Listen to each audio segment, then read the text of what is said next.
We are live. What's up, ninjas? Oh no! Oh no! I got some more snacks. I got some Bezos cheese crackers. We're gonna be in for the long haul. Some bag of chips. I probably should have gotten this ready before I went live, but who cares? None of this matters because we're doing the fucking Leprechaun series. Absolute cinema. So thank you to anyone that's probably going to join us to watch this afterwards. More than likely watch this afterwards. I did not do a good job advertising this. There's no need. But welcome back to another Goooned Up Sidequest. I get my fancy Leprechaun hat. It's too hot for my hat. I have to wear something with some air. But yeah, anyway, so welcome back. We last time we were here, what did we even do, Carl? Because I already have like PTSD. Moonfall. We did Moonfall. Yay.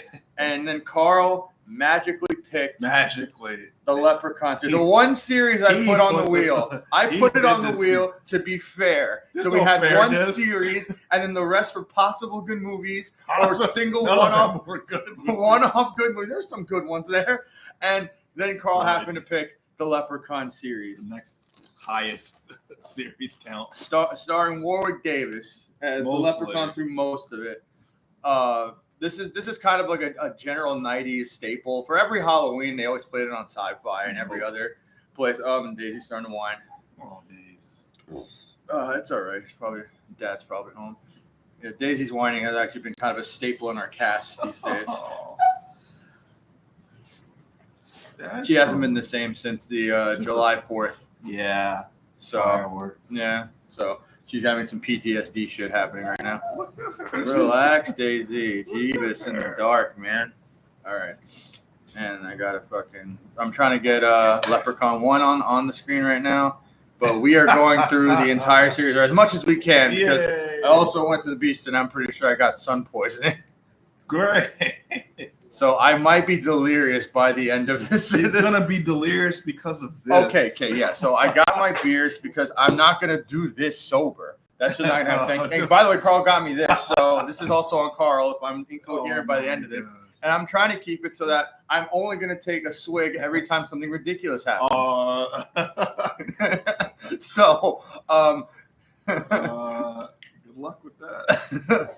Oh, what the hell? Do they not have the first Leprechaun on here anymore? No, they took it off like the week after. Are you fucking kidding me? I had to pay for it. Oh my God, are you serious? Yeah. All right, well, fuck you. I'm not doing that. No. Actually, you know what's funny? I think on YouTube.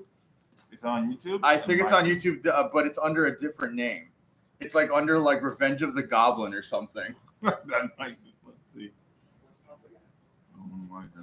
That'd be hilarious if that was the original thing. I might be able to find it. Hold up. Yeah, I know we're just kind of wasting time doing this, but like, I mean, there's not a lot that we really are going to be able to talk about with some of these movies just because, like, it's very formulaic for the first 6. Yeah. I mean, it's pretty much the same thing. Even when they do the return, it's kind of the same. Except for one, I'll get to when we get to it. One thing they didn't put in that staple, but everything else pretty much the same. Why is the Leprechaun trailer? Yeah, you put that up. You're like, I gotta watch that. Leprechaun. Okay, so for some reason this thing doesn't respond to me well. Leprechaun. There we go. Hold on. There it is. Yeah. Try it now. No. Is that? Oh, you. Leprechaun's Bride. Oh, that's probably 2. Oh, I'm telling you, they changed it so they could. Come on. Oh, is my thing dying? Okay. No, I'm telling you, I saw it here before. It said Revenge of the Goblin, and it was the Leprechaun. There it is. Goblin Revenge. Full movie in English. Yeah, because Lionsgate. Does Lionsgate owns this shit? Mark. Then Lionsgate, and then Sci-Fi. Oh, Jesus. I think one of them. And I have my goddamn phone with me. I am so ill prepared for this right now. I'm sorry, but it's like these movies take the piss out of you. He just finished watching the last one. I did just finish watching the last one. Yeah, this is it. But because we get this shot like 3 times. Johnny Knoxville is in Leprechaun. Oh, let me just say this: they have such a respect for these films that on Tubi, on a Leprechaun Origin, the WWE's funded one, they don't even use the right promo picture. They use a clip from movie 43, where Johnny Knoxville's interrogating Gerard Butler as a leprechaun. Really? And I thought maybe because you know how sometimes when you go through Tubi and like the pictures stick and it freezes, and I thought that's what was happening. What happened with Toxie. Yeah, but no, they legitimately used the wrong still for that. They did that with Sunfall and all this other stuff. They won't even put the they don't. But yeah, I guess we'll start talking about the first one. This is directed by Mark Jones, written by Mark Jones, and starred Warwick Davis, Jennifer Aniston, Ken Olant, Mark Holton, and Robert Gorman. Yeah, I mean, most of these people didn't really take off after this. Shocker. Yeah, but I mean, so like this is what 1993, which I believe a lot of people consider that like the whole slasher genre has kind of been in like its death throes at this point. Yeah, because you're past the late 70s, past the 80s, so it's like I mean, this is like the height of the 90s, and at the precipice of it, let's just fucking try anything. Yes. I mean, you also got like.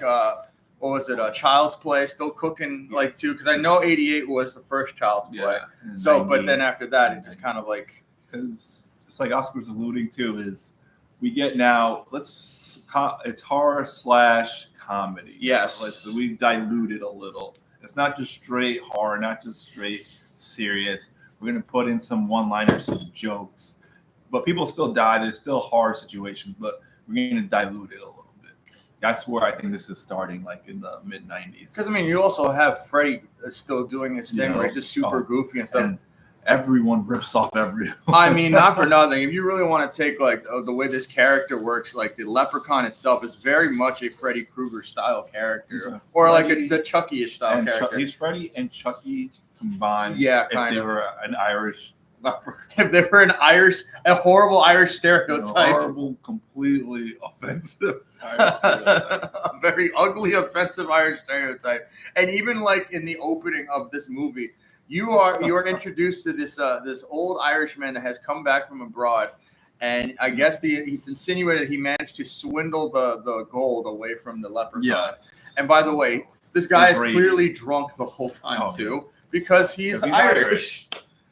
He went to go get his mom's ashes from Ireland. Mm-hmm. So we don't see this. So there would have been a better movie. I guess. They just tell you he found a leprechaun, tricked him by catching him and forcing him to give him the gold.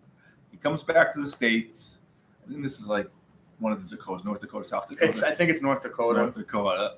And he's got a limo driver now, and his wife's like, "What's going on?" And he's all plastered, drunk.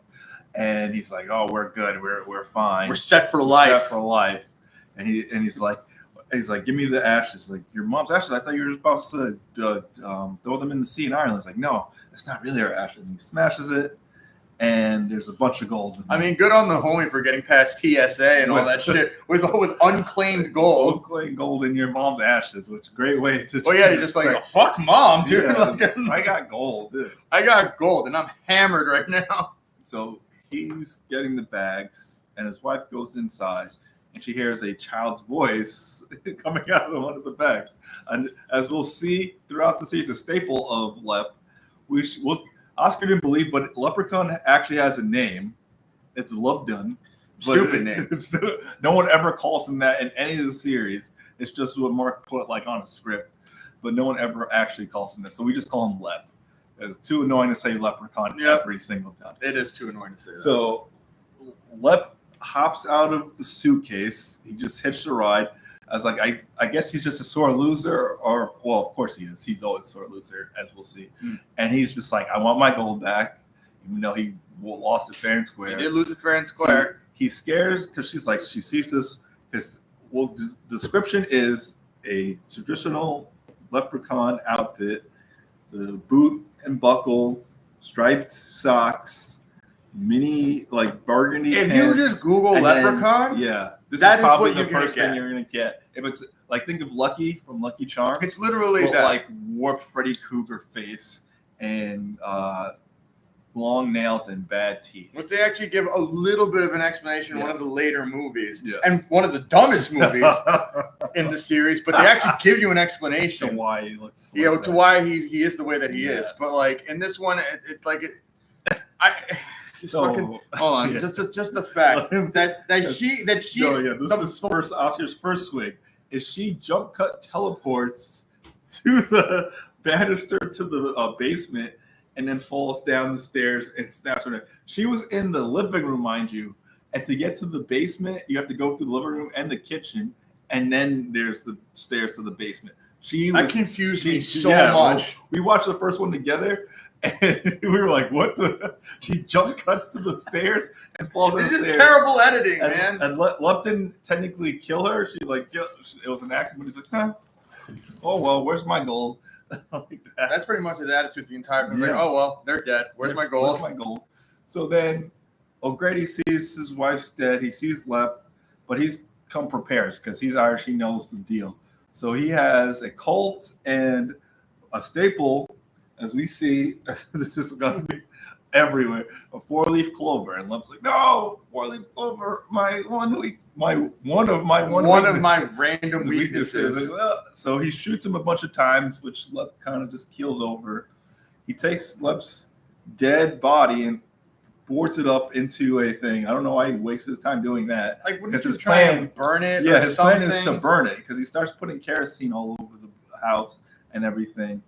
And he's about to light the match, and Lep's talking to him like telepathically, basically. Yeah. And he's like, "You can't do it. Oh, great, you're older than you were."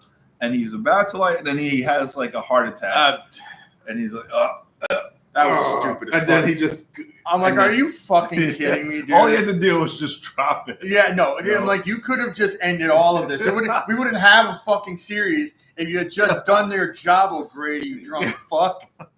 Because Oscar, like, really? Just heart attack. Like, that's worse than when they did it in the Chucky series.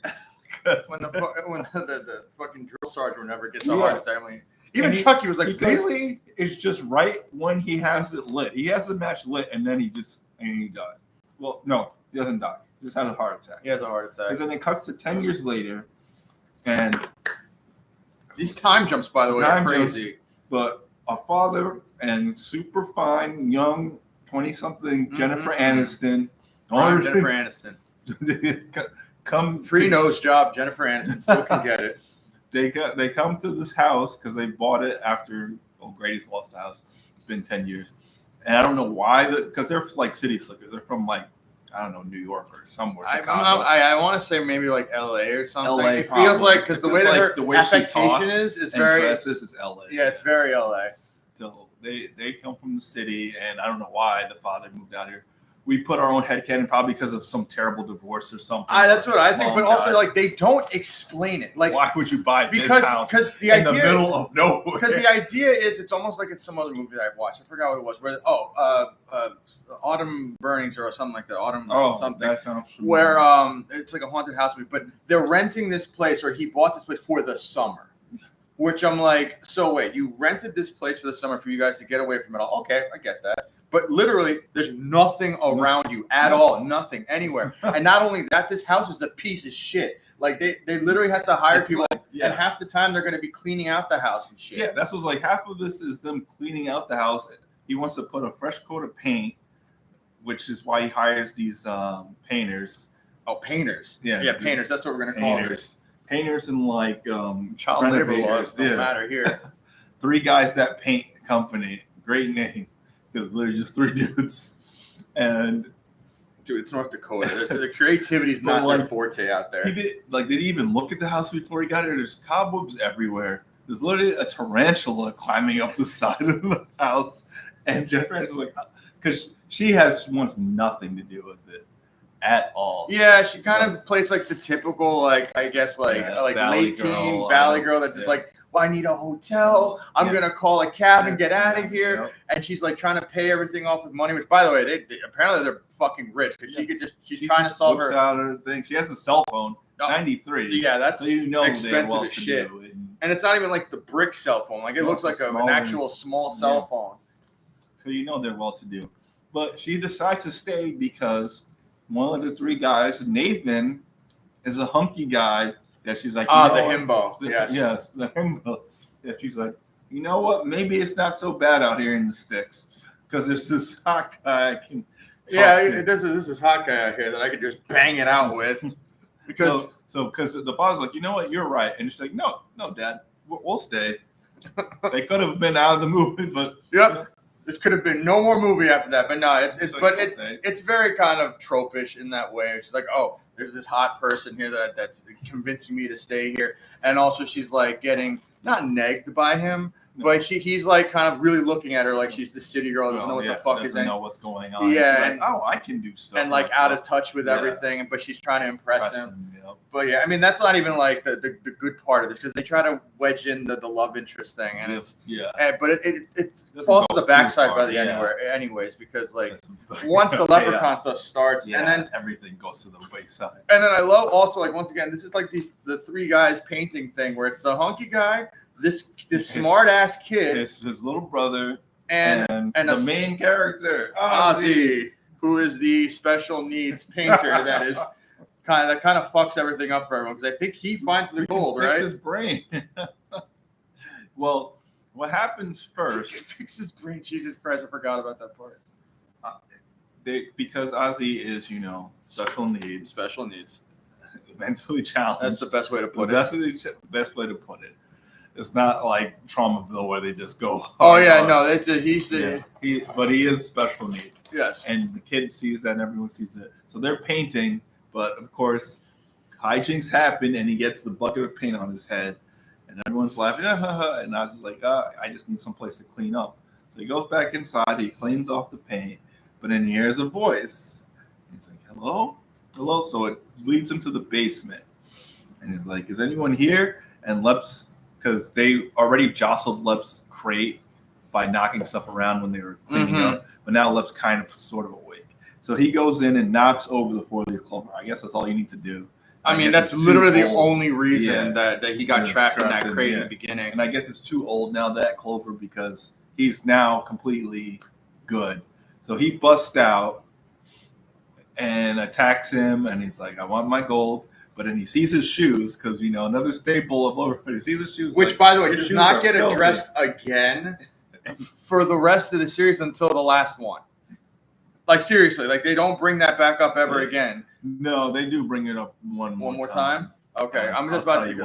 I'm telling you, like, because here's the thing that you're gonna start to find because, like I said, little things like that where he sees the shoes, and you're gonna see that there's powers and rules to him that kind of where they basically just whatever helps the writing at the time. That is what they're gonna do with him. Since we're at the start, let's start because Leprechaun, he has powers. Yes, as we said, one is voice mimicry. He can mimic anyone's voice. Yeah, like a Terminator. That's the first thing he does, like a Terminator. He can mimic anyone's voice, but then he also has telekinesis, as I like to sweetly call leprechanesis, which he can sort of, in cheap '90s digital effects, hover a thing on a string towards someone, or make someone like throw them away, back him off. Yeah, stuff like that. He can teleport, literally teleport his being to a different location, or other people as well, as we'll see later on. And he can apparate, meaning like he can just summon an object. Which, by the way, this already just sounds like he's OP. Yes. That there's no way they can beat him. Yes. But like, you'll find like once they. So that's what happens. Yeah. And then because then they all come down. He jumps away. Because then Ozzy, the rest of the movie's like, Alex, you believe in leprechauns? Like, what are you talking about? There's no leprechaun. It's like, I saw a leprechaun. And he's like, that means that there's a pot of gold. Yep. And then they see the rainbow, and he's like, oh, a rainbow. We got to go find it. And now it's like, I'll go get him. Such a white person thing to do. He's like, I just saw what seems to be a killer demon leprechaun. But I'm fine. But I'm going to follow the rainbow, which is clearly associated with him. Yeah. I mean, granted, it is the special guy and the kid, so it's not but I'm pretty sure the rest of them don't have common sense either. Yeah, because they let him go. He's like, because they're like, we got to finish painting. But I was like, I just got to get to this rainbow. And I was like, fine. So they go to where the rainbow ends. And even then, Alex doesn't seem to, because it actually lands on that old abandoned O'Grady car. And that's where he stashed the gold in the driver's seat of this old abandoned car. And they're like, we have actual gold. And Alex is like all excited, and Ozzy's like, I heard if you bite it, you have to test it to see if it's real or not. So he tries to bite it, but then somehow accidentally swallows. Fucking Ozzy, dude. Which is a key. That's a pivotal point. He swallows one. He's like, oh. And he's like, am I gonna die? He's like, yeah, after I kill you for eating one of my gold pieces. I remember that. So then Lep is still messing around with people, going back and forth. They're flirting because she's trying to paint, and he's like, "Oh, you need to do it like this." She's like, "Oh, I know what I'm doing." Yeah. And he's like, that cutesy back and forth they try to do. They do at the beginning of the movie. He's like, "I'm gonna get some more paint. You go over to the car." She sees him go leave stage right, and then goes to the car, their truck, and then feels a hand caressing her leg. And for some reason, she thinks it's him, even though she saw him leave that way. Unless he bolted around. Oh, you've never done that, Carl? Never done that? When you were sweet on someone, you just immediately ran around, dive under the car, and like, let me just molest your legs a little bit. And she's like, "Ooh, Nathan." Which also, by the way, his hands are clammy and clawed. Clam and like 3-inch claw fingernails. Yeah. And he's like this. But then she's like, "Oh, Nathan, you don't have to." And then she turned around and sees him painting the house. She's like, "Oh my gosh, what the?" And then Lep scratches her. She's like, "Oh my gosh, something scratched me." Did they say it was like a cat? But that's the thing is they address it because he's like, "I thought it was you caressing my leg." He's like, "And you let me?" He's like, "That's not the point." I love how he's the one that's just like, "Wait, really? And you would let me do that? You let me do that? You just met me." He's like, "That's not the point." Like, what's wrong with you? Because then they think it's a cat. I don't know why. Yeah, because he's like, it's got to be a cat. So the dad. What else would caress your leg and then scratch you? Lep pretends to be meowing in a tree stump. So the dad's like, "It's just a cat. I'm gonna go get it." He's like, "Here, kid." And his hand gets bit, and he's like, "Oh!" He's like, "Get my hand!" And he's got a huge 3-inch hole in his hand, and that's his exit from the movie. Because I don't think the dad comes back. No, he doesn't. And I was gonna ask you about that because I'm like, what the fuck happened? Did he die? No, he just left them, and then that's it because he never comes back and he's never addressed again. Never addressed it. And it's not even addressed like in any of the later movie. No, I don't think he ever comes back. No, but I was going to say later movies. No. But yeah, no. At this point, also like what you call it? Ozzy and his little friend. Was it Alex? Right, it's Alex. Yeah. Ozzy and Alex go to random coin appraisal. Man. They go to an appraisal shop. Which, by the way, apparently you can fucking find in the middle of nowhere, North Dakota. Super easy. There's an appraisal shop here. Because there is a town like 5 miles down the road from them. And they go to they drop off the dad town. We only see like 4 places. Yeah. They drop off the dad at the hospital and they're going to the diner. But Alex like, "We'll meet you guys there." They go to the appraisal guy and they're like, "How much is this for?" It's like, "Oh, this is pretty good." It's like, and it's like, "Just let me keep it for the night so I can actually go over. But if this is real gold, you might have something here." And they're like, "Yeah." It's like, "All right, we'll be back." Alex is a greedy little motherfucker. He's a greedy little motherfucker. Kind of messy. He didn't tell his own brother. He didn't have. He's like, "Listen, he's a businessman. All right, hey, this is mine." He's like, "Listen," like already he's turning on everyone. Like HR for this company. Yeah, the 3 guys that paint. Yeah. He's literally just like, "I'm already turning on everyone for this gold. I don't care. I will let you all die." So immediately after they leave, Lep is already there because I think he follows them, and he's already there. Yeah, he follows them on a trike. And then the guy immediately, he's already put the coin away. Or like he's about to put the coin away and Lep busts out of the safe. He's like, "What the hell?" And he's like, "Give me my gold." So he bites his leg. He's like, "Oh, no, please, oh, please, no." He's like, "Please." And it's like, no. And then he gets a pogo stick. Yep, he finds an old-timey pogo stick. And pogos the guy. I mean, as far as goofy kills go, that's not bad. For this movie, I think that might be other the ones best after this. Kill. Yeah. That might be the best. Which is kind of fucked up. But that might be the best kill is the pogo stick kill. Also, I was like, where did he get the car from? Oh, he got it from the antique shop. Yeah, I think he got this from the antique. Yeah. So, and then the fucking cop. So they're at the diner. He's killed poor appraisal guy. Rest in peace. No, my favorite character. Your favorite character, Pogo to death. And they're at the diner, but he's going back looking for his gold. But he took a car and he's apparently speeding, I guess, in this little like child's truck. Yeah, it's like one of those those Tonka trucks that you can drive. That you can drive and has a back. Uh-huh. It looks like a pickup truck, a Tonka pickup truck. And the cop pulls him over. Which, by the way, it looks like he just robbed a bunch of shit. Oh, he took it. Yeah, like what the fuck? We're watching it. He's like, he took the pogo stick and a bunch of other stuff.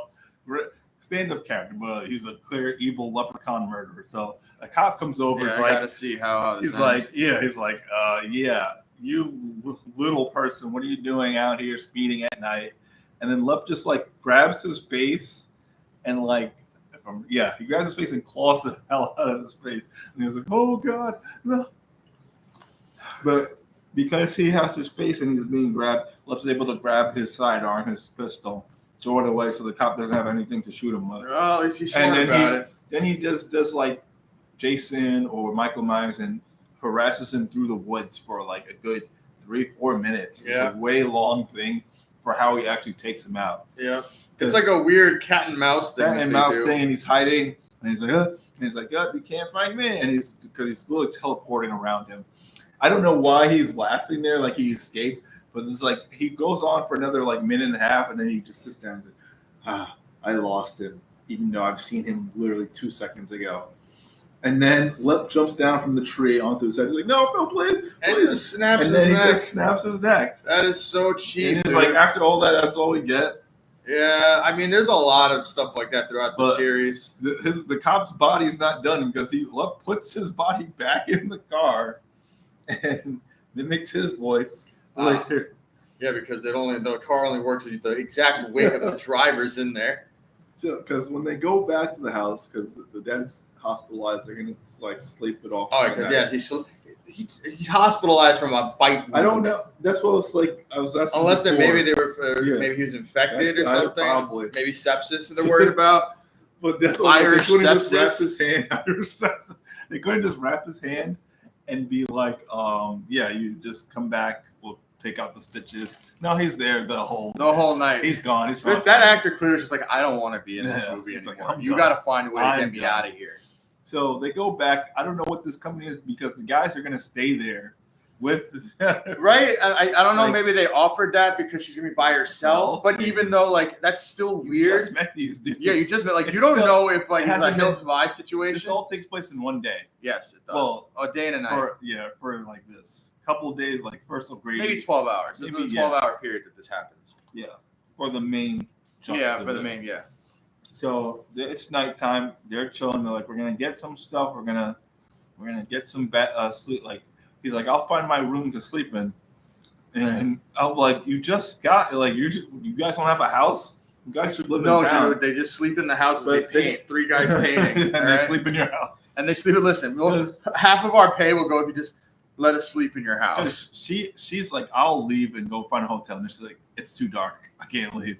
It's AKA, listen, maybe I could bang this guy tonight. My dad's not here. She's kind of worried and kind of scared because she doesn't know. But because they don't know what it is yet. Only Ozzy knows about Lep right now. They don't know. And they think he's crazy. And they think he's crazy or just, special. With that, what's going on with him.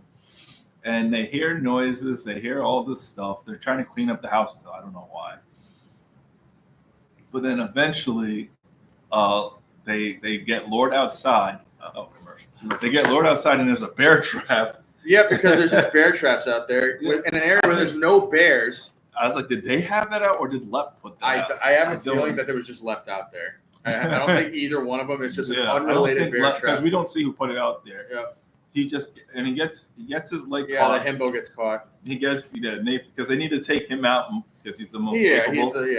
So Lep comes in after he gets and tries to fight him, so he beats him off with his. But here's the thing: he has these he beats him away with his. He has these crazy powers, and yet what he does, he just bite you. Yeah, he just jumps on you and tries to bite you, and not only that, there's this trope that Leprechaun has that is established here, where he has all these powers, but you can just beat him away and run away. He beats him away with the flashlight. And then Jennifer Ashley comes in with a little 2x4 and beats him away. Like literally, and then he just falls away, and then they are able to get away.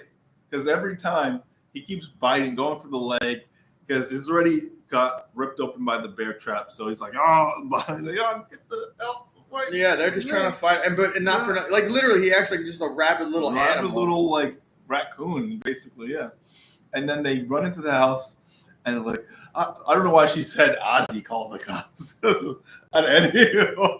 They would have absolutely came if Jennifer Aniston with her sweet ass little white girl voice said, "We are being attacked by something." Oh, right away, ma'am. But no, they sent Crazy Ozzy. Crazy Ozzy to call the cops. And the cops know him already. They're like, "Oh, that's just Ozzy being Ozzy. Yeah. Just let it ride." Ozzy. And he's like, "We need the military. We need the Navy. We need everything. We need meds. We need not." And he's like, "What, Ozzy? What's going on?" I'm like, "There's a leprechaun." And then he's like, "Okay, thanks." And the guy's like, "Who was that?" It was just Ozzy. It's just Ozzy being Ozzy. So they're screwed on that count. No cops for we keep saying where the cops, dude. We got one. We got one. He got his head snapped, and so that's it. No other cops are even on to what's going on. They basically just wrote him out. Like, you know what? Cops are no longer a factor now. Because they finally get Nathan's foot out of the bear trap. Yep. And he says, "Grab the shotgun." Did 3 guys with paint get strapped? Why do they have a shotgun?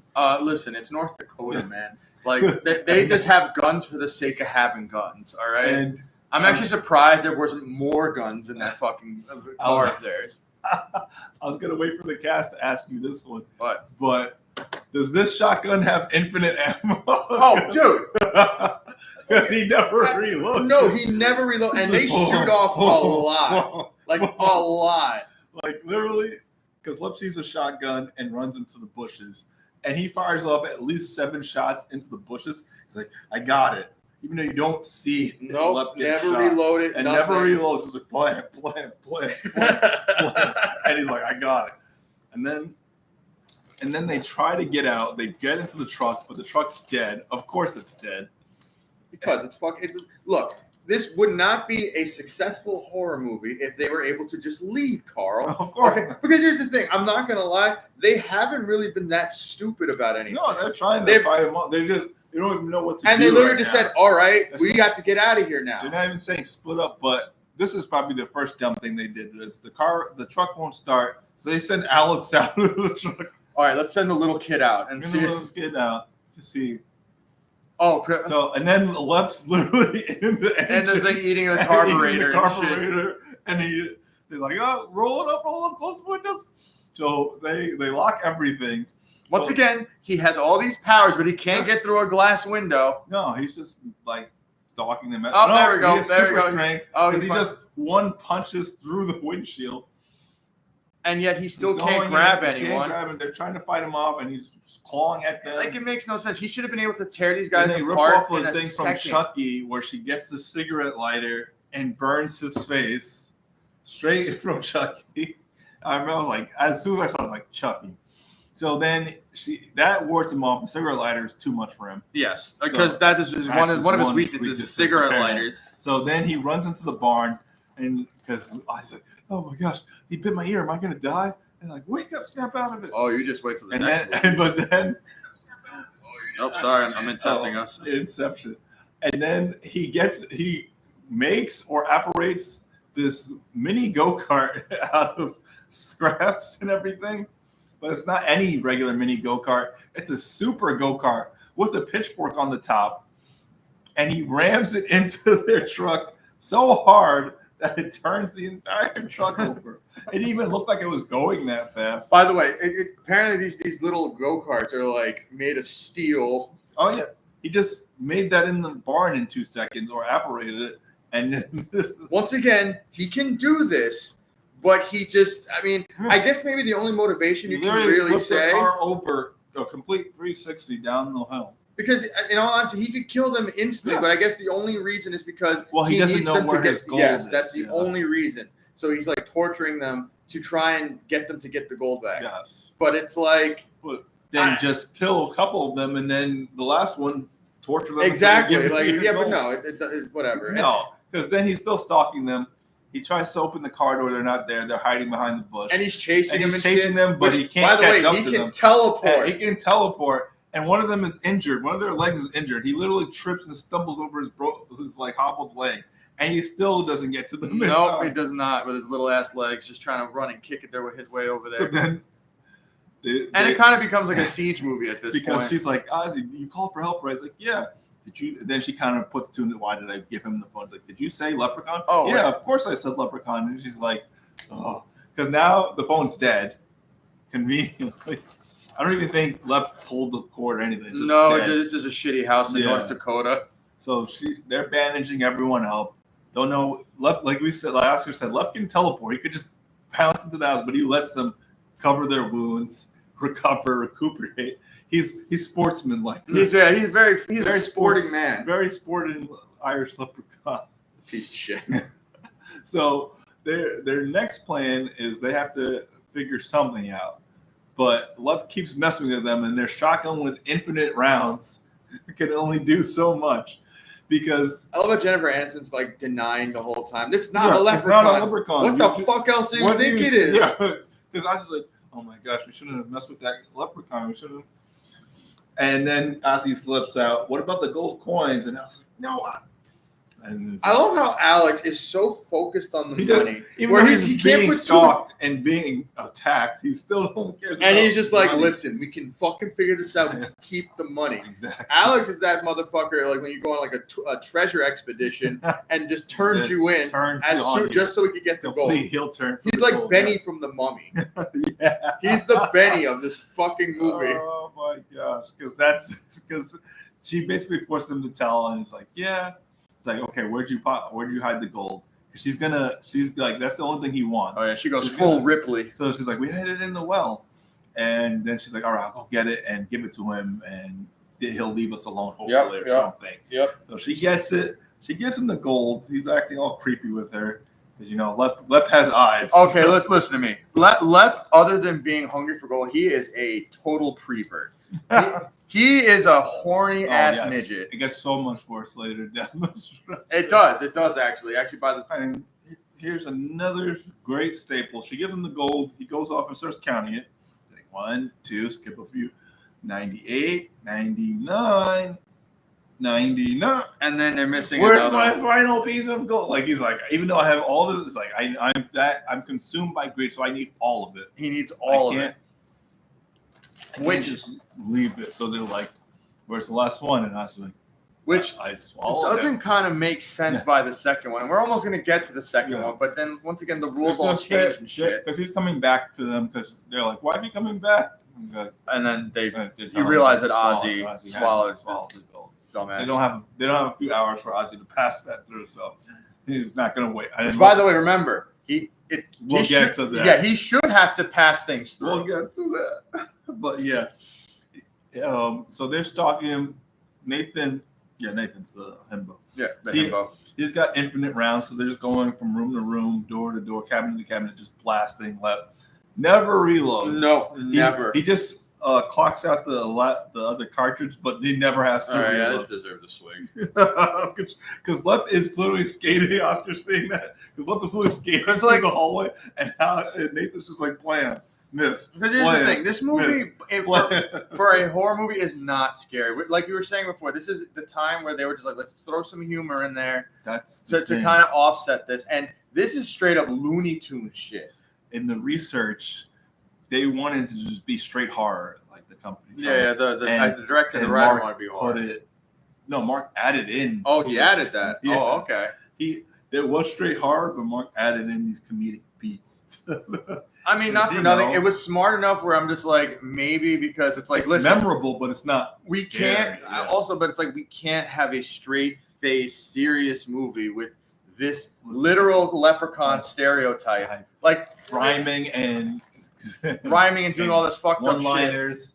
And it's a little person, Warwick Davis, get just blasted around. Oh yeah, he is getting the shit kicked out of him. Like, and every time they're like, "We got him for sure." It's like, it's not working. Obviously, guns are not working because Nathan does get the jump and literally just also blast him, and Warwick's just out. Yeah, it just goes down, and he just goes down. He's like, "Yeah, he's dead for sure this time." Yeah, and they literally walk up to him like idiots. Get real close, and he's like, "Ah!" And like, "Ah, who could have suspected that? Who would have seen that coming?" But then Ozzy, because Ozzy has some random moments of clarity, he's like, "You know," where he becomes lucid. Yeah, and he's like, "You know what? Oh, Grady, this is his house. maybe he knows how to defeat Lep. He's like, and then he's like, O'Grady's in the old folks' home because he had a stroke. That's why. Oh, a stroke. So he didn't stroke, actually die. He didn't actually die. He's in the old folks' because I was wondering why it goes there at a certain point. I thought it was at the hospital for some reason. Yeah, no, it's at the old folks' home. No, it might be the hot or just like. No, I'm pretty sure it's like the psych ward or the old folks' home. I just remember no one believes him about Lep, even though they could just easily go in the basement and see. And see this. Yep, there is a dead leprechaun in this thing. No one went into how do you foreclose a house and don't check it? By the way, most places, I mean, I literally moved out of a house where they will ask you to clear everything out. They don't leave shit. Yeah, you wouldn't leave a house. If a house goes for foreclosure, you don't just leave the people's. No, you take it out. Oh, they do those. What you call it? Run a different movie. Those movers would be fighting a lot. Those what you call it? It's whatever, those house foreclosure sales or the estate sales. That's what they are. Where they find collectibles. Where the state takes your house because you haven't paid. But movers will take all that stuff and put that in auction too. But nope, there is a dead ass leprechaun in the basement. So another bout of clarity is Ozzy remembers. Oh, he's addicted to shoes. Yep, he's addicted to shoes. Addicted to it because even Nathan saw that too. It's like your shoes are filthy. Yeah, because like the one piece of lore they dropped was like that his previous profession was a cobbler. And he can't help himself. He needs some shine shoes. Yes, he needs because that's not stereotypical at all. So to get Lep off their tracks so she can get to her Jeep and get to O'Grady to O'Grady. They start throwing a bunch of shoes, like 10 shoes at him in the middle of the driveway, and he's just like. Which is insane. That is an insane way to distract something that's Looney Tunes. It is Looney Tunes because then after that he apparates behind Jennifer Aniston's car and he is on skates and it's just like skitching in the back of the car until she turns and then he turns and he goes through a white fence. Looney literally makes an outline of his body through the white fence like a Looney Tunes. It's so insulting, dude. Our eyes, so insulting. So yeah, she goes to the psych ward, sees O'Grady's room number and everything just out right there. I guess you just have it out. But this is the 90s. They don't care. The cops, of course, asleep. Oh yeah, the security guard is asleep because who cares? So she goes to O'Grady's room, and then she thinks it's him, and she's like, "O'Grady, you need to help us." Right. And it's not him. It's Lep, who's already gotten there somehow. Yep, and then he comes around the corner. Dumbest chasing. He starts stalking her through the ward on a wheelchair. Which, by the way, so there's no one else in this house. There's no one else, and this doesn't wake up the security guard or anything. This place is vacant. All the lights are on and everything. Yep. No, not staff, a nurse. Nothing. Not a patient. Cry or no, just them two. So she gets to the elevator. She gets to the elevator. Yeah, and Lep's just about to get her, but the elevator closes. And then coming crashing through the elevator roof is O'Grady himself, the real O'Grady. The real O'Grady. He's like, he found me after all these years. Oh yeah, he literally comes through to deliver exposition. Exposition corpse. Because I'm doing like this, but he's hanging upside down like, exposition time. Okay, this is how you defeat Lep. You need the 4-leaf clover. But like he's like, all right, now that I've delivered that line, I can die. So she gets back to. I love how it's glowing, but she gets back to them. She escapes the ward, gets back to them, and she's like, "We need a 4-leaf clover." And then just in front of the house, right, like in the field, a giant clover patch. Glowing. It is glowing. Like I don't know how they got that clover patch to be so green. How did no one notice that? Yeah. I don't know if they use glow-in-the-dark paint or whatever, but yeah. So while they're doing that, Alex is like, "I'm gonna get that Lep." So he gets the bear trap and is setting it in the barn for some reason.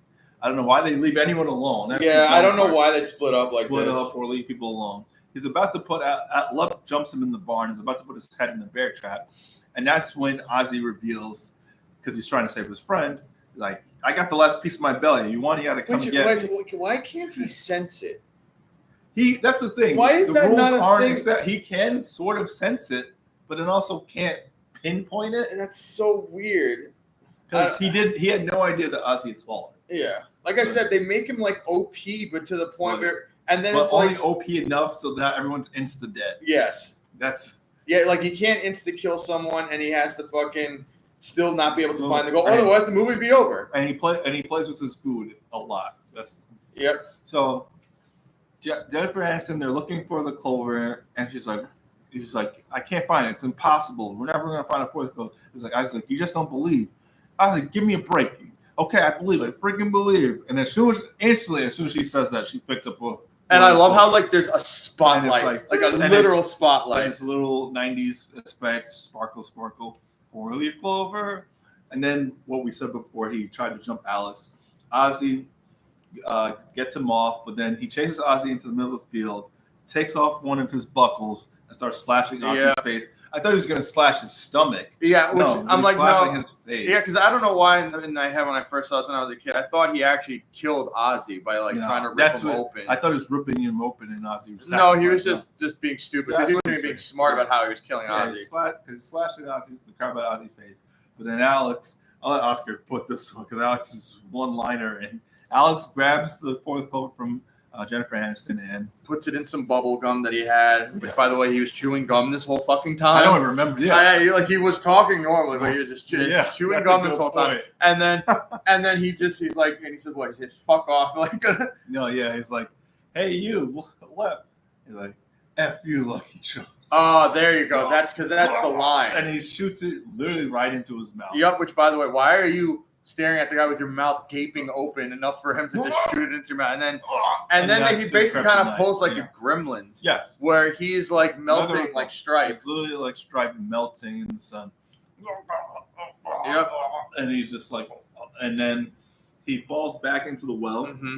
But then they're like, ugh, and then he climbs up. He's like, yep, just give me. He says, he's like, I want my gold. And then Nathan he butts him with the shotgun back into the wall. Well, at least he didn't try shooting him again with his infinite ammo. Right. But then he gets the kerosene. I was like, is this gas powered too? Because that explosion will not happen. Which, by the way, I don't know if that's how it works where you pour kerosene down there. Does the kerosene separate so it's just on the top? I don't think that's how it works. But for some reason, this thing just stays lit too. Like it doesn't ever go out. The whole well blows up. I was like, and then that's when the cops show up. Oh yeah, because then we get the stinger. The stinger soliloquy is like, he's like, he does his rhyme. He's like, do what you may, do what you might, but until I get my gold, it's like forever. Because they have to open it up for a sequel. Like they just have to. And then that is the first one. Well, we'll play Oscar's favorite game. Oh, what's that budget? All right. So, okay. I'm going to say, all right, it's got to be, I'm going to say $2 million. The budget? No, 900,000. Okay. That's actually pretty fair. But how much did you make at the box office? $1 million. Oh, what? I'll give you another, because remember, it got sequels. Okay. Right, fine, $2 million. $8.5 million. Well, people had very stupid taste back then because that is dumb. It made its money back and more. And then some. And that's why I warranted this awesome sequel that we're about to watch. Okay, as we get into this, how does this work? It can't be the same Leprechaun, but they keep saying it's the same Leprechaun. I mean, it is Warwick. Is it all Elseworlds? That's because here's the thing. This is where you find that there is no connectivity between these movies. Besides it being Warwick. Besides the fact that it is the same actor playing the same Leprechaun, it doesn't make any sense how he ends up where he ends up in the first movie or even in the movies that follow after this. No. Because like in this one, so the premise of this one is not only does Leprechaun want his gold, but he's horny.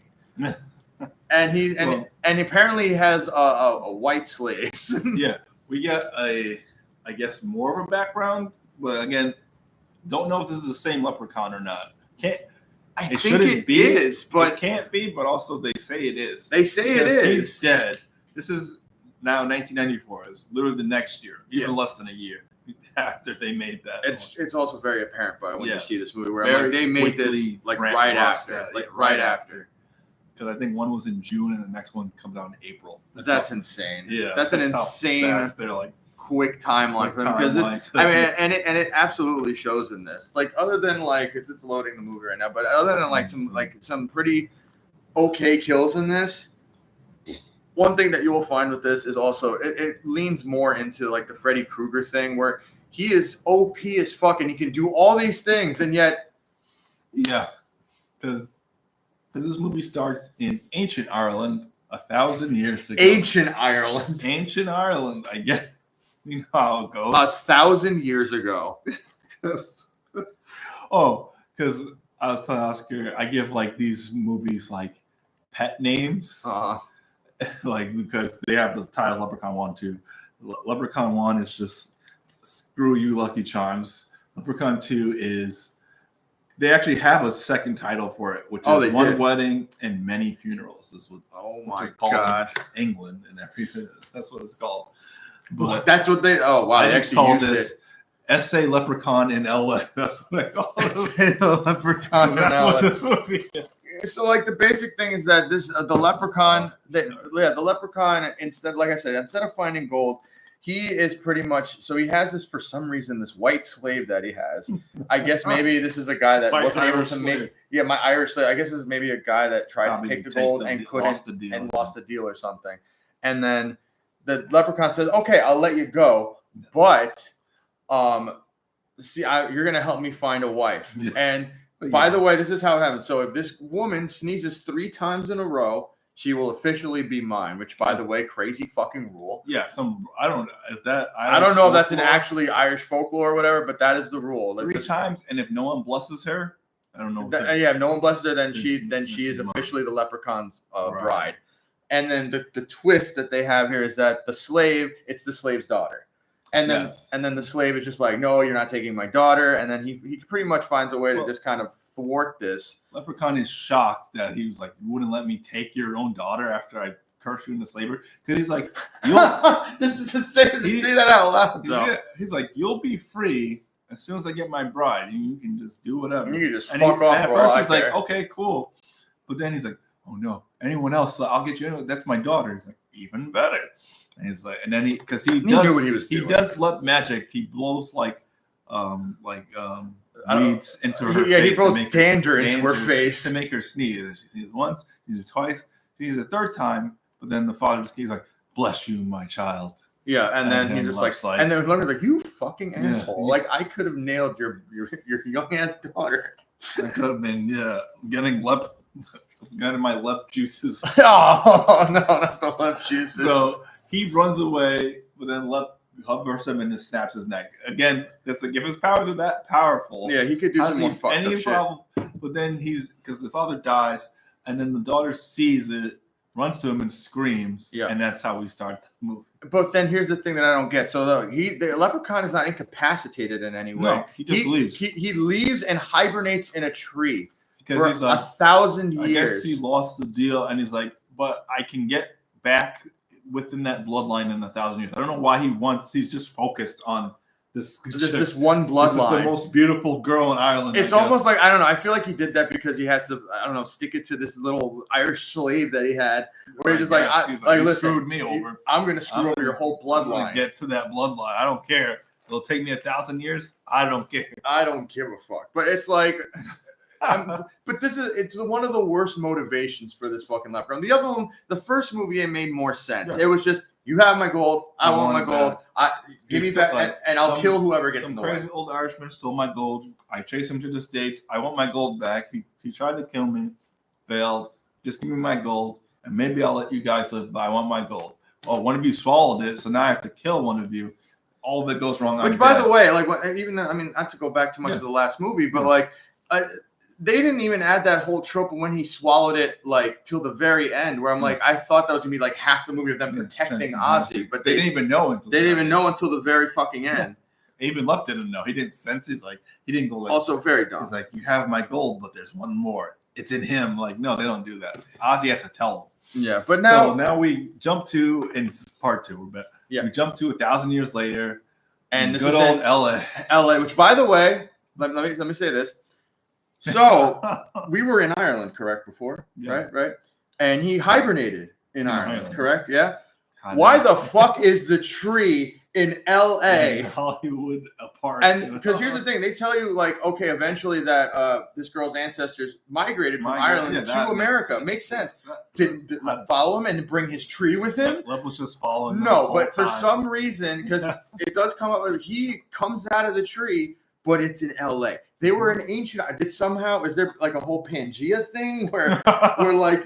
Ireland's over there. Ireland's over there, and somehow due to the drift or whatever, I don't know. But I think this Lep was biding his time, roughing up his Leprechaun haunches for 1,000 years, and then he's like, "I'll just plant my tree here because I know they're staying here because it's an old tree."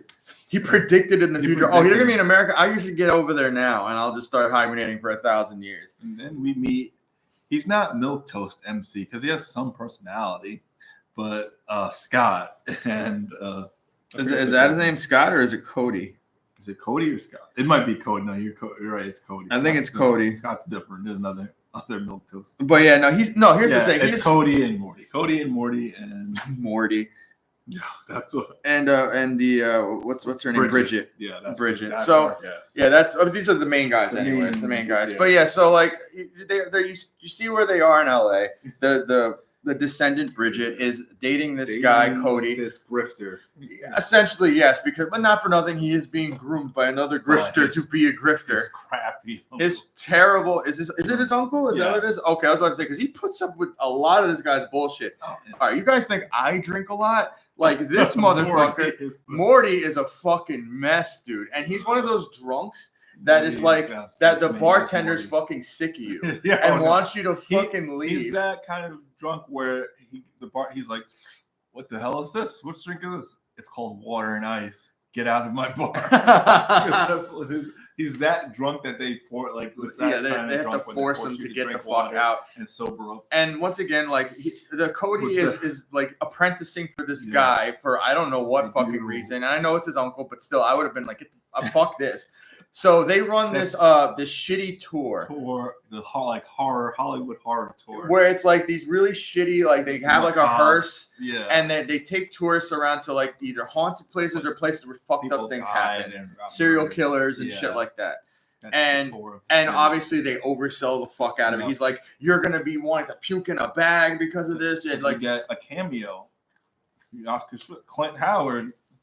Ron Howard's little brother. Clint Howard. Fucking older brother. Yeah. Clint Howard's there and is with his wife and is like, "Oh, I don't know. This is too scary for you." And the wife's like, "Oh, I'll go. You can stay.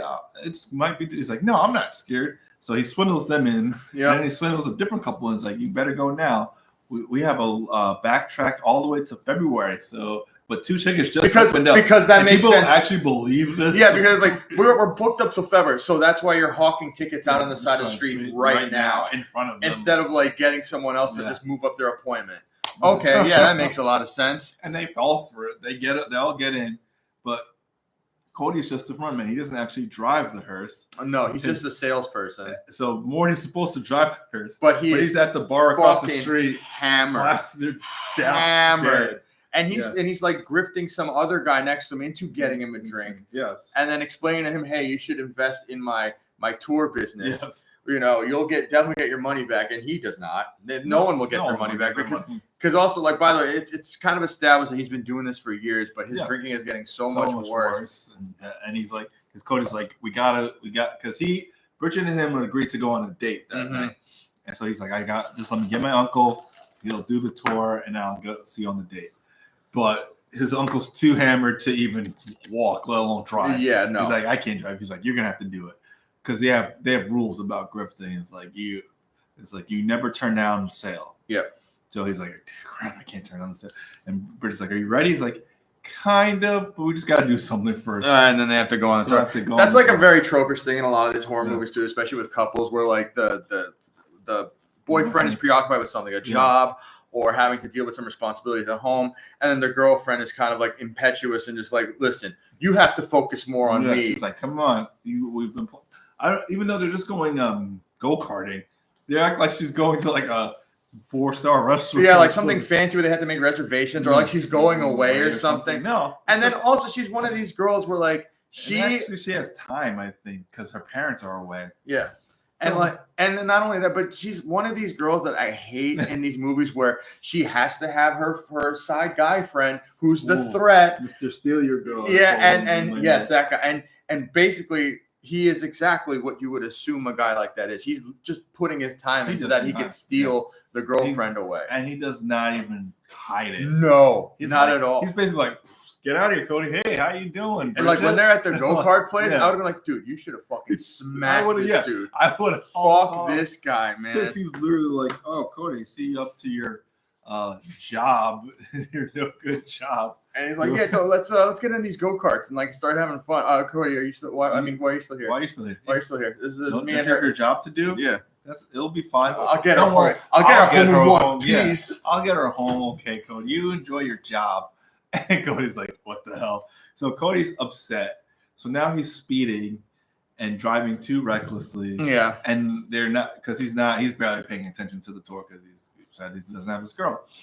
And he has to do his crappy uncle's job.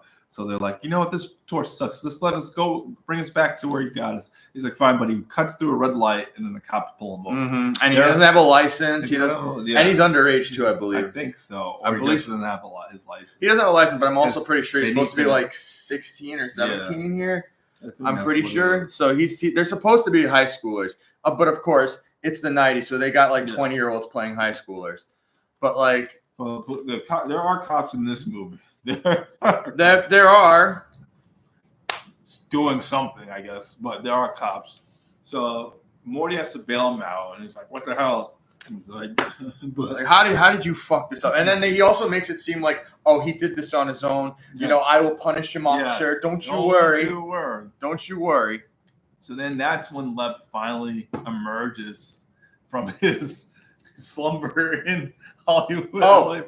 In Hollywood, LA, that's clearly used to be part of Ireland, ancient Ireland. This ancient tree, because this homeless guy sees the tree emerge, but he's drunk too. Everyone's drunk. There is a sign on there. Maybe it says this tree was transplanted.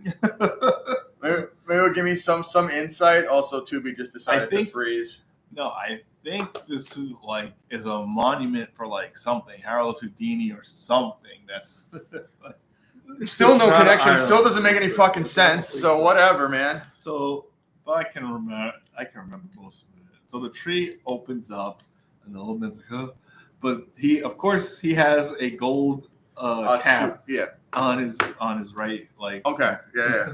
And, the thing that bothers me about it is this is where they establish something else, where it's not like so. In the first movie, they established he has this pot of gold with doubloons that he counts. It's supposed to be 100. 100 pieces. 100 pieces of gold. 100 gold doubloons. In this one, he seems to just be harvesting gold and putting it in his thing. Not even just gold pieces, like a goblet, a scepter. It's literally like a whole treasure thing. Like a random. It's still in a pot, which is a random assortment of stuff. So homeless guy is like, and he's like, you know what? I want that. So he uses his telekinesis to get vines out of the ground. He becomes Swamp Thing somehow. And he ties the guy down to the vines. Which is probably one of the better effects in the film. Yeah. It's kind of like Evil Dead. Yeah, it's very Evil Dead. And you'll see that they actually rip off a lot of the Evil Dead series. So, so then he rips it out, but he doesn't kill him. No, he doesn't kill him. He just wants the teeth. So he's like, and he rips it out. Takes his gold. Then we cut back to Mr. Steal Your Girl dropping off Bridget at her house. Yeah, at her house. And this is where he really makes it apparent, like, I'm trying to get in your fucking pants. Yeah. Like, bro. Like, completely. And here's the thing, too. And he makes it, and he gets very aggressive and very pushy. And then Bridget pretty much admits, listen, even though we had a little tiff, Cody's my boyfriend. He's like, he's like, I thought you guys broke up. No, we fought. We fought. Which, by the way, Bridget sucks. All right, because she was clearly leading that guy on to piss off her boyfriend. Not that he has any right to do anything. Oh yeah, no, but I'm just saying, like, you go on a whole date with this guy and literally and you blue balls him and you wonder why he's so like aggressive and shit. Yeah. I mean, he is a creep, and he is a creep. Also, he has that weird scrunch face that I don't like in some people. So that's what happens because Cody sees this thing on the television about like this old like play thing. He's like, oh, you got to go get your girl. And like, yeah, he's like, I've been a fool. I'm gonna go get my girl. So he's gonna go get some flowers and like try to make it up to Bridget after this mess. So we come back to Mrs. Steal Girl and Bridget. She knees him in the stomach. And he's like, "You little bee, you and then boss me." But then it's so stupid and weird because he turns and he sees Bridget calling to him in the garage. Yeah, because he that's just not saw weird. her walk into her house, and not only that, she's literally out of nowhere, like just starting now to sex it up. Super horny. She's like, "Come here to meet Mr. Steal Your Girl." It's like, which, by the way, I'm pretty sure this is a boob double.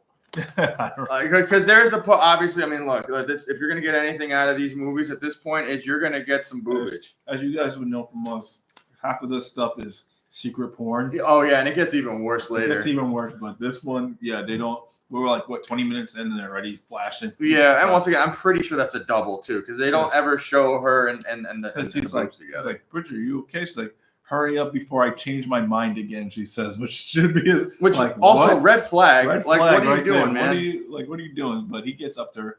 It's the solution, and she opens her blouse and just takes off her bra and just breasts out, and he's like, oh. But what we see is actually in the real world, what's actually happening from the illusion is these like, is it a lawnmower? It's a lawnmower, which, by the way, the most roided out lawnmower you can fucking find. Landscaper lawnmowers. Yeah, it is. With like clean ass blades. Yeah, fresh, clean blades. And Lep's tricking him with the illusion to get closer to the blades because he's about to like grab motorboat. He's about to motorboat some or something, or kiss her. And she's like, "Yes, come to me." And he's like, "Huh?" And then he puts his face because the blades are spinning. Let made the blades spin. And he puts his face right in and just he just gets hacked up. His face, which they don't really show, to be honest, which is kind of annoying. Yeah, it's annoying. But they do that a lot with this, where they just kind of tease you about something brutal, and they're not going to actually show you what it is. But yeah, I mean, so he's dead. I mean, Gleb only killed him because he's messing with his bride. That's right. Because he, like we said in the first one, he can't sense gold, but he can sense her lineage. Oh no, he can. He does. He can't sense gold. He can sense pussy. Like he can sense that from a mile away. That motherfucker. He can't sense gold, but he can sense. I mean, he gets it. That's what it is. That's what he has, pussy sense, man. But like, yeah, at this point too. So they go back into the house. Cody rings the door, and Bridget's like, "Cody," and he has flowers, and she's like, "Oh, that's so nice." Yeah, they try to make up. They don't see Lep sneaking around the house. Like he opens the window and just crawls in within like peripheral, like from where Oscar's chair is. That's where he sneaks in, and they don't see him. And they go into the kitchen, and Lep's doing his Irish folklore thing. He tries to make her sneeze. She sneezes once. She's like, "Are you listening to the flowers?" Like, "I don't think so." She sneezes again and like, "Are you sure?" Then she sneezes a third time, and Cody's about to say, he's like, "God," and then the phone cord wraps around his throat. Because that's gonna. Well, I mean, I guess that would be jarring. If Lep can do that, and that's not breaking the deal, why didn't you do that with the slave? Yeah, why didn't you do that with the slave? And then none of this movie had to have happened. But so yeah, then he attacks them. He beats up Cody, throws a bunch of stuff on him, like a whole shelf. Cody's down from the count for a while. Yeah. And then for some reason, he gets her in the living room and he's like, "Oh, come with me, child." And he apparates his gold in front of her. I don't know why. And also, especially as we learn what his gold can give and do for him. Why is he showing this randomly to her now? And then not only that, that's when he also puts that locket thing around her neck. Yes, he puts it because he wound up and he puts like a gold locket, like the slave collar he had on his slave from 1,000 years ago. By the way, we're like already halfway through this movie, and not a lot has fucking happened. He's killed one. No, he hasn't killed any. No, he's killed one person. Steal your guy, and that's it. He didn't even kill the homeless guy. He didn't kill the homeless guy. Like, here's the thing: like, the homeless guy tells him about what happened. So yeah, like the thing is, like with these movies too, like in a lot of these franchises, they're literally halfway through. It's not a lot is fucking happening, and it starts to get a little boring. That's what's like. It ends up because they know about Lep, but they can't do much. This is what I said too when I watched this, because we watched this one separately. I was like, the movie should be over now, but of course, Lep his only self-sabotage is he always leaves a piece of gold somewhere, because she knocks the gold away, and he's like, "No, my gold," and he picks it up but one rolls all the way to one coin to Cody, and then he puts the rest back in the pot and grabs her and teleports away. Yep. I was like, the movie's over. He has her. He has Cody the bride. has no idea where she is, how to get to her, or anything. Movie's over. Movie's done. Movie's over. He's got a girl. He'll marry her and gracefully, gentlemanly have a wedding night. Okay, we won't get it. Gracefully, as he bundles her in like this kind of what I would like to call a great burrito, and you're just like, all right, so this is about to get gross. So what Oscar's leading to is they teleport back into his tree home, his tree cave home, and she's obviously freaked out. She tries to hit him, but then, like Oscar said, he bundles her up. But then that's not where it ends, because then he starts tearing through like the midsection, and he's like caressing her stomach. He's like, "Oh yeah, I can't wait until our wedding night." It's like he's like, "You're gonna have to have a litter of like 6 or 7 of mine." That is fucking disgusting and disturbing. And then he's like, "But then don't," because I was like, "What is the point then if you are attracted to him?" Because like, you can't stop there. You have to change. You have to look more like me for the litter, or they won't take to your. Oh yeah, he's like, he has to do surgeries and shit. Like, so wait, so why are you doing these weird practical? So you're a fucking magical being. Yeah. Just isn't it? Can't you do like a thing and then she just has your face? Well, it looks like it. Because why does he need to actually mutate her face? Yeah, right. Also, there's no female leprechauns. Is that not a thing? I guess no. They actually never explain that in any sort of lore. And he's the only one. We never. Just spoilers for the series. We never get multiples. We never get multiples. It's always the same leprechaun. Well, kind of. But not that. That's way ahead of that. But so Cody has the last piece, because then of course Lep has to count. He's searching through his code. He's like, I'm missing a piece. Which, by the way, I don't know. What are you counting? There's like no. It's all different shit. All different, yeah. He just added to it by putting teeth in there. So like, how does he know the exact amount? He's missing one of his 30 gold coins. Jesus, man. Not the 2 goblets or the scepter, but one of the gold coins is gone. He needs that gold coin. So Scott. I keep calling him Scott. Yeah. Scott's in the next movie. That's why. Okay. It's Cody. Cody gets up, but now immediately I was like, was Bridges' family rich or something? It has to be, because there's detectives on the scene. His house is being guarded by cops. He had to sneak in through the fire escape. And Morty's like, what the hell did you get into? Because Lep had left Mr. Steeler Girl's body on like her door, like upside down, face mutilated. And she's like, please, Lep, just like, I won't run. Just let me. He's like, it's fine. I'll let you out of your bedding, because you can't escape this place. Yeah. Because she tries to escape, but it's like one of those loop around, where it just keeps coming back. She gets visions, but she can't do anything.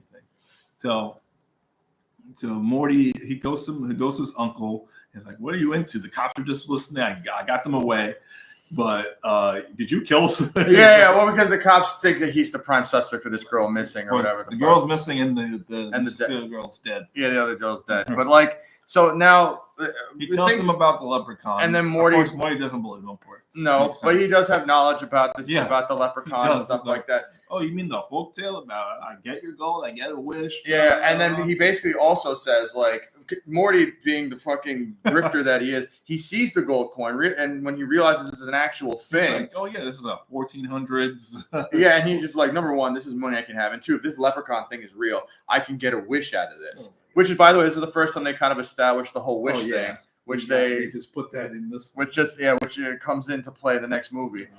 But so at this point now, they pretty much try to lure the leprechaun into that way, distract him. Jumps into their apartment and starts messing, because Moore's like, "Oh crap, you were right, it's real." But that's when we get, or did we get it before? No, that's when we get his weakness. His other weakness, iron. Oh yeah. Oh, because they put him in the safe.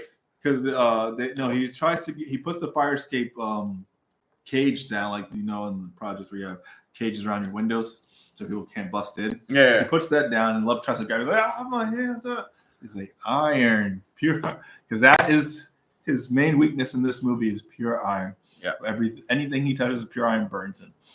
Oh yeah, Mad TV. Mad TV guy. There's a few Mad TV things in here. It's just hilarious. But yeah, they run to the bar because, of course. Yeah, because Morty's like, look, this is my stomping ground. Like this is my territory. And then somehow he kind of wrangles Leprechaun into a drinking thing. Well, you have to give the random scene which I cracked a bit. Cody goes into the bathroom to really take a leak, and then he sees shoes, and he's like, and it's just the random guy you've seen this little person, this black little person. The guy from Me, Myself, and Irene. Bad Santa. Actually, I'm pretty sure he was also in Willow, and that was the same thing that Warwick Davis was in. I'm pretty sure they were both in Willow together. Because he's like, because it is St. Patrick's Day. Yeah.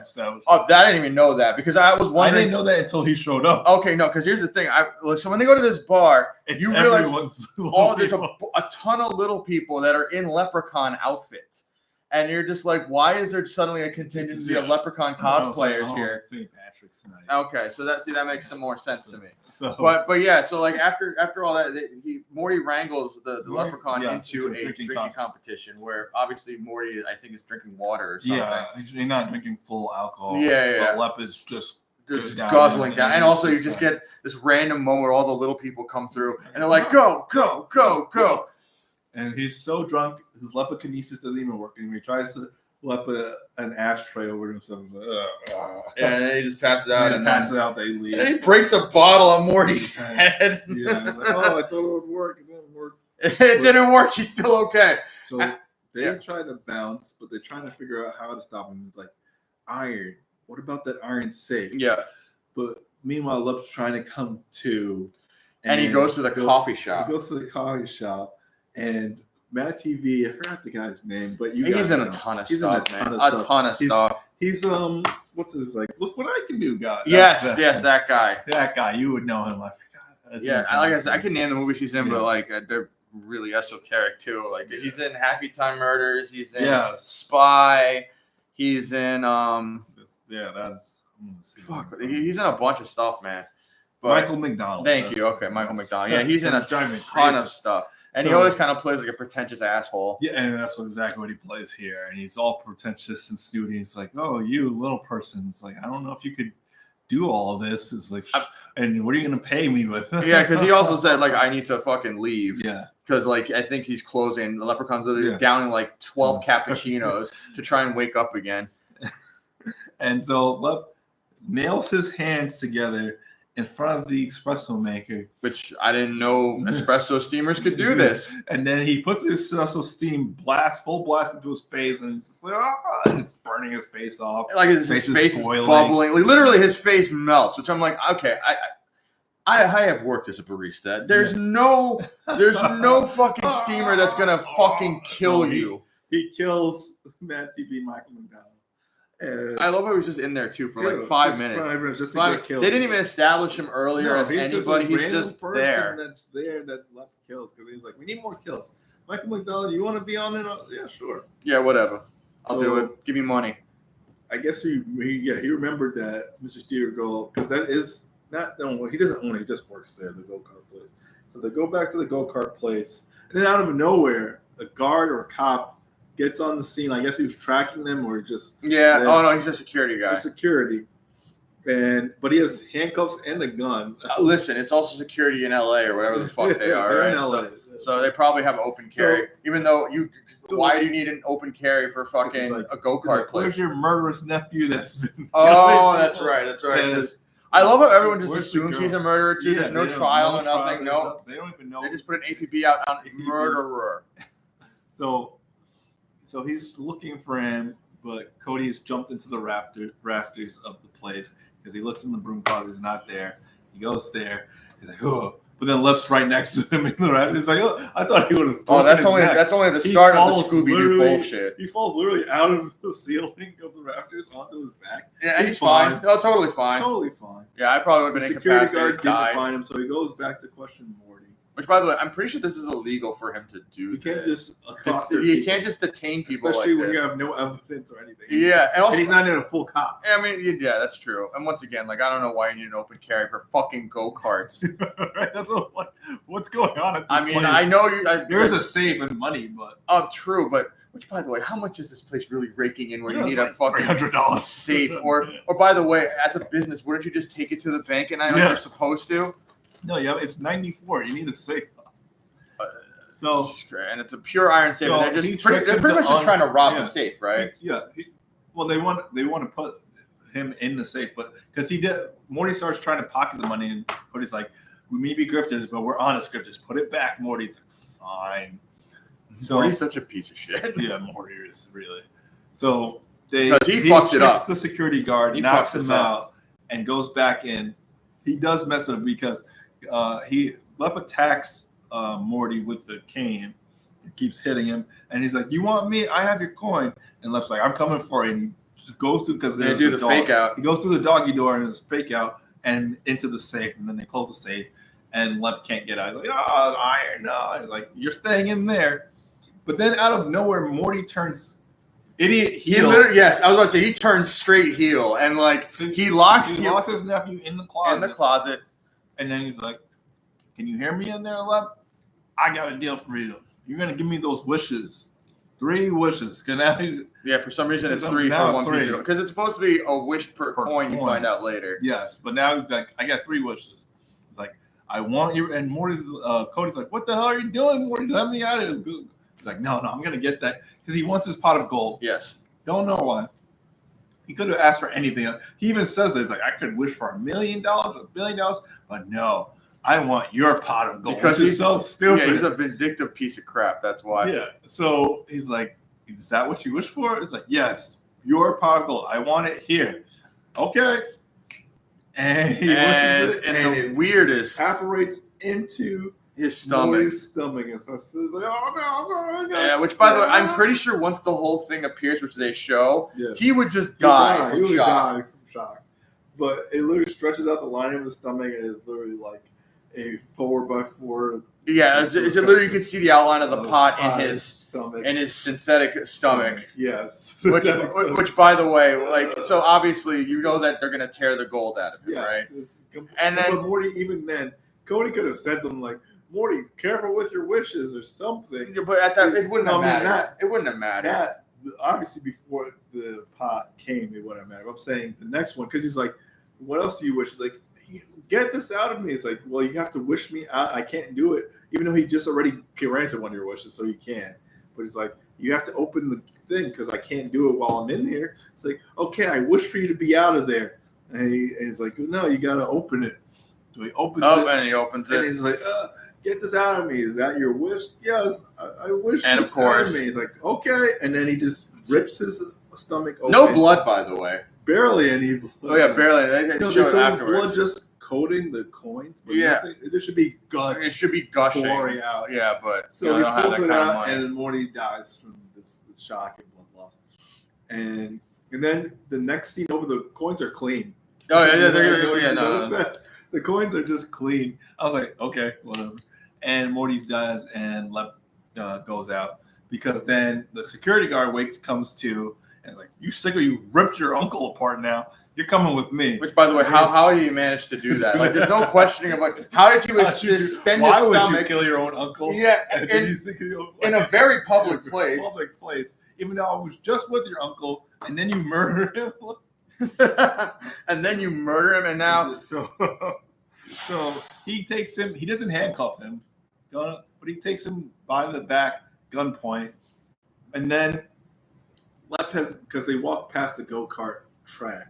And then Lep is on the go-kart with his own, another, I guess this is a staple too, souped up Lep go-kart. Yeah, what is this thing about making these vehicles? Yes. He just makes vehicles, like a builder from the Lego movie, where he just finds things and makes these twisted metal vehicles. Because then the cops, or the security guard's like, holy crap, he starts shooting, but it's going too fast. He knocks the legs out from under the cop, and comes back around and just runs over. Yep, and he's dead. So it's some Fury Road looking shit. And then even Cody's trying to get away. And it's like, give me my gold. And he's like, no, you piece of crap, you're gonna have to kill me for it. It's like, fine. Then we get another rule. Another random rule. Because they had to, because he just won. Which, by the way, it doesn't even make any sense. And it doesn't get addressed at any other point in any of the movies ever again.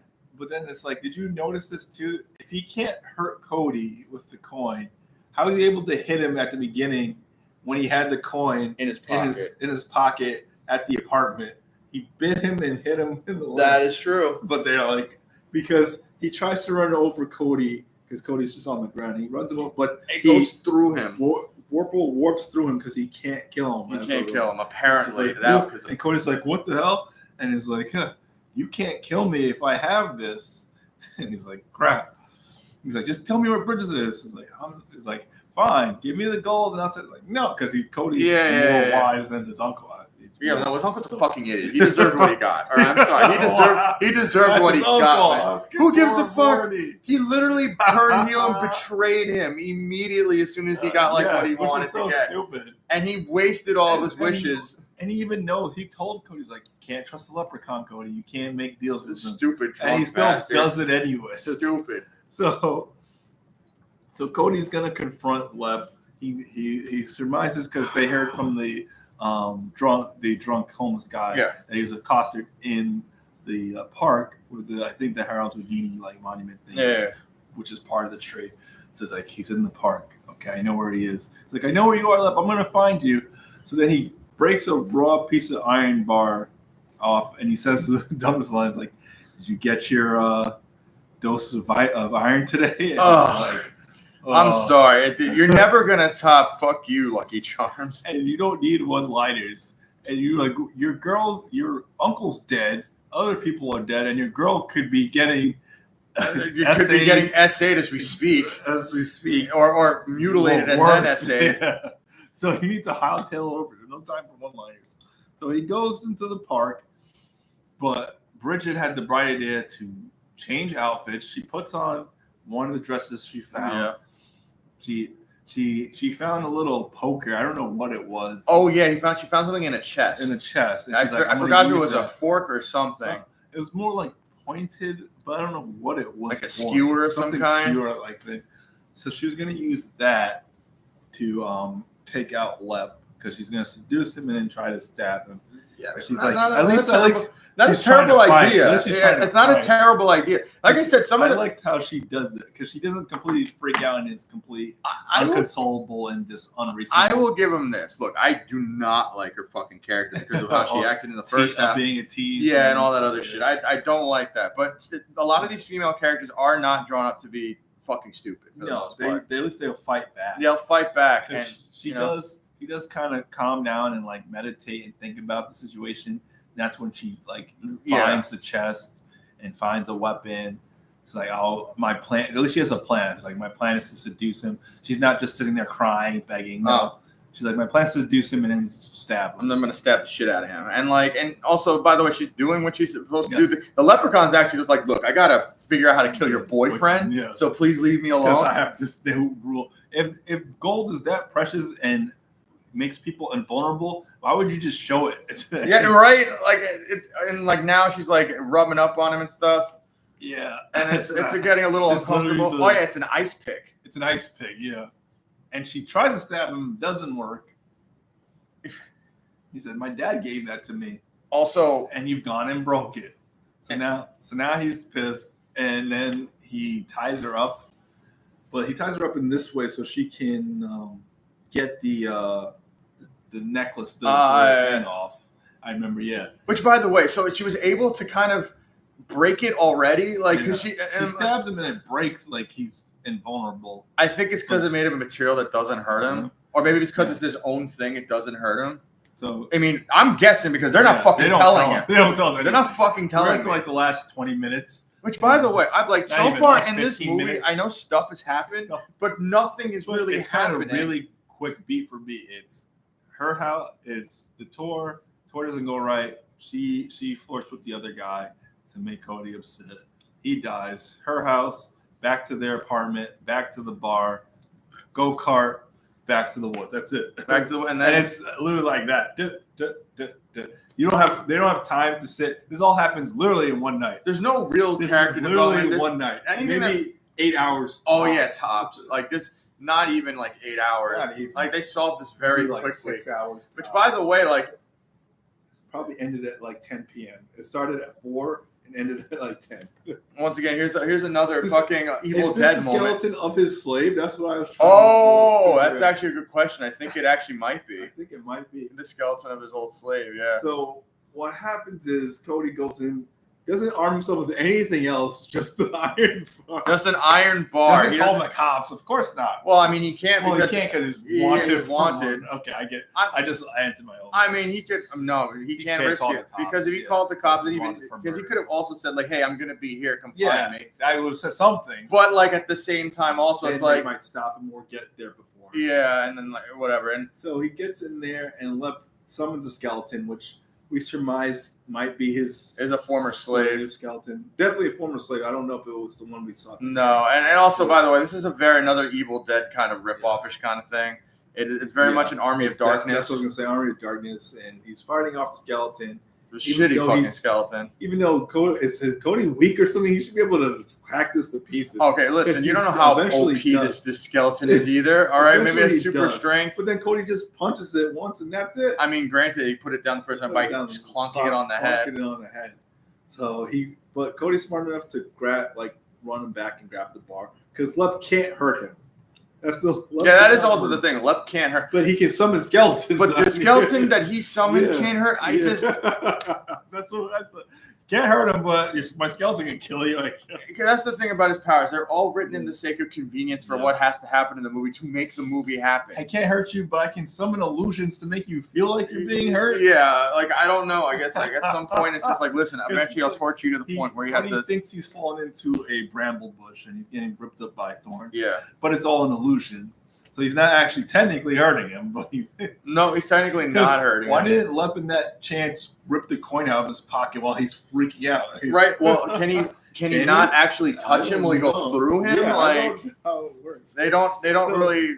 Bridget does get the broken ice pick and free herself. Which, by the way, for some reason they can pick open the thing, but it can't stab the leprechaun. She could easily have done it herself because the only thing that's there is a latch to pull up, and then the whole thing comes apart. So this movie just comes apart. I mean, so they run off together and they run into the labyrinth. Yeah, I was thinking of the labyrinth. It is. That's the best way to put it. That is his home. They split up and then come back together, and she's like, "Cody, give me the coin." Out of no, he does not even question it. Okay, here. Kind of. He's just like, what? This is the only. No, he kind of does because this is the only thing protecting me. He's like, no, we'll leave. He's like, we'll just leave. We'll leave it here because it's the only thing he wants, and we'll get out of here. And he's like, just give me the coin. And then he because this is the thing that I was like, what the hell? Because he makes out with her, and then he gives her the coin, and it's Leprechaun. And Cody would have been like, I would have been like, oh, dude, weak.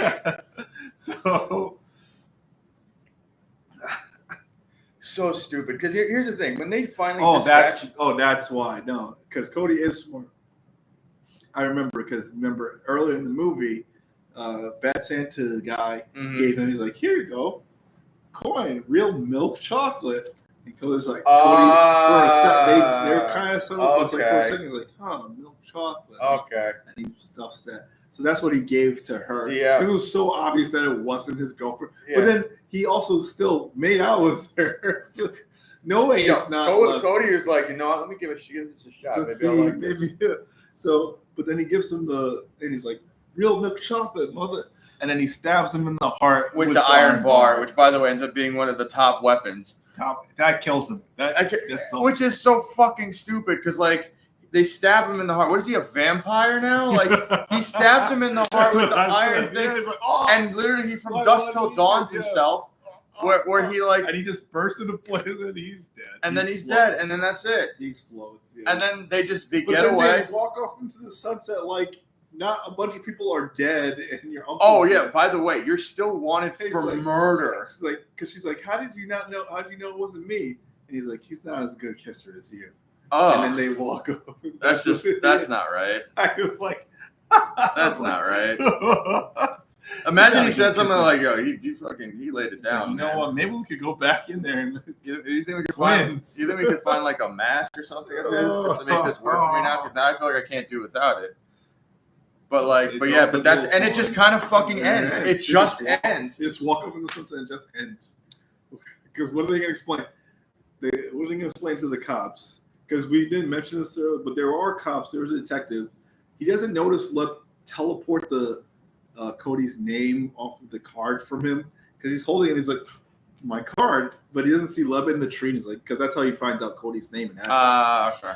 But that's the only other detectives we see. Great detective work. Well, what is Cody going to explain to the cops? Well, your uncle's dead. The security guard's dead. The security guard's dead. A leprechaun.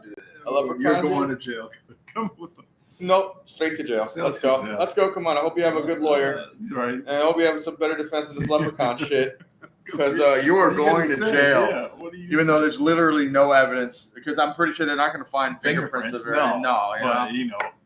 So that's the end of 2. It just ends. Again, it's another Elseworlds because it doesn't connect to the first one. They don't remember. It doesn't even connect to itself. It doesn't connect to itself because he has a whole new array of powers, weaknesses, and rules. And here's the thing. And then, so compared to this one from the first because movie, he wouldn't be able to hurt Ozzy if the gold coin makes you invulnerable. Exactly. That's actually a really good point. It doesn't. It completely retcons itself. These movies retcon every movie that precedes it. Yes. And the thing that kills me is, like I said, the first movie you kind of take it with a grain of salt. It's like this goofy whatever. If you're used to Child's Play and shit like that, or later Freddy, and you like the goofy horror stuff, all right, that works. And this one, it just felt lazy. It was boring. Like the only thing that carried it was like probably still only Warwick Davis because I did not like any of the fucking characters. Yeah, Cody's he's not milquetoast. He has personality, but he's just there. He's just there. He's just the average white dude. And he does use some of his smarts, which I like being the grifter. Like I'm gonna grift him with the fake so that does come back. Morty's a piece of shit. Yeah, uncle's a moron. Bridge is the only other character, which he's prisoner for most of the movie. Yeah, and the pacing in this, it's so slow. This was like, and again, we get no inference into how Lep thinks. All he cares about is gold and getting gold and puss. Yeah, that's it. And gold and making leprechaun babies. But yeah, and then now we get into the third one, and then right after 95. Wow, they're just pumping these out, dude. It's so fucked up. Like so. This one, once again, there's really no connection because also, once again, the leprechaun gets revived in a completely different way. I'll give my title for this one. Viva Lep Vegas, American Leprechaun in Vegas. Oh my God.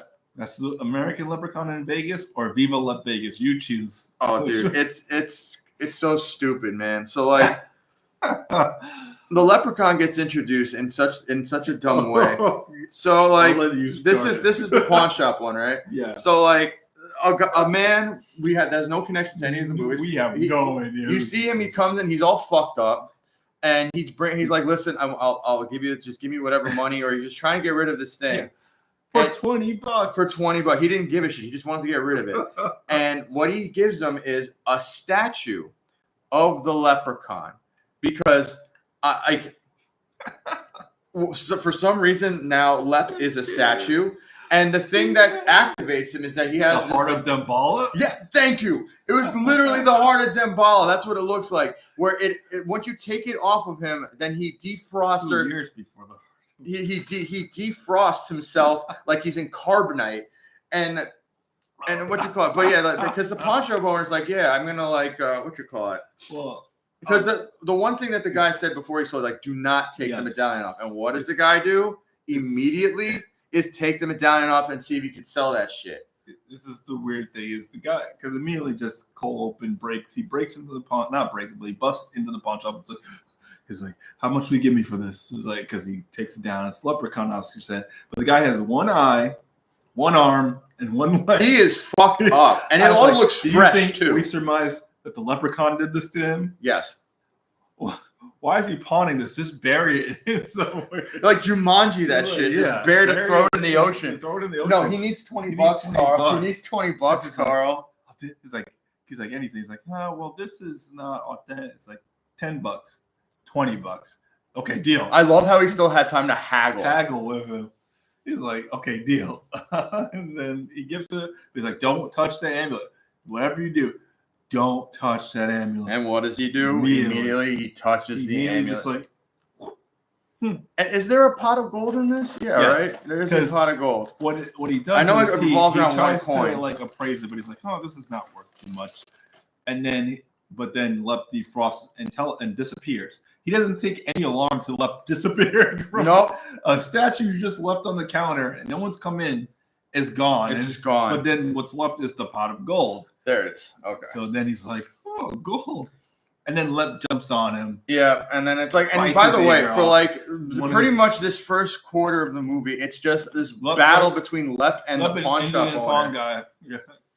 And by the way, what does this Indian pawn guy do? He like goes, oh, I have to educate myself. Yeah. Let me pop in this DVD-ROM. This Leprechaun CD-ROM, which will tell me everything I need to know about all leprechauns, which, by the way, why do you have this? It is also going so slow on your desk, ready to go. And he's also not even paying attention to it. He gets like the first couple things, and then stops. And then he's like, "All right, I got what I needed. I'm just gonna."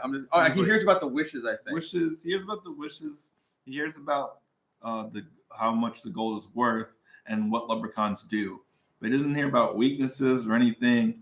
He just like, oh, okay. He gets his gun because he finds out that the amulet. He's scared of the amulet. He could surmise that the amulet was the thing holding him bound. Yeah, I mean that's what it was. Oh, amulet. I can take this guy. I don't need to call the cops or anything. This thing that just bit off my ear and my toe. And he's like loading a gun. And that's what I said we were saying earlier. He goes back to the shoe store. He's like, your shoes are filthy. And he pulls off his shoe and he has a hole in his sock exposing his toe. And he bites off his toe because, it's Lep. It's Lep. He has a Quentin Tarantino thing going on. And then, but once again, besides this battle going on, you're also introduced the battle of the pawn shop. You get introduced to what you call it. What was it? Yes, you get introduced to Tammy and Scott. Yeah, so they don't previously know each other, right? Scott just picked her up to help her get a ride. Correct? She's straining her car's kaput, engine's fried. So she's hitching a ride to her job because she can't be late. You know how it goes in Vegas. And Scott is this like not complete milquetoast, but he's like milquetoast, young, aspiring college kid about to go. Like I think he's just like tracking. He wants to do Vegas before he goes to like his career, his college. Yeah. And he's like, by the way, stupid place to go. Yeah. Like go somewhere abroad. No, let's go to fucking Vegas. As we'll jump a little. You have your tuition money. Oh my God. Why would you bring that? That's a swig. That's a swig. Because look, I'll forgive the amulet and the carbonite and this crazy and the heart of Dembal and this battle in the pawn shop. And the fact that this guy's DVD-ROM is playing through the whole movie, yes, and it's going so Why does he slow. have that? Because it's a pawn shop. They have everything. Okay, he had that on ready to go. Though he was like, "Oh, I knew a leprechaun would come in today." It's gonna be a long swig. Because Tammy's like, "Can you help me?" He's like, "Well, your engine's fried and everything." He was like, "I could drive." He's like, "You'll drive me wherever." He's like, "What if I said Chicago?" Chicago. He's like, you know what? Because he knows it's just like, I probably would have done it. So you see kind of their rapport. Yeah, look, Tammy's fine as fuck. Tammy is gorgeous. Like she is a quintessential American This blonde movie girl. is not much, but she will keep you. Yeah, she will keep you entertained. I'm not saying like I don't think you really. She doesn't go full topless, does she? At some point. No, she's almost. Almost. She almost does. Oh wow! I love how they always have to throw in little people in this, just in every aspect. But anyway, fucking dummy Scott, dude. The casino. Guess what the casino is called, Oscar? Oh, it's the Lucky Shamrock. Yeah, the Lucky Shamrock. Of course. Subtlety. I love how like Scott gives her the ride, and then she actually does warn him, listen, don't go in there, don't gamble. Because he's like 18, 19. And he's dumb as fuck. And he's clearly like country as fuck, like, I just want to see. And she's like, fine, you did help me out with the ride. I mean, and not for nothing, too. And he clearly has never been to a big city or anything. He's one of those types. He's one of the suburb kids or this. He has Midwest big ass fucking ears. He's like one of those suburb Midwest kids, just like the big city, Las Vegas. I'm bewildered. I was like, I just want to see.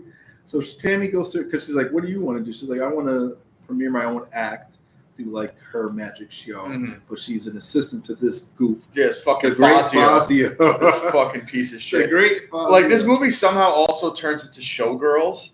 where it's just like about entertainers in Las Vegas because you kind of follow the kind of people in the casino. The owner of the casino is one person. This Fazio guy is another person. This woman who I'm not sure the associate. I think she's like a dealer. She's a dealer. She's a craps dealer. She's a craps dealer and roulette dealer. And I think she's like, and I think she also like used to be a model or something. Yeah, she's or like when I was younger, I was on the stage. Okay, yeah, and then that's kind of her thing. She was kind of like a Tammy. Yeah, her thing was kind of like very much like I don't like that I'm getting older. Yeah. I'm still good looking. Yes, you know what I mean. But Fazio she has an obviously fake bad wig on right now. Oh, dude, this is like look at this guy's hair coif. Yeah, Fazio's not. Which, by the way, it's just like 95. It feels like I'm in the 80s right now. Like it's right. It's insane. But yeah, like so, like you follow like these people that are inside of the casino at this point, and you realize they all have these desires for what they want. Fazio wants to be the great magician. Yep. The owner wants to bang Tammy. Yes. And have a successful casino. So and watching it, and Fazio's like, maybe he's like, your trick's kind of lame. He's like, well, not this trick. I'll put you in a box and I'll set it on fire. What could go wrong? And then he literally lights a table on fire with a fucking flamethrower. Which, by the way, how did you get a flamethrower? I don't know if the laws were that lenient in Vegas back then. Because, casino owner Mitch is like, what the hell? Are you freaking nuts? Only a moron would try to light somebody on fire in a casino. God, and I forget also, like, oh, my bad. No, and that, what you call it, that she, I believe, like, what is the older woman's name? Loretta, right? I think so. I'm pretty sure it's Loretta. And because the entire time she's kind of trying to put herself forward and like sell her body, but she's like, "Shut up!" Everyone's just very ageist, and they're like, "You be quiet. You're old." Yeah, basically, like even though she doesn't look that bad. No, she doesn't. She can absolutely still get it. I mean, Tammy's there, but still, like she doesn't look terrible. So Scott's there, and he goes to the roulette, but it's because Vegas, so it's kind of rigged. And he's losing his money. It's fucking tuition. It's like, what about this? It's like, put it. Because by the way, is that how that works for college? Don't you prepay before you start heading he's probably going on his way too. I think it's like the summer beforehand. Okay, because I'm like, I don't think you just show up and then give him the money if you to register and all that shit. I think he didn't register yet. I think he was going to. Okay, that's still insane. That's an insane line of thinking. To give your son that, and he's like, I'm gonna go through Vegas because he probably has like a college like Berkeley or something. He's going to. I forget where he said he was going. But no, it's stupid that he went through. But also, Tammy did warn him. Tammy tried to warn him. If I was Tammy, I wouldn't have let him in. But then the movie wouldn't happen. Yeah, it wouldn't happen. But at this point, you just see that Scott's losing. Yeah, and. I forget how Lep is getting introduced at this point they're battling in the punch. Is he not dead at this point yet? Like, because here's the thing too. Like, the guy's not dead just yet. He dies like right before Scott gets there. So Scott, she tricks him. She's like, "Don't worry, put down your tuition money. Put down your tuition money. You'll earn it back plus more." And Scott's like, "Okay, okay, I'll just get sold like that. That's fine. So I'm good." Keeps doing it, and she's like, "Oh, sorry, red 28, you lose." Like, oh no, I lost my money. Freaking out. And he's like, well, you have that. And he's like, watch my grandfather or something gave it to me. It's like, well, you can. There's a pawn shop across the street. You can pawn it off there. Meanwhile, Indian pawn guy, dumb as he is, he thinks he's invincible because he has the amulet, and Lep won't get close to him with the amulet. But then Lep kinesis. A crossbow or something. He crossbows him in the arm. Yeah. But then he kinesis, a fishing line, and hooks the amulet. So the guy's like, all the fans like, no. And it's like, it's up for you now. And he starts beating him with the cane. And then I think he just strangles him. Yeah, and pretty much at this point, the pawn shop owner's dead. Yeah, the pawn shop owner's dead. Because then Scott comes in and just sees the dead pawn shop owner. And then and also they established this thing that we were just watching before, where the owner of the casino has to make money because he owes these two gangsters money. Which, by the way, they're some of the two loan shark gangsters. Yeah, two of the most random characters too. Because I'm watching them and they have these moments in the movie where they talking, saying random crap. I'm like, is this the director going like, you know what, we need some Quentin Tarantino Pulp Fiction moments, Pulp Fiction where they start talking like normal guys, and it's just like, this is not the time to be doing this. We need to get this movie going. Get the action going. Because Carl, this is one of these movies where even right now, Fazio's act is just terrible. It's the cheapest trick of she's going to be in this drawer, and then we're going to put her in this other drawer, which is her just going under the trap door and coming up. But because the stage is so crappy, who set the house on fire? What is happening? Okay. Okay. That's not communicating to us. All right. So please stop reviewing these movies. Yeah, no, please stop. So she's like, "What the hell was that, Tam?" He's like, "Oh, your trap door sucks." It's like, "It's not my fault. This place sucks." And everyone in the theater is like falling asleep. Yeah, I mean, they basically just show nobody that cares about. And no one gives a fuck about this guy. And this is also kind of helps motivate him to be what you call it. To his thing later on where he wants to be like the greatest magician ever, which by the way, stupid wish, goddamn stupid wish. But anyways, so what you call it? So Scott goes to the pawn shop. Pawn shop owner is dead because he's an idiot. He finds the coin. He finds the coin and he makes the first wish. He's like, "Oh, if only I was back at the casino winning." And it teleports him back to the casino, right to the roulette table. Which he doesn't find odd at all. He's like, "Huh? I'm back at the casino." And then he starts winning. And he starts winning because the coin is like, I think it's like helping him see or move, like it's moving his chips to the right thing. He's moving his chips to right where it will land. Even with her rigging it, it still moves his chips right to where it will land. And she's like, "Oh crap, how's he winning?" And he's like, "Oh, black 32. Yep. Black 13. And she quickly puts it together where, like, because he puts the coin on top, and then the coin, he moves it. You see, he puts it down one way, and then it's like, and then you see his hand just move by itself. Yeah. And she's like, all right, it's definitely the coin. She puts two and two together. So she's like, Fazio, we need to get that coin.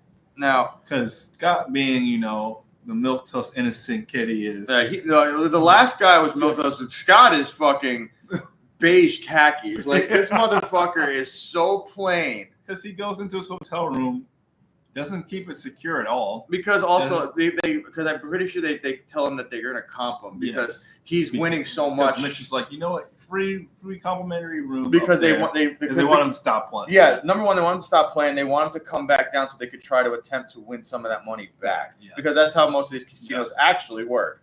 So eventually you'll lose all your stuff, and that's Vegas. Yeah. Yeah, but like, so I mean, he's just in his hotel and he leaves the coin just out. You wouldn't keep that on you, but Fazio. Wow, I actually thought that Fazio goes in, takes the coin. Also, that is a horrible ninja smoke escape. That's what I said. That is the worst. I wrote it in my notes. Ninja smoke escape. Okay, so you were saying Scott breaks into the room. I mean, Fazio breaks into the room. But we got to cut back because Lep is going over, because I don't know if he senses the coin or he just knows Scott took it and went that way. I think he senses the coin. He senses the coin. Which, once again... No, he does sense the coin. Which, by the way, this is the first time he's able to sense his gold. Because he follows Scott up to the room. But he goes to Elvis impersonator, comes out of a limo. Which, by the way, dude, like... And you just take all horror out of the movie. I mean, the horror was out of this movie to begin with. But like, here's the thing, too. Like, this is one of those movies, I don't know if you'll agree with me, Carl, where you're watching this, you're like, this is a Leprechaun movie, right? Where the fuck is the Leprechaun? Because he's here, but what are we doing? Yeah, because now you're following Scott in this crazy, stupid plot of him losing money, and then you're following these casino workers and how the inner workings is corrupting the casino. And then Elvis goes, "Thank you very much." And then he does it right back. Thank you. That's a really good impression, little man. And it's like, dude, what? Why? It's like, why? What are you watching? Like, it's not even like clever hijinks or anything. It's just stupid shit. Just random stupid. It's padding. A lot of this movie is straight up padding. But anyways, yeah. So Fazio takes the coin away. No, he sees Scott come too, and he's like, smoke. But then he doesn't move in time, so the smoke dissipates. He's like, it's the worst getaway. Because first of all, he throws a towel at him, punches him, and then turns around and just smoke, and then stays there too long until the smoke disappears, and then he leaves. Then he leaves, and he runs out. And then when Scott tries to come after him, Lep comes into the room and he's like, "Give me my gold." Which, by the way, he didn't run past the guy. He didn't see Fazio run out. Yeah, he didn't run past the guy or anything. Like, it's so fucking stupid. Because here's the thing: now Leprechaun thinks that Scott still has the coin. Yeah. So he attacks him. He bites his arm, and Scott stabs him which gets blood. You contaminated the blood on. Can't get blood in your wounds. That's a no. Okay, this is Oscar's signification because this is where it gets. It was stupid before. This is where they're like, "Oh, this is gonna be such an interesting twist." Hilariously, I don't know if you did. I bust out laughing so hard because he grabs Lep and chucks him out the window of like 3 stories. Tell me that's Like, he fresh princes him. He straight becomes Jazzy Jeff. And no one's alarmed by this. No, none of the other patrons are alarmed by this. Someone got thrown out of a window. Yeah, no one sees someone getting thrown out of windows. Here's a window breaking. No one reports a noise complaint, anything like that. We didn't give you much of the setting, but it is a casino. It is filled with people. There's like 100, 200 people just playing the games, getting the roulette and everything. It's filled. So no one's noticing all the stuff going down. So now immediately Scott is feeling something. His arm's burning. He's like writhing. His back's hurting. And his face starts changing. He's turning into an American leprechaun. Oh my God. When I saw that, I'm like, because I saw the bite happen. I saw the blood going in. I'm like, please don't do this. I knew what you were going to do. I knew the second I saw it. Please don't do this. I forgot about this. You know, the only thing I remember from this movie is Loretta's death. Okay, well, yeah, that was straight up ridiculous. Yeah. But I'm watching this and I'm like, why are you doing I don't even this? remember Tammy. You think I would remember Tammy? Why is this the angle you guys decided to take this? Because also, by the way, it's not even something that's really interwoven into the story. It's like its own separate thing happening. I feel like I know it's like it becomes an afterthought by a certain point. There's only one writer, but I feel like someone else or producer said we got to put something else in there. So we've got to switch it up. Yeah, we got to. Switch it up. Just keep getting the same movie. You lose a piece of gold, put something else in there. Yeah, make him a werewolf. You like werewolf? Yeah, people like werewolves, so let's just do that. Because by the way, that's what he looks like he's turning into. He doesn't look like he's turning into a leprechaun. No. He's literally getting hairier and he's getting like fangs. Old lep face and pointy ears. And then he gets a bad Irish accent intermediately. So they don't believe in the coin, but then Mitch is seeing them fight over the coin. He's like, that's an actual gold coin. Give me that. He's like, I own both of you. This is mine. Yeah, this is mine. I need some compensation because you lost a bunch of money from that goofy kid an hour ago. Yeah. So give me the gold. And then he makes a wish. He's like, you know what I wish? I wish Tammy was all over me.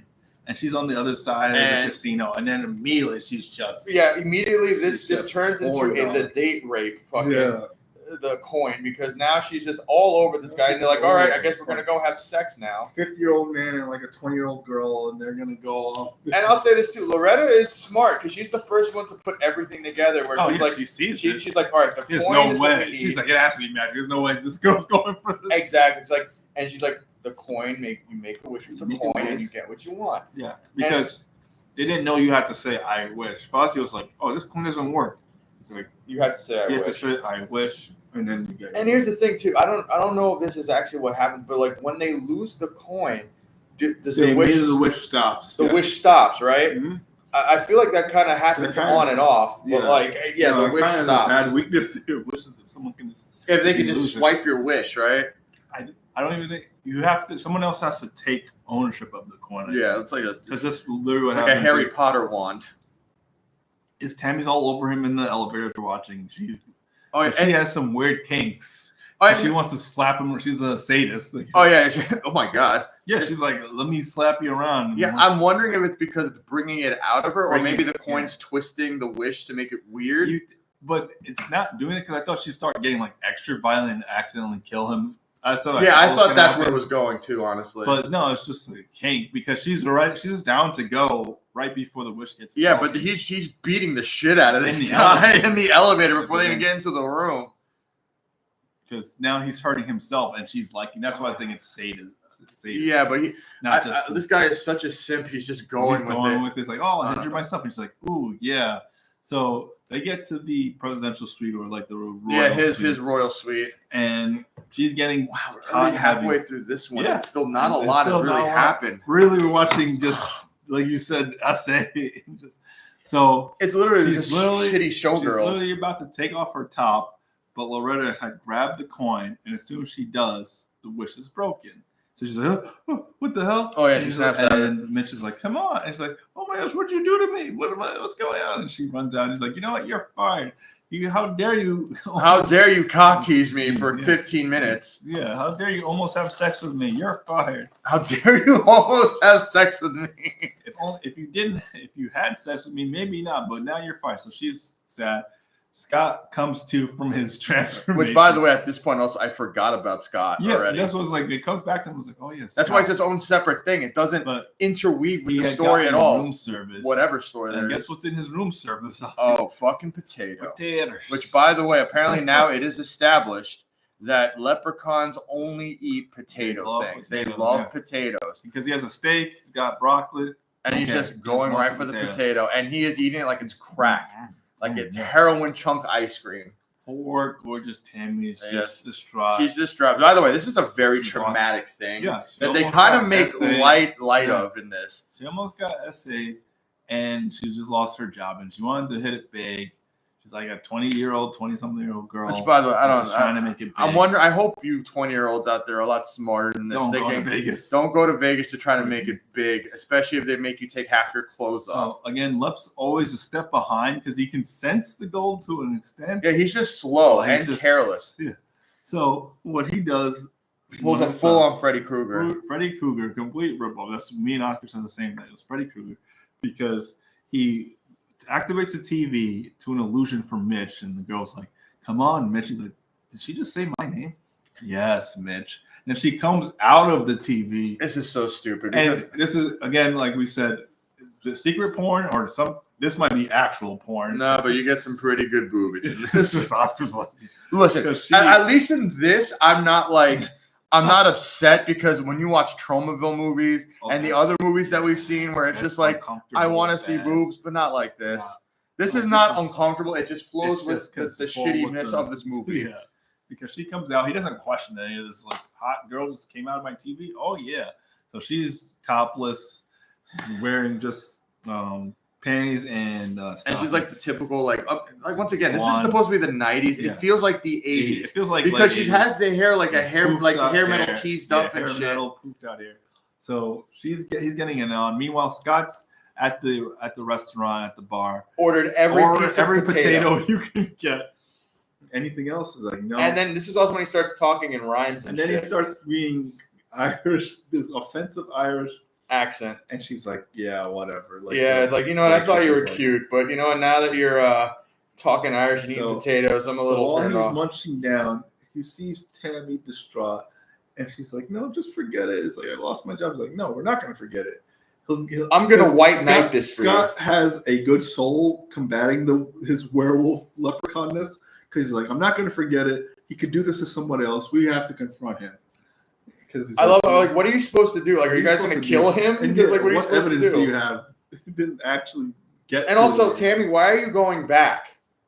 Like, just let Scott do whatever. You were going to say your line, because Tammy, as we'll learn throughout the rest of the movie, the like 30 minutes we have left, she's a ride or die.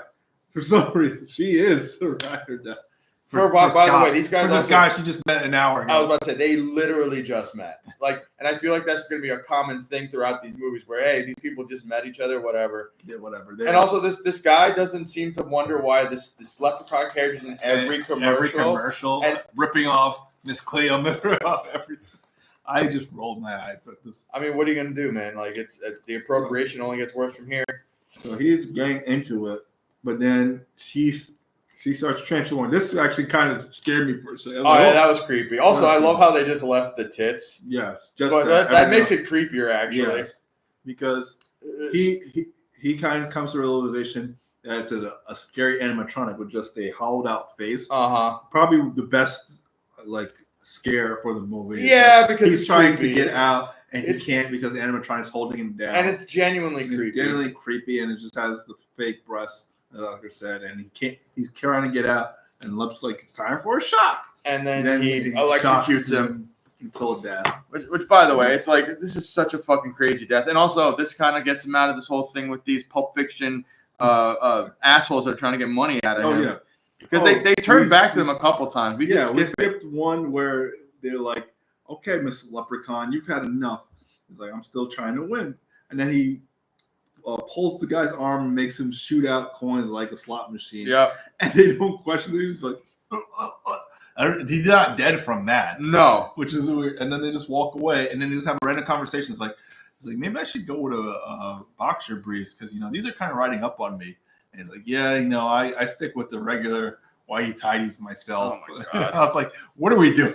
Because there's the thing, like this isn't amounting to anything. So basically, he still has to get the coin, correct? Yes, he's still trying to. He's still trying to get the coin, and then on the side, Scott is turning into this werepecan. Werepecan, yes, I like werepecan. A werepecan, and then Tammy's kind of in the middle, like I have to help Scott, and then get rid of this leprechaun. Just roped back in because Scott's like, we gotta seek justice for There's too much going on. So they go on to Lep, who has killed him. They see Mitch barbecued, and then before they run out, but before Lep can get to them, the loan shark guys jump on Lep, and then he just I don't think he even kills them because I remember I was like, I had to rewind. He's like, he just beats them with the cane, to unconsciousness. But then with his shillelagh. With the shillelagh, yeah.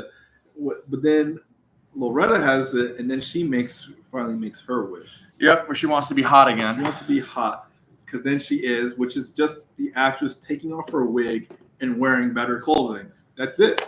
This is like it is. Oh, by the way, and this is also where I finally recognized her because she is also in Hatchet.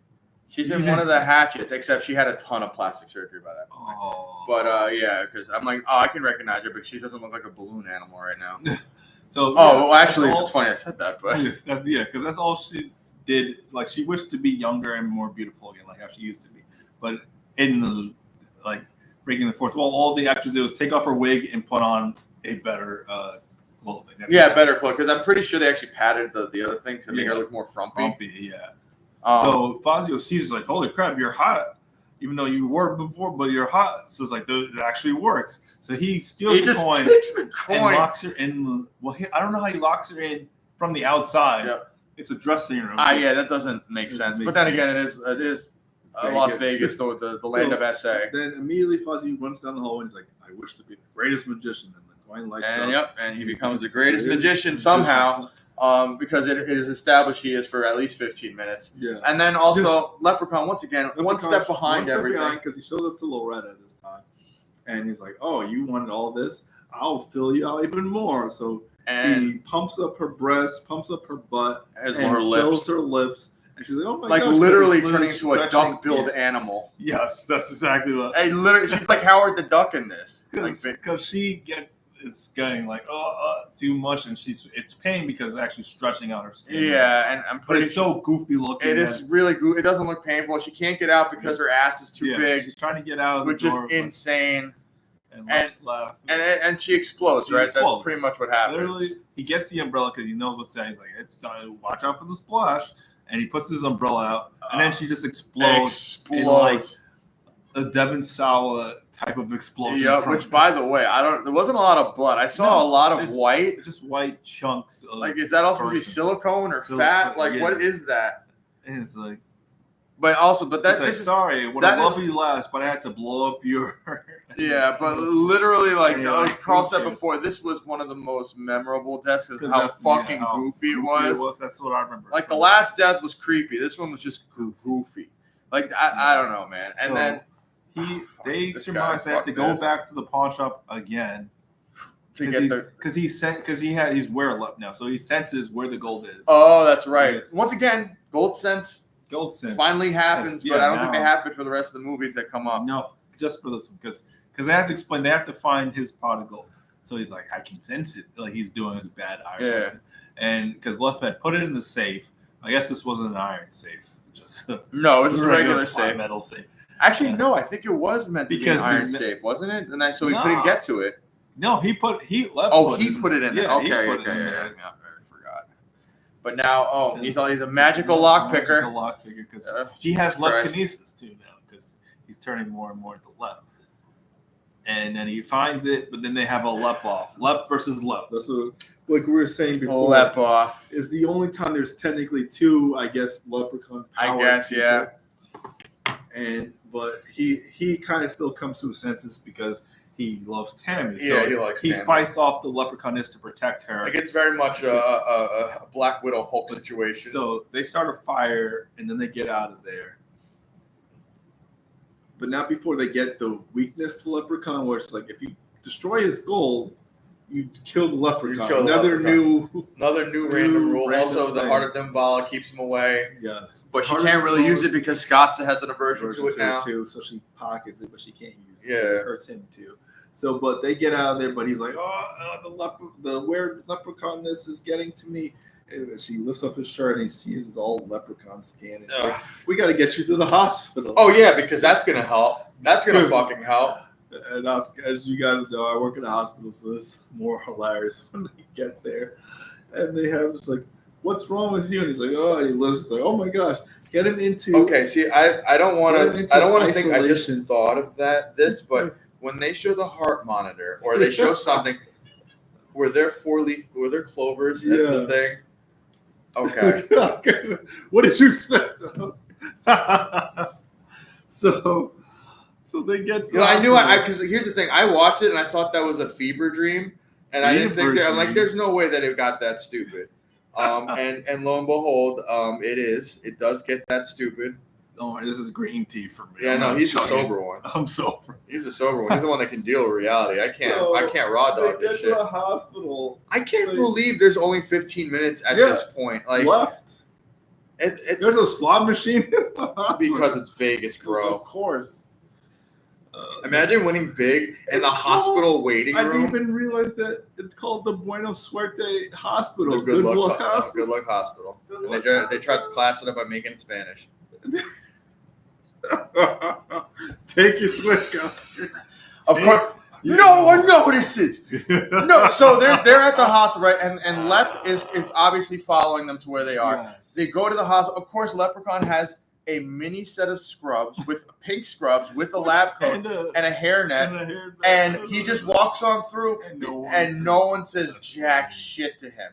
Like they don't don't get me wrong. I'm not gonna say like a little person can't be a nurse or a doctor. No, but when he looks like a burn victim with claws, a leprechaun hat under your thing, not just wearing your head cap like you do in like surgery and stuff. Wearing it over your leprechaun hat. Just this little person in scrubs just walking by, and they're just not questioning. Hey, by the way, I've never seen you work here before. I've never seen you work here before. Which nurse is that just walked on? Oh my god! And also, I love how like they show kind of how corrupt like the medical system is because the doctor like sees what's happening. They're like, we have no idea what's happening, and I think they notice that he has a bunch of money. Yeah. And then they're like, oh, we could definitely run all these tests. You know, he'll pay for all of it. Yeah. I'm like, what? And then because they say he's supposed to. Which, by the way, isn't he supposed to consent to tests? Yes, and he's supposed to be contagious. None of them are wearing proper PPE. They aren't. Some of them are not even wearing gloves. But they see this guy stomach literally transmorgifying in front of them. Yep, and also with the crazy heart monitor readings and all this other shit. I forgot why she went down here. I forgot also, honestly. I feel like she just walked around just to walk around at this point. Because killed this guy for some reason. I think she might have saw Lep and was. Now here comes his leprechanesis. Leprechanesis that always works. Oh my god! And he's like, he's like, oh, I forget. No way to speak about me, mother, because she's like, let me go, you son of a bee. He's like, no. But then he senses that he's like, Tammy's in trouble. So I'll use. Oh no, not the. Oh Jesus Christ! All right, I gotta fast forward. I'm gonna get drunk before we get to the next couple movies. Yeah. Oh, here's the thing. Fine, too. He didn't. I thought he was gonna cut himself with that. So, and he's having a leprechaun off with the Scott. Second leprechaun off, and Scott's almost going full werewolf. Yeah.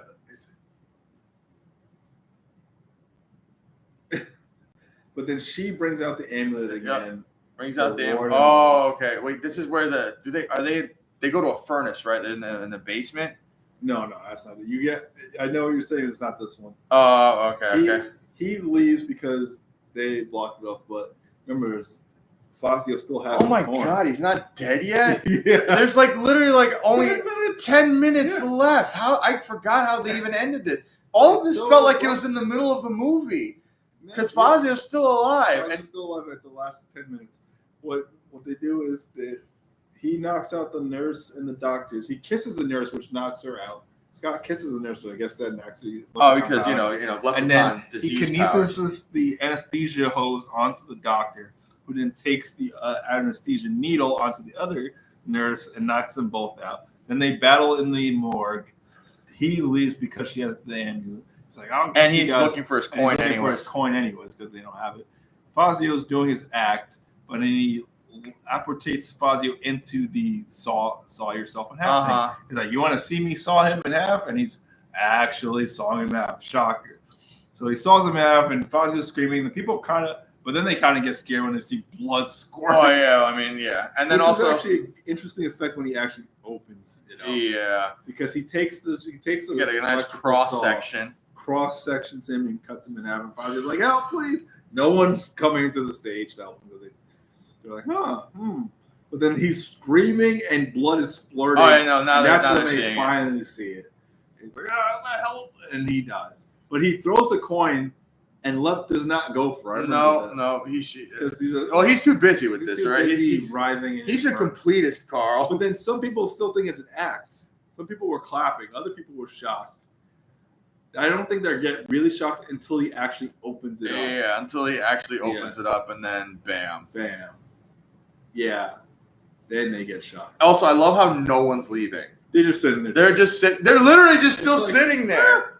Like this, the exorcist is like, but I would be bolting. I would be okay. This is fucked up. I'm leaving. Oh, now when because Scott comes back. Scott says, "Get out of here! Get out of here!" I forgot about this part. Left kinesis the poor waiter, and he just stage dive. Hits the chair, hits the table. That was it too. There was no fucking reason for this. Poor dude, he's just minding up. And now he's probably paralyzed for life. He's gonna have a bad injury when he quits. And now people are bolting out of the casino, how stupid trampling each other. Oscar can't even drink right now. There's too much going on. This whole movie is too much. It's too much and too little at the same time somehow. Tammy, you're the only reason I'm still. Tammy's fine as fuck, man. All right. And now they have a fucking flamethrower. Tammy is right or die. I'm forgetting how the fuck they grabs this guy. He grabs Fazio's flamethrower.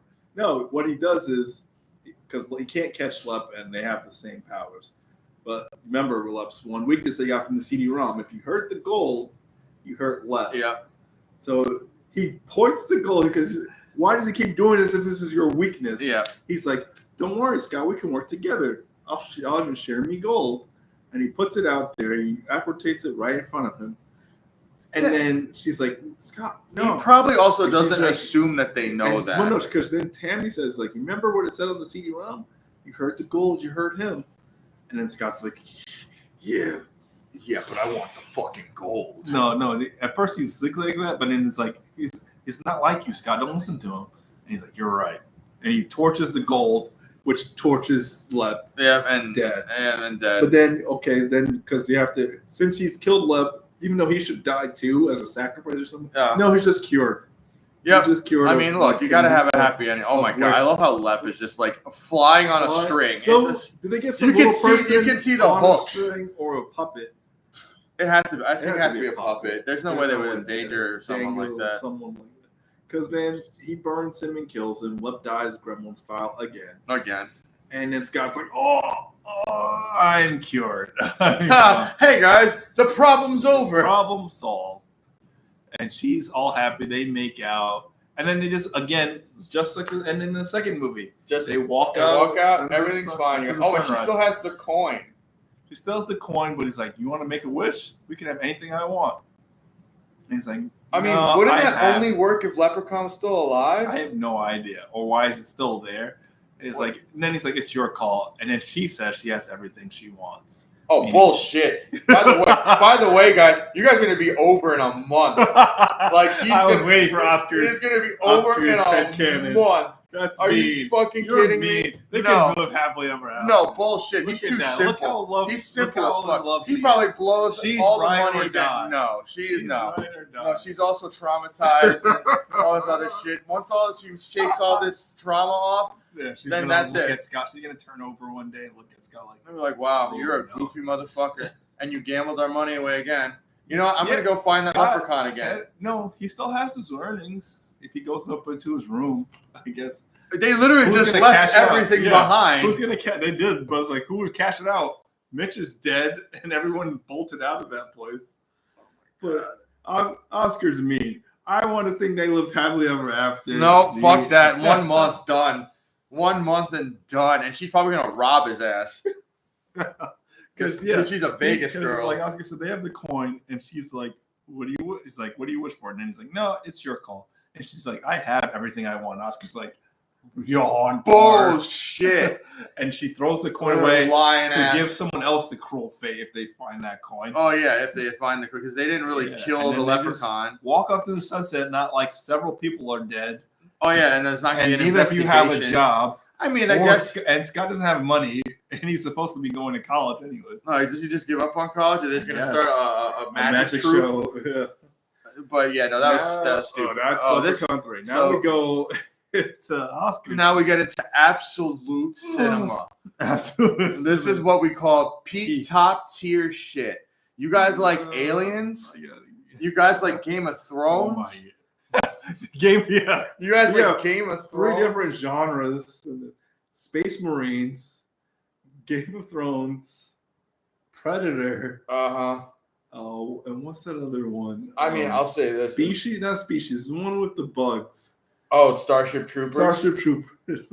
All in one. All in one. And if you really like Spaceballs, oh my god, because that's pretty much what this is. Oh, this one actually has a budget. I thought this one didn't have it. No box office, it was just the budget. Well, most of because everything went straight to DVD after this. After 3. After 3. Wait, no, it was after 2, I think. Yeah, after 2. I mean, after 2. I think actually, I don't know if it's 4. I think it's 4. This is the first one to go out on DVD when that started becoming a thing. The last one went to, straight to VHS. But I'm pretty sure this is the first one to go out on DVD once the format's all changed over. So what do you think the budget is? Are we talking about Space or are we talking about Space? 3? Space? I didn't even. Okay, Space. I'm gonna say 800,000. 800,000? Close. 1.6 million. What? How is that close? It's within a couple $100,000. That's a 1 million. Once you get to million, I get offended. He gets offended every time I add another million. If there's a million, this is not $1 million movie. They had to pay for the Stargate set to use for that weekend Oscar. Is that actually what it says? Because that would make sense. Because this is, which by the way, this is a paintball arena that they have. Okay. It's like unused Stargate set. And this is Qzar back in the day. That's what this shit was. That's exactly Qzar. If any old heads remember Qzar, that ridiculous laser tag place that they had.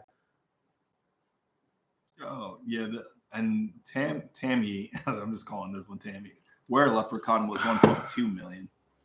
Oh, that's insulting. That is insulting. That one should have been at $700. Yeah, how much did they pay for that one casino to be used? I don't know. Oh my god! So now, we're going back to we're in Leprechaun in space. This is where this is the first one to do it. Where the horror movie franchises, we thought me and Oscar as kids would say, and this one has to be in space next because 2 years afterwards we get Jason X. So, which, if you believe it or not, Jason X is actually better than this. Yes. Think about that. For you guys that have watched both or just watched Jason X, Jason X is better than this. It's just fucked up. At least has more congruency because there's no congruency to anything. It's just throw whatever at a script. And you just do. I'm starting to think that maybe they had scripts for certain things, and they were just like, throw the Leprechaun. This was like leftover sets, and they had Leprechaun rights. And it's insane to me because I thought this would be. This looks like a sci-fi original movie, and it's not. Sci-fi. This was made independently, and I produced also by Warwick Davis, by the way. And then they decided, okay, so. Let me see if I can get this story right, Carl. Let me see if I can get the story right for this, Carl. So, because Oscar, okay. So there is. Can't even explain. There are space marines on the way to a mission to rescue a space princess. Yes. from the Leprechaun or some force. They don't know what it is yet. They don't know, but it is, in fact, the Leprechaun who kidnapped this princess so he can marry her, own half of space, and then his plan was to kill her to eventually just become ruler of space. Because he doesn't really like her. Basically, they're saying, they are contract Marines for hire, not mercs, because they're still Marines. They still actually have to go. So they're like the Avatar Marines. Yes. So they're like, we contracted this guy for only a month, which is weird. You're like, well, because Metalhead, as like Sergeant Metalhead, he's in charge, and he's like, you only have us for a month, and this is our last day. So after that, our contract's up. We out, because we already technically they succeeded their mission of getting the space princess back. Jumping ahead a little, they're like, we're going to get this space princess who's taken hostage by this alien creature that's costing the mining companies like $500 million because he keeps interrupting and fucking up and messing them up. So, oh my god, the graphics in this crappy graphic. Oh my god, dude, crappy CG. Like this is Windows 95. We would have done this in our middle school computer class. Yes. And probably done it better. This is like some shit that you would see in like a DVD it's ROM. Like a bad after image effect. Oh fucking A, man. This was literally broke $1 million, Carl. Are you fucking kidding me, dude? $1.6 million.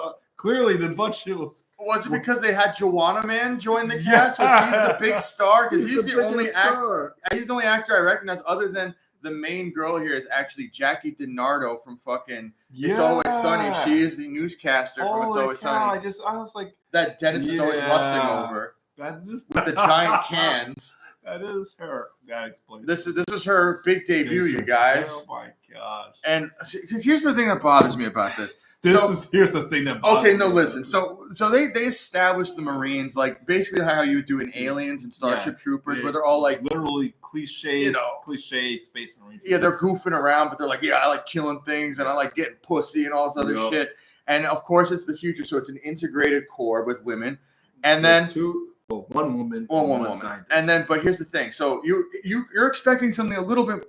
I don't want to say grounded, but a little bit more closer to sci-fi. But then when you see the princess they have to rescue, it's fantasy. It looks like they're on the set of Willow. That's just like she looks like a Lord of the Rings. Exactly. Almost. Like she looks like an elf princess. Like, and Xena, straight from Xena. She looks like she's straight from Xena.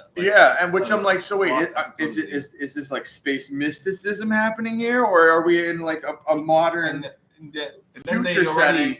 Throw you for a loop because Lep is doing his shtick of breaking the fourth wall, doing like all this stuff.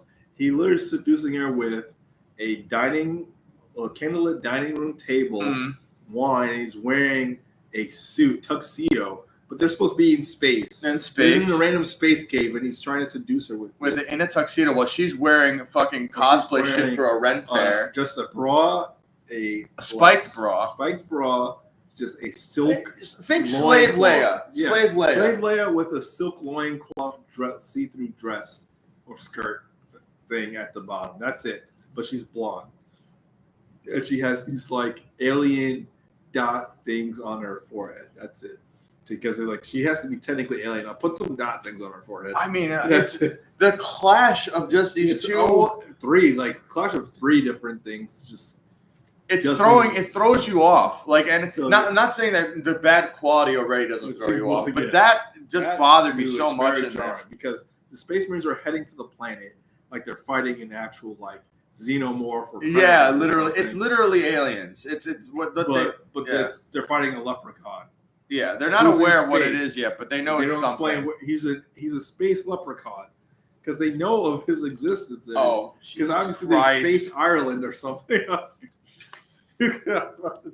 Swing from that. I gotta pace myself because it's just gonna get worse from here. That's what's like. I was gonna tell you when we got to this movie. Why does Leprechaun want to do this? He even says the king doesn't have that much power. How did he get to space? There's Space Ireland or something else. But like his plan is he wants to marry her to get kingdomness, right? But why does he need that when he has absolute power without it? Does he need to pull this political play? Yeah, and he even says the king doesn't have any money because he gave it away to all his subjects and stuff. So it's not for the gold or anything. He has his own gold. Which, by the way, also the gold and it's not for the no chick factor because he doesn't even right? like the chick. He just wants her for her body for literally. one time. But here's the thing: it's for political reasons. And the gold barely plays a factor. I was like, is this a Leprechaun movie? Because he does not care about his gold. No, barely until. I will say this: it's kind of funny, and this is kind of the twist too, where you think that she's literally going to be against this whole time, but she's down. As soon as she flashes as she sees the gold, she's like, "Oh, okay, all right, I'm my father, down, my kingdom." Yeah, but then also I think in her head too, I think she's like, I'm going to get rid of this guy at some point, anyways. But I'll have to go. Like I said, this is some Game of Thrones shit they're trying to throw in here. Well, she only cares about herself, as we learned. Yeah, that's pretty much it.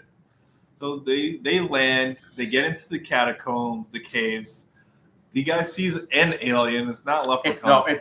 By the way, if you look at the way the design is, it looks like the mouth part of the alien, but just bigger. Just bigger and just goofier looking, and he shoots it and kills it. And Sergeant Metalhead, he's like the guy in charge of this platoon. He's like, we're getting close. And they all have their smart guns and M80 Marine rifles, and they're just going around these catacombs. But then one of the Marines sees Leprechaun's gold on the table. Sees the whole thing, and he's like, forget my mission. By the way, they're not questioning why there's just torches and candles and a whole thing of gold. Now, so he completely drops his guard, takes off his helmet, starts pouring gold into pouring gems into. By the way, I love how it's also gems now and not just gold. Oh, it's just gold. It's general treasure. Emerald, just treasure. It's just treasure. It's not gold doubloons anymore. But then we're 10 minutes, not even 9 minutes in. Oh my God. What? How much? This is only 10 minutes. No, yeah, we're like 10 minutes in. I knew this was going to be the one I'm probably going to talk about like the most. Well, of course, this might be the one we're stuck on. Because Lep sneaks up behind him. Shameless. There's no shame. Like Oscar just mentioned Princess Leia, which is probably what they're going for. Definitely what they're going for.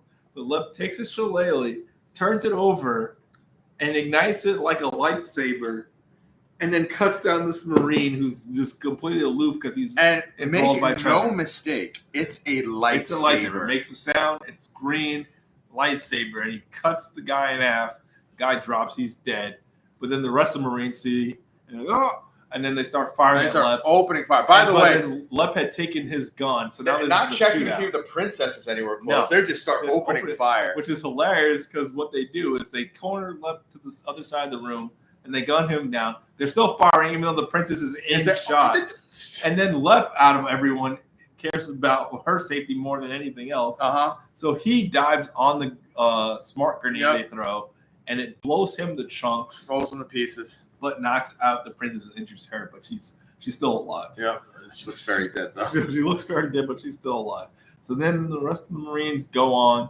The doctor checks her body. She's like, she's still alive, but we need some help. She's like, but then there's stupid jokes like, give me a hand. So he takes the princess's severed hand and hands it to her. So, oh my God, I didn't even remember that part. You don't remember how stupid it is? It's like, here you go. He's like, give me a hand. Here you go. It's like, what are you doing? I can't attach this, but you gotta stop playing around. Oh my God. Oh, and here's the thing that kills me, man. So like, you know how like in the Amazon you're not supposed to pee in the water? Oh and things will just swim up your urine stream. No, let you explain this. So there's a point where, and I hope this isn't supposed to be some statement about the military, because I know there was some problem with this, but he sees the body of the dead leprechaun and he just goes, you know what, fuck this thing. And he just starts pissing all over it, just as a statement of being an asshole. And as he's pissing on it, you don't realize that the essence of the leprechaun is going into his urine and streaming going right into his junk. Right into his junk. And it's just, and he feels it. And he's like, oh, what the fuck? Oh. And the guy's making it like, oh, you got another set of the space clap or something? Yeah, which, by the way, it's gross because it's like, there's only like 2 or 1 girl there. And he's not alarmed. He's just like, oh, that was weird. Oh, yeah, whatever. And then, by the way, it also still doesn't make sense to me because as that's happening, you can see the leprechaun's body and head. And it's still moving. The head actually looks over at them and smiles. Which, by the way, no one notices that. No one sees that. I'm like, just like also, like, you would think, like, in a military setting, like, let me look at this thing we just killed. Yeah. And, Jesus Christ, Oh, man. the doctor. What's his name? Which, by the way, was it the doctor that they requested that they get the princess? Yes. Because also, like, I don't know why he's this space Nazi doctor, because he has this deep German accent, and it's the stereotypical "I'm an angry German Nazi" accent, and he's just yelling at him through a Dr. screen. Mittenhand. Okay, so yes, he's German. Yeah. So stupid. They go back. They're celebrating their victory. So there's a space bar lounge. Oh, this is on the ship. Yeah, this is on the ship. And it looks like it's cheap as fuck. It's like a space club. It is so cheap looking, dude. I'm like, and there's no one else there. It's just them. It's just the four guys. Like, are they paying for drinks? Are the drinks complimentary? Because they're just getting hammered.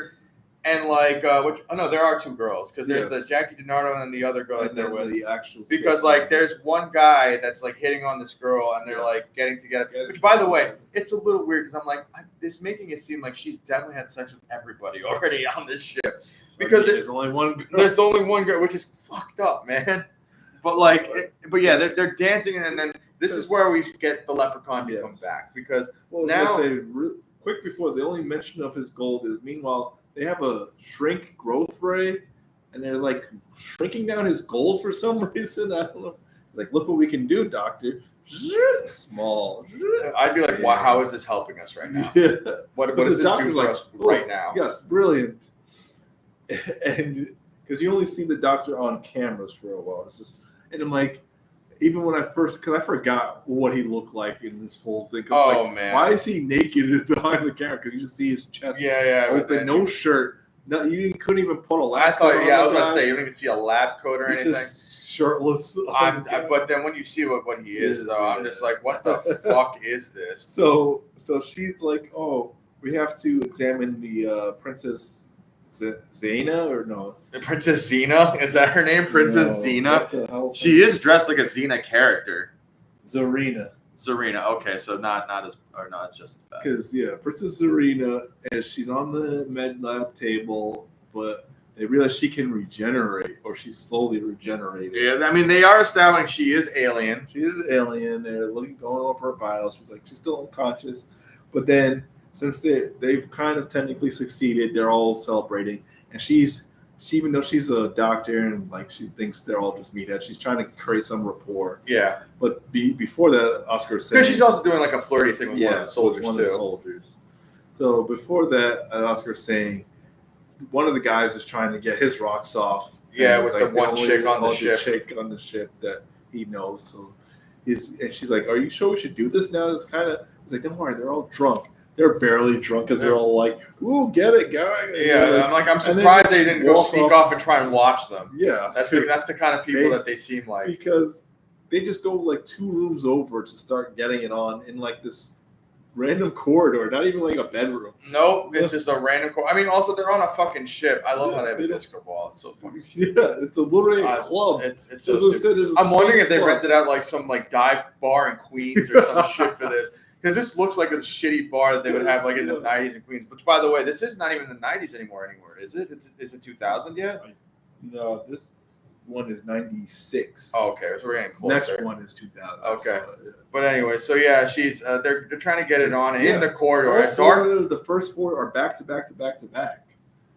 They don't let up, man. By the way, Warwick Davis, man, you were working your ass off for these for no fucking reason. I don't know why you did these.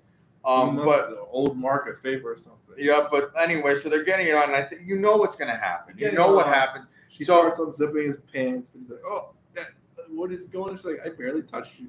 And then he's like, "Oh, no, it doesn't feel right." And then, basically, and here's the thing: you would think a leprechaun bursting out of your dick.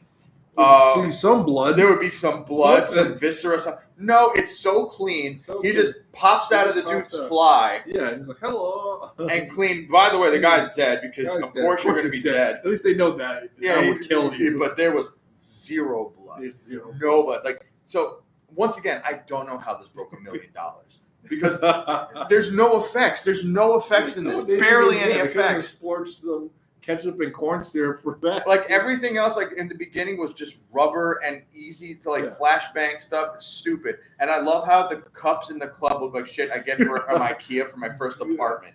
I was about to say those clubs are the ones from the 90s. This was definitely sponsored by IKEA. It's like you said. This is like a abandoned laser tag. It's an abandoned laser tag place, the basement of an IKEA. The basement of IKEA. It's and because she sees him, she tries to shoot him, doesn't work, of course. But it's like, you should be more horrified. You just blew this guy to pieces. Yep. And he's back. And not only is he back, he bursted out of your boyfriend's dick. Right? So she runs into the club. She's like, he's back. He killed him. Yeah. And now they're all gearing up. But then creepy assistant, I forgot. Why are all the scientists always creepy? He sees her like. Because, okay, so the motivation for the Leprechaun at this point is just that he just wants his bride. He wants his bride. Okay. Because, like, there's no gold. He doesn't care about the gold. And, of course, he's going to be murking her. Oh, fucking Quentin Tarantino shit, man. Yeah, because she's coming to. She's regenerating her hand. And he's just, like, sniffing her feet. Dude, like, it's pulling so up creepy. her dress. Just, like. Just being a general creep, man. And I'm like, I can't even say, this was a different time. I'm like, no, this is just fucking weird. This is some Weinstein shit. Even back then, it was weird. And look, and then you get creepy doctor watching. Comes in on the cam like, what are you doing? But he doesn't care because he sees that her hand can regenerate. So he's like, yes, that will help me. As we'll find out why. I love he's like, by the way, this is why I was examining her. Yeah, I wasn't being creepy at all. Groping her in her sleep. God. Do you think this guy would they filmed at the same time, or did they have to time this right? I don't know how the fuck they did this. They probably did film it at different times. But it is. They didn't have live feedback. It feels like I'm watching Mystery Science Theater. Like, yes, it's that same quality of Mystery Science. Because oh my god! And here's the thing: the pacing in this is so much worse. Is this a 2-hour movie? No, it's an hour and a half. No, I thought none of these break 90. No, but still, this is the pacing in this is so terrible. So now they're hunting this thing, alien style. We know they had this we just need a different room set and a different kill because they're like, oh, he might have been in here, the decomposing chamber where they get rid of all their garbage. And Oh, because they have a flesh-eating back shit. Why would you put that on your ship? It's a room with a flesh-eating vapor. Yes, that you're supposed to throw your garbage in and it just eats it. But by the way, how dangerous is that? By the way, why is it also so big? So big and so why is this room 2-3 corridors and so accessible? You just have to open one hatch and you're in there. But there's flesh-eating bacteria that you have to wear a suit. Or you're insta-dead. Yeah, instant. And here's the thing, too. They do the whole aliens thing where they're searching for him. They got the guns.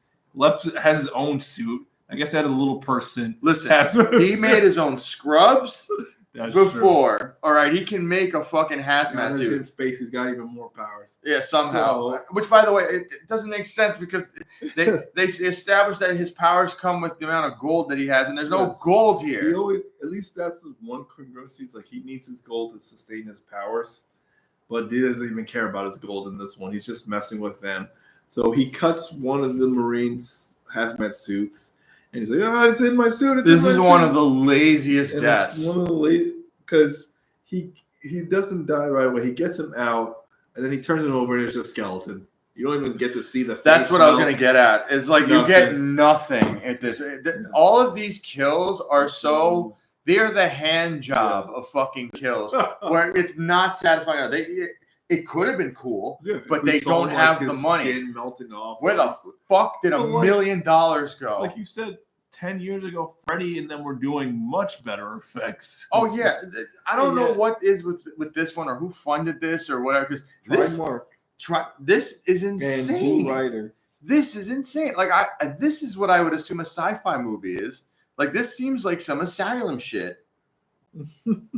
It's insanely how bad it is. And I think actually at this point, and I think many people have probably agreed, this is the worst installment in the franchise. And the acting is immaculate. Immaculate, huh? It's bad when Joanna Man is the best actor in this whole movie. So 2 people are dead already at this point. And yet they're talking and acting like it's a regular day at work. They are all so flat. The only thing is maybe the Sergeant Metalhead, where he's just overacting. He's chomping the scenery. Oh, he is because here's the thing.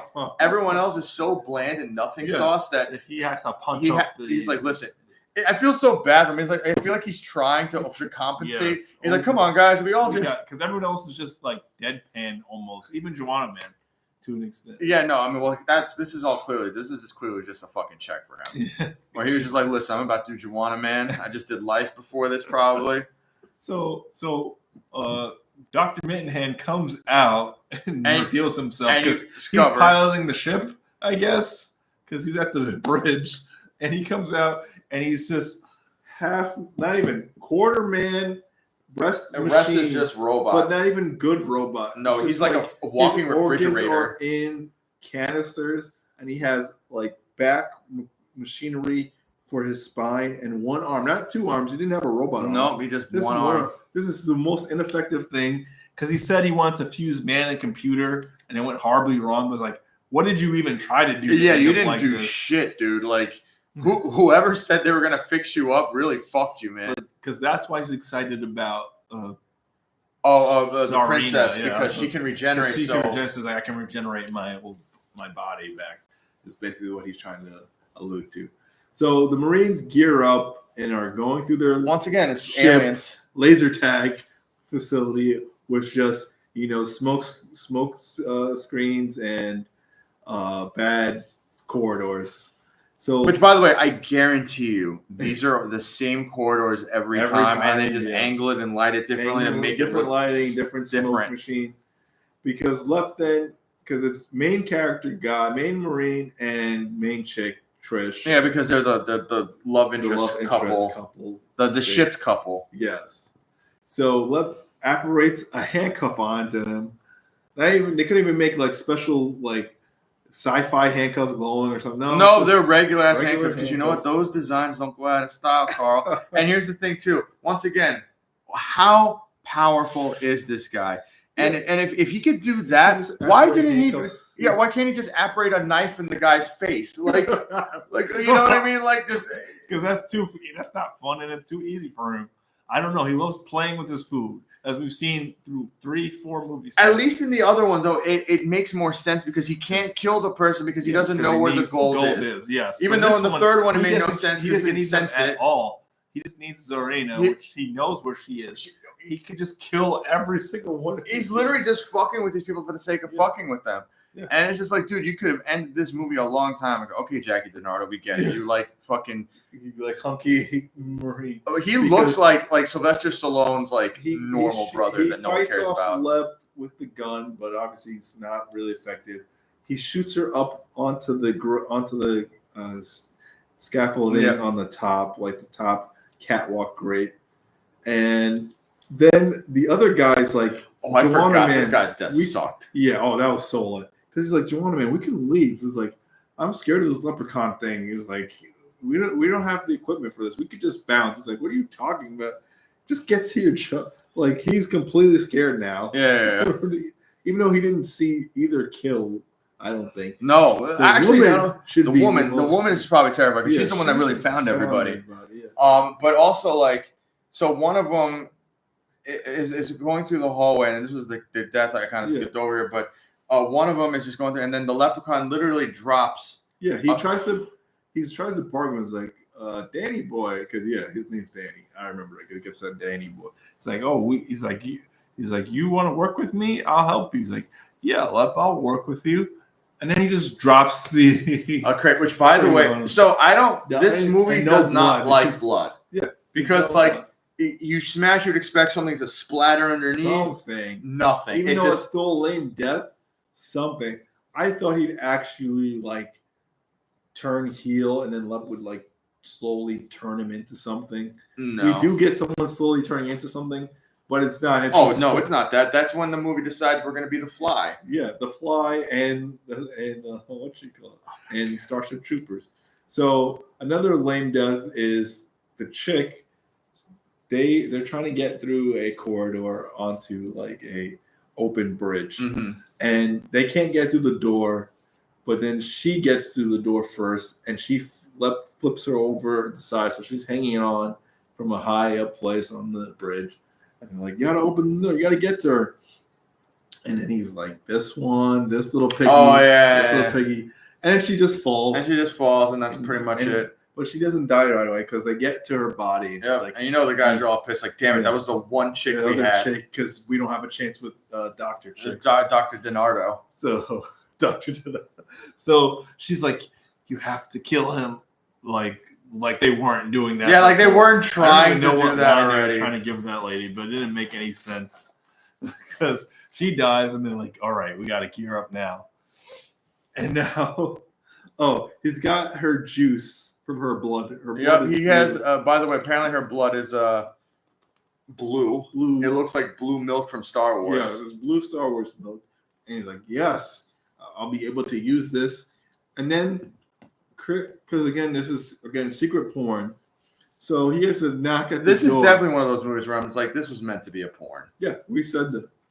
Starting even with them getting it on in the corridor. And then what we get here is Trish, as I think is the doctor's name. He thinks she rang the doorbell to the science lab, and she's like, "They took my clothes. You got to let me in." Oh my god! And she's just making it. And he's like, "Oh yeah, I'll let you." Oh yeah, I'm gonna let you in. And he opens the door, and it's Leprechaun. Of course it is. Leprechaun really likes cross-dressing. He does. Actually, yeah. There's a pattern with that. You know what it is? It's like he's like Bugs Bunny. That's why. Bugs Bunny used to love doing that shit. He has a tune. Leprechaun has tune force. He does. He has tune force. He takes a shillelagh and just cracks the guy right in the nuts. The guy falls over. And then he sees what Dr. Manhattan had. And he's like, what the hell? But he's going to force him. Like, Dr. Manhattan's kind of just making fun of him. He's like, oh, you're a little person, huh? I don't think he starts. Yeah. See. Oh, the pacing in this movie is so fucking terrible. Because, like, look, we're at an hour now. And he's watching her. It's slow. The kills are horrible. And they're fucking terrible. Yeah. He just takes the shillelagh right to his nuts.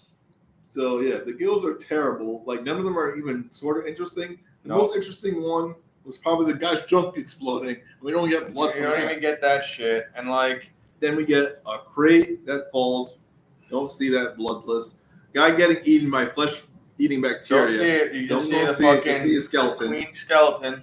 And then the girl falling off the catwalk to her death. And she didn't even splatter or anything. She just hits her head. And she still was alive enough to say her last words. So it's not even that like brutal. And that's the thing. This movie just starts getting boring because you're just like, where are they going from? That's what he says. He tells us he wants respect. He wants people groveling at his feet. You don't need this king to do that. You have all this power anyway. Yeah, just fucking kill the king and usurp his kingdom. There you go. You could do all this to try and get back this bride for political fucking reasons. And yet, all you have to do is just fucking kill the king. Yeah. It's so fucking dumb. And She doesn't even have. She literally just has gold glitter on her forehead. Yeah. And paint. I love how she's like scared when really she was literally about to be on board with it because she was about to get gold. Well, she just woke up and then she's like, "Oh, it's you." She didn't really. Why does he have a BDSM ball gag in his mouth? I just realized that. Oh my god! But yeah, now he's just kind of like, I'm gonna fuck with this doctor now because he fucked with my bride. Yes. And this is kind of when they do the because he only has one hand again, so useful. So he handcuffs him to his own metal machinery, so he can't move his hand, and he puts a ball gag in his mouth, and he's like, "What are we gonna do with you?" So they get a bunch of his creatures from the lab. Blend them, a scorpion, a tarantula. Yeah, and into the blue goo, and blend it. And then he takes the syringe, and he syringes the doctor. He's like, no. So he's like, what's going to happen? And they just let that happen. The doctor's screwed. The doctor, what happens to him is fucking ridiculous. Yeah. So, but then, this was so random. All right. Well, maybe better rewind that a little bit. Because then because she pretty much joins the Leprechaun, right? The princess. The princess is awake and which will make even less sense as we get to the end. Yeah, she pretty much joins the Leprechaun, and then she comes out of nowhere and just flashes the Marine to distract them, I guess. No, they're like, it's from her culture. If a princess of whatever whatever the planet is. Yeah. Flashes you. That's you're marked for death. And then Joanna Man's like, so what body part would you use to kill me? Jesus Christ. I mean, I remember like that's a good way to threaten death. That's cool. Yeah, flash them. Just flash. Like, I'll leave you now upon the remaining of your pathetic existence. That's what she says. And it's like, go, because they have taken over, possessed. Oh, fuck. I forgot something else happens in this. Correct. Yeah. I just started remembering. So in order to stop the Marines, even though they can't really do anything to him, because that's what we forgot, what woman Space Marine did was she opened fire on him, and they're like, yeah, get him, and she blew him to pieces, and then he just reconstitutes. So it's like, so why would they think they could do anything? They should just be like, we got to find something. Our guns blow him out of the airlock or something, man. Yeah, they're like, our guns don't work, but they're still like, but then Lep takes, why does Lep need a hostage? He takes Metalhead hostage and makes him put on a bomb vest, and then brings him to the club.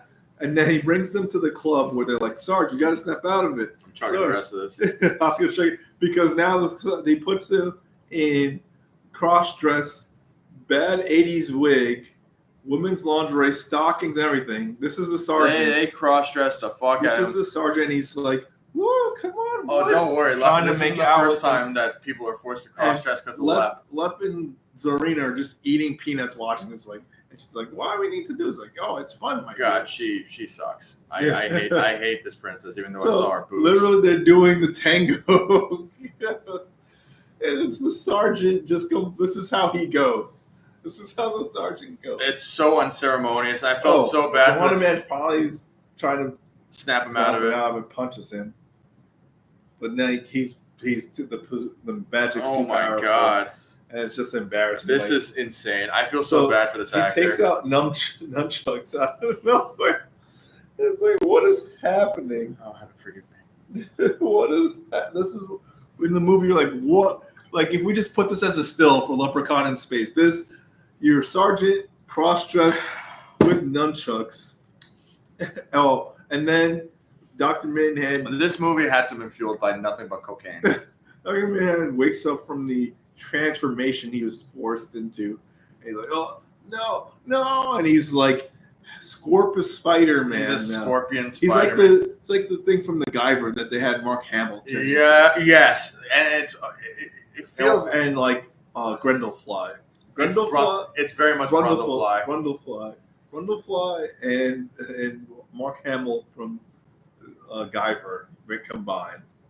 Because he has half fly face, big thorax, and big spinner. anthrax thorax. Big thorax and spinner. But then Trish has just had enough of it. She starts kicking the shit out of the sergeant. She didn't mention, she's like, oh, I don't need a gun. I know karate.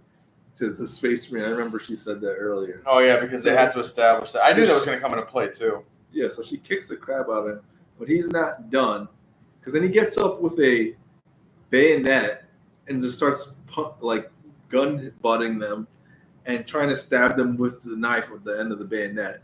But then Trish tricks him into shocking himself in one of the jacks. Yeah, a light socket or something. In one of the jacks, which kills him, but then smashes his head open.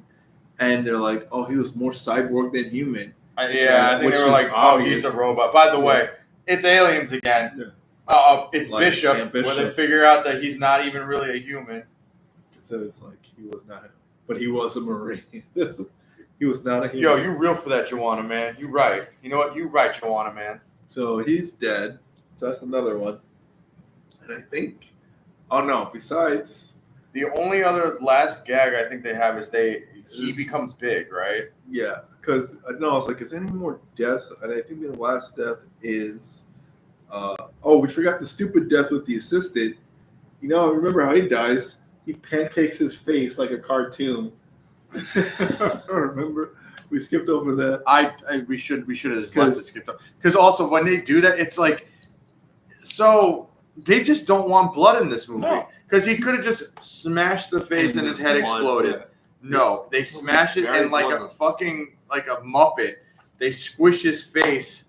And then he's dead. Yeah, and not even like he's instantly dead. Like he actually does the goofy, and then he just dies. Like even Sarge, he's a robot. So there's no blood.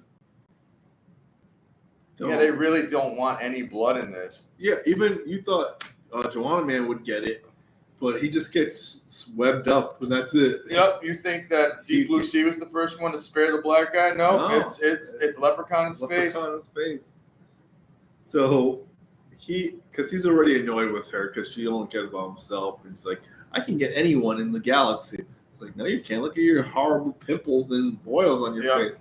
So he magics that, knocks her out for some reason. Oh yeah, because he's tired of hearing her talk. He's tired of her. He's done. Like, we're done.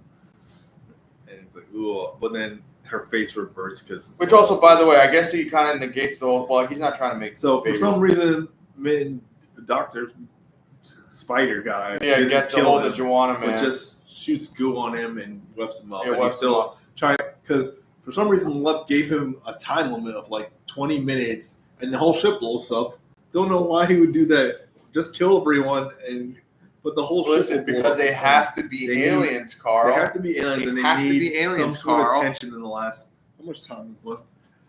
In the last 10 minutes, they need some tension to ramp it up. Oscar's already punched. I can't. This is the worst. This is literally the worst of the series. It's the worst. And they're still pointing their guns at him like it'll do something. It doesn't do shit. No, they know it doesn't.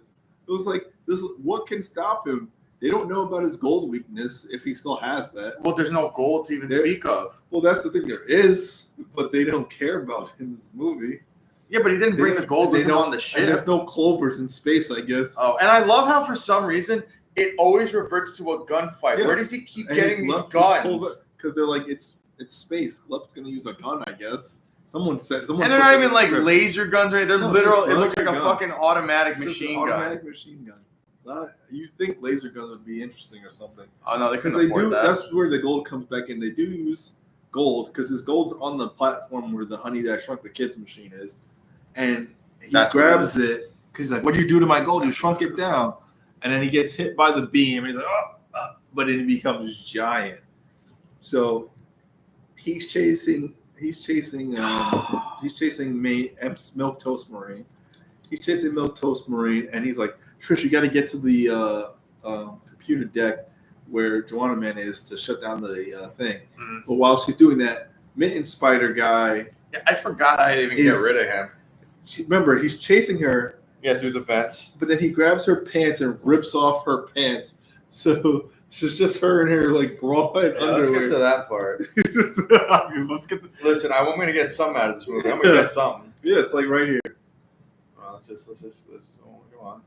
That's right here. Give me some of that Jack Nario. Skipped it, but that's what happens. Because Lep does wing him, and he's like, "I've been shot. My plan is to now take off my armor and my shirt instead of leaving it on." I was like, "What?" Well, to be fair, and that's the only blood is right there on his shoulder. The only blood you see. This made me finish my 40. That's insane. And you're on your Corona. I'm on my Corona. I'm about to get another one too because we're about to hit 2. Oh, right there. Oh, there it is. There it is. Just tears her pants off. Oh, yeah. Nothing else. All right. Because of course. I should did something right. It's Mimic all over again. Where she just. Oh yeah, that's right. It's Mimic again. She looks like she's in a bathing suit. She basically is. She is in a bathing suit. Look at that. And she doesn't. She's just like, I gotta. Because, I mean, in context of the movie, she wouldn't have time to find a new pair of pants. Well, you know, I mean, Ellen Ripley was in her underwear too. But yeah, after the mission where she's going to hypersleep and she thought she was done. Well, you know what, Carl? They don't have time for that, okay? They don't have time for the hypersleep thing. She doesn't have time for that because it's about to blow up in like a minute or two. But then, because you think, oh, this is rough. She has to take down this thing. There's just nitroglycerin lying around. Oh yeah, well it's space, Carl. Okay, you're in your underwear and there's nitroglycerin. And nitroglycerin. He towers over her and has all these like mandibles and maybe claws. That's where all the money went. Definitely, the millions went into his prosthetics. Yes, that's a lot of prosthetics. So Joanna Man's like, grab that nitroglycerin over there. She grabs it, sprays him, and shoots him, and he explodes into like Terminator 2 chunks. He's dead. But they're like, you got to put in the passcode so we don't blow up. Oh, no. What he does first, he tries to save her even though she knows she's not on their side. He's like, I'll help you, ma'am. I'm like, Space Marine. Well, now I'm pretty sure. Well, he doesn't know it, but now she is on their side because she's not even on their side. She's kind of dazed. Well, she doesn't want to be ugly. Yeah, she doesn't want to be ugly. She's kind of dazed. And I love how she's like, "Yes, shirtless Marine man, take me." So he tells them on the deck, open the hatch, open the space lock. She's like, "Are you sure? Do it." And Lep's just like, "Oh," because they have to take out Lep. But now he's completely helpless with all his powers and teleportation and apportation. He just lets himself get sucked into he dies like the Queen Alien in 2. Okay, this movie is just ripping off of Aliens so hardcore. And, like, oh man, this is so cheap. That was that a tumbleweed? Yes, a tumbleweed went by. She's looking like, oh, and he's like, no, and he just gets sucked out, and then he for some reason explodes. The most terrible effect. I made those effects in Windows Media Player. Yes, and he explodes into bloodless chunks. And that's kind of it. And that's it. No, he's dead. That's it. And also the final part. And she says, "Long live the Queen." And then Joanna Man is there, but the countdown's still going. They're like, "You got to think of the password. It's got to be something." It's something stupid, isn't it? It's definitely something stupid. Milquetoast Marine is like, it's something he said, and they're like, think of it, genius. No, so he's like, what's the first thing he said to us? Wizard. And he types, and that's it. And they're like, yay, countdown's over, everything. And they're laughing. Yeah, the problem is over, which is like how a lot of these movies end. Yeah, the problem is just over. Yeah. And then that's it. Oh yeah, no, you get that last little bit. But then they see Leprechaun's body part in space, and he gives them the finger, which he loves doing. Yeah, and then that's it. See, like it's fun. And it just sort of ends. He kind of completely fell apart, didn't he? And then he gives them the finger, and then it ends just like that. Yeah. No lead up into anything else. No. Just that's it. No downward kind of action. Not like nothing a like that. Leps. Nothing. Like these movies really just want to leave you just like that. Like they really just say fuck you, man. Like that's the halfway mark. Now Leprechaun. Now we get to Oscar's real treasure. So and my real treasure. Let's because you know what's fucked up. The production on these coming up are actually not terrible. Actually, I'll take that back. I'll say 2 starts off crazy. I don't know. I think we should lump these 2 together. They are lumped together. We haven't given our ratings on anything yet. No, we haven't. But I want to do this. I want to do it right after these, and then because we get into the other two. The other 2 are almost non-canon. Yeah. Oh no! It started at the end. Right, let's not do that. Which is that ending. But this we is come. 2000. All right. Actually, now would be a good time for me. What's the budget on this? We've been over 4. Okay, so the budget for the last one. Yeah, for 4. For this one. No, you did the budget. You were off by 200,000. Okay. So what's the budget for this? This one. This can't be more than $900,000. Oh, come on, Oscar. It can't be more than $900,000. $1.4 million.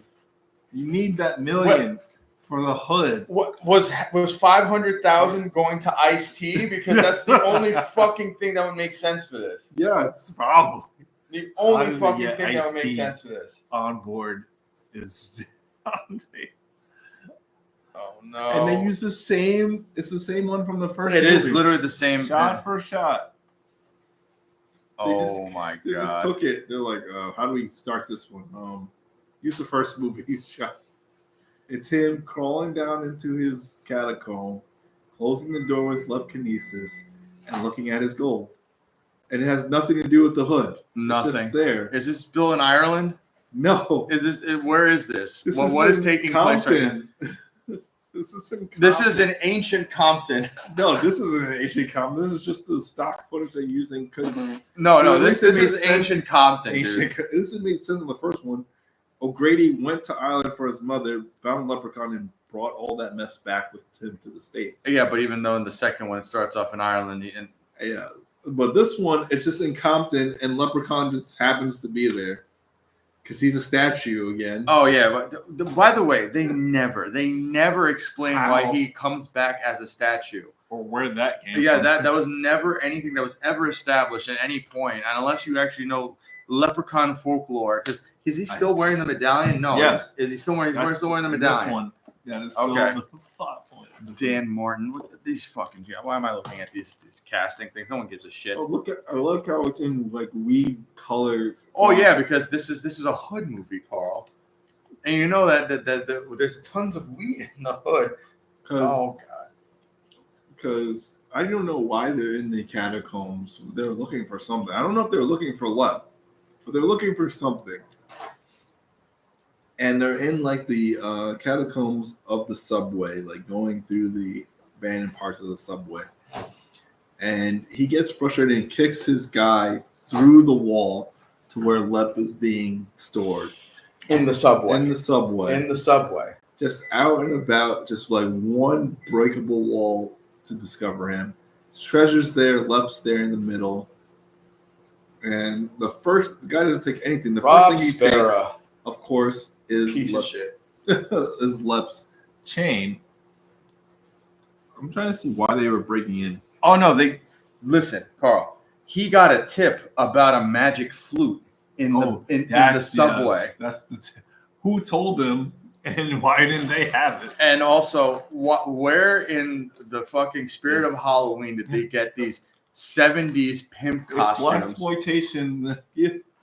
This is the black. I mean, if you really want to talk, Carl, this is a blaxploitation classic. Okay, Leprechaun in the Hood is a blaxploitation classic because once they break into the secret cavern, what do they find, Carl? They find a bag of hamburgers. Yeah.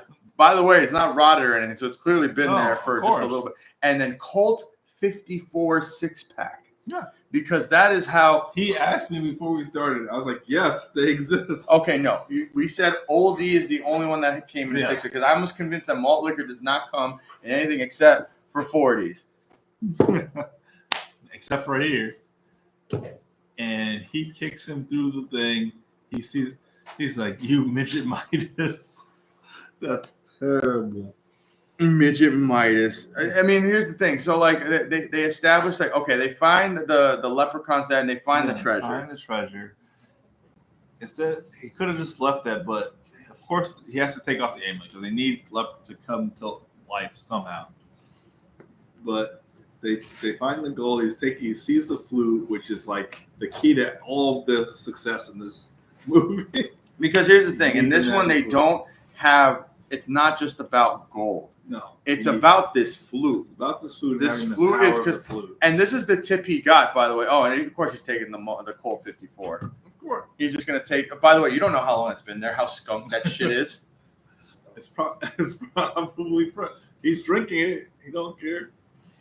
I'm not going to lie. I would do that. I would do that. The first thing he takes is the amulet. Why? But he doesn't know. I mean, he doesn't know. He doesn't know. I wouldn't. That's not the first thing I would do. I mean, I would grab the bucket of fucking treasure. Well, this is hilarious because Lep comes to life, scares the guy, takes his pick, and what does he do? Oh, this is the first time you get a homicide with a hair pick. With an afro pick. Literally just jams it in his throat, right? Yep, he just jams it in his throat. Ice-T is just getting hammered. And is he eating the hamburgers? I think so. It looks like he's eating. Oh, no, he's looking at the flute and drinking. Also, how does he not hear this? That his friend is struggling with a little person. Just at the very end hears it. And he comes with this pick in his throat. Like, help. And he just dies. Oh, yeah. Well, at least in this one, they actually show some fucking blood. Right? At least there is blood. Yeah, that's already a decent change already from what we had from the last piece of shit. Because Ice-T, I know his name's like Big Mac. It's Mac Daddy. Or Mac Daddy, yeah.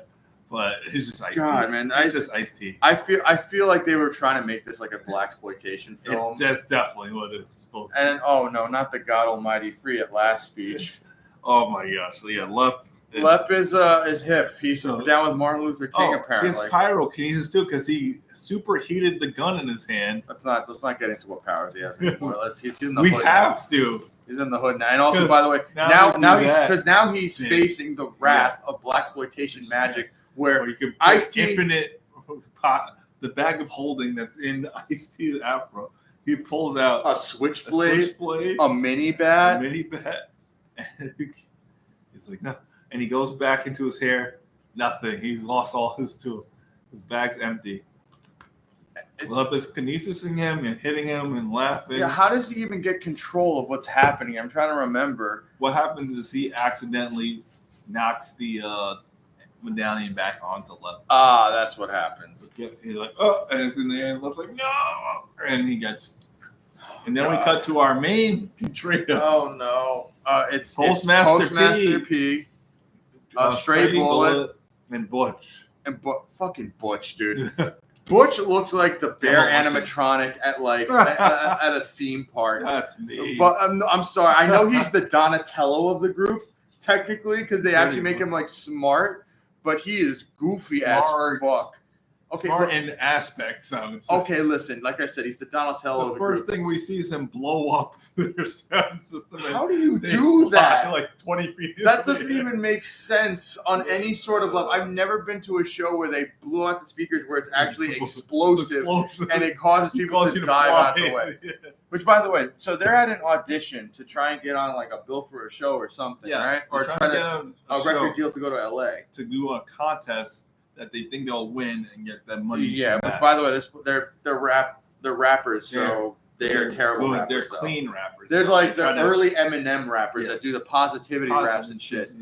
Once again, don't understand how the fuck they wired their shit to where it is explosive. Because that's what they need. Now they're like, we need money to fix we need equipment now. And so they try to pawn off Jimi Hendrix's guitar to all these places. But they're stupid. Because they never change their story. No, I'm fucking moving this over here because I forgot about the Jimi Hendrix thing. Nothing happened. That's all they do. They go to black pawn shop owner guy, and then they go to Chinese restaurant guy, but they never change their story. And I love also they add in this thing where the guy's actually trying to negotiate to give him food instead of fucking money. But then it's like, oh, look at because I guess how much time has passed since he. I think they established what from when he found the leprechaun and shit. Yeah. Okay, no, they're established that he found that in the 70s because he's wearing a fro. Yeah. So it's been like 30 years. 20 years. Yeah, 20 years because this is the late 90s. So for 20 years, he just had Lep on display. Yes, for 20 years because he becomes an underground. He's basically a Suge Knight. Mike's favorite movie. Yeah. This one's the best, one of the better ones. You know how fucked up it is? We're tearing it apart, and you're right. It's one of the best ones. The second one's the best out of all the movies, I think. Oh my god, the second one? Back to the Hood. That's Oh, I thought you meant like the second Leprechaun movie. It's like, nah. Second. God, shut up, Butch. Fucking Leave Butch. Butch alone. No, Butch is a goofy motherfucker. But yeah, no, basically, he becomes the Suge Knight of this hood. Where he basically just gets these young rappers and stuff, and of course he's brandishing his flute. They see it because he's like, Matt can help us. He'll give us a loan. He's got all this gold. And stuff. I love too how they just walk up to him. Also, what was he doing? He's at a warehouse. Yeah, just being shady in the alleyway. He's like pimp or dealer or something. Still to this day, like I said, he's Suge Knight. He's basically Suge. You know what's funny about this too? His mood changes so quickly in this. Like at first, he's like, I'll hear you guys out. And then he's like, get the F out of my He's like, listen, man, we got to cut this positivity stuff. We're about blowing people's heads off and stuff. And getting women and money. None of this positive bullshit. And he literally said at first, like, I could do something with it. Then he changes to, like, we have to change this up. And then he's like, you know what? Get out of my office. Yes. That's what it's like. Postmaster P, main character. Positive P. Yeah, if you want to call that main character. He basically is the main character. He's trying to stick to his morals and his guns. Like it's like no, we do positive stuff and like that. But Stray just wants money and just wants to get out of the. It's like we could work this out. It's a straight up like music negotiation thing. What makes them get kicked out is because Butch, Oscar's favorite, sees the Lep statue and is like looking like he's about to take the medallion. Yeah, and he's like, "What the hell are you doing? Get away from that!"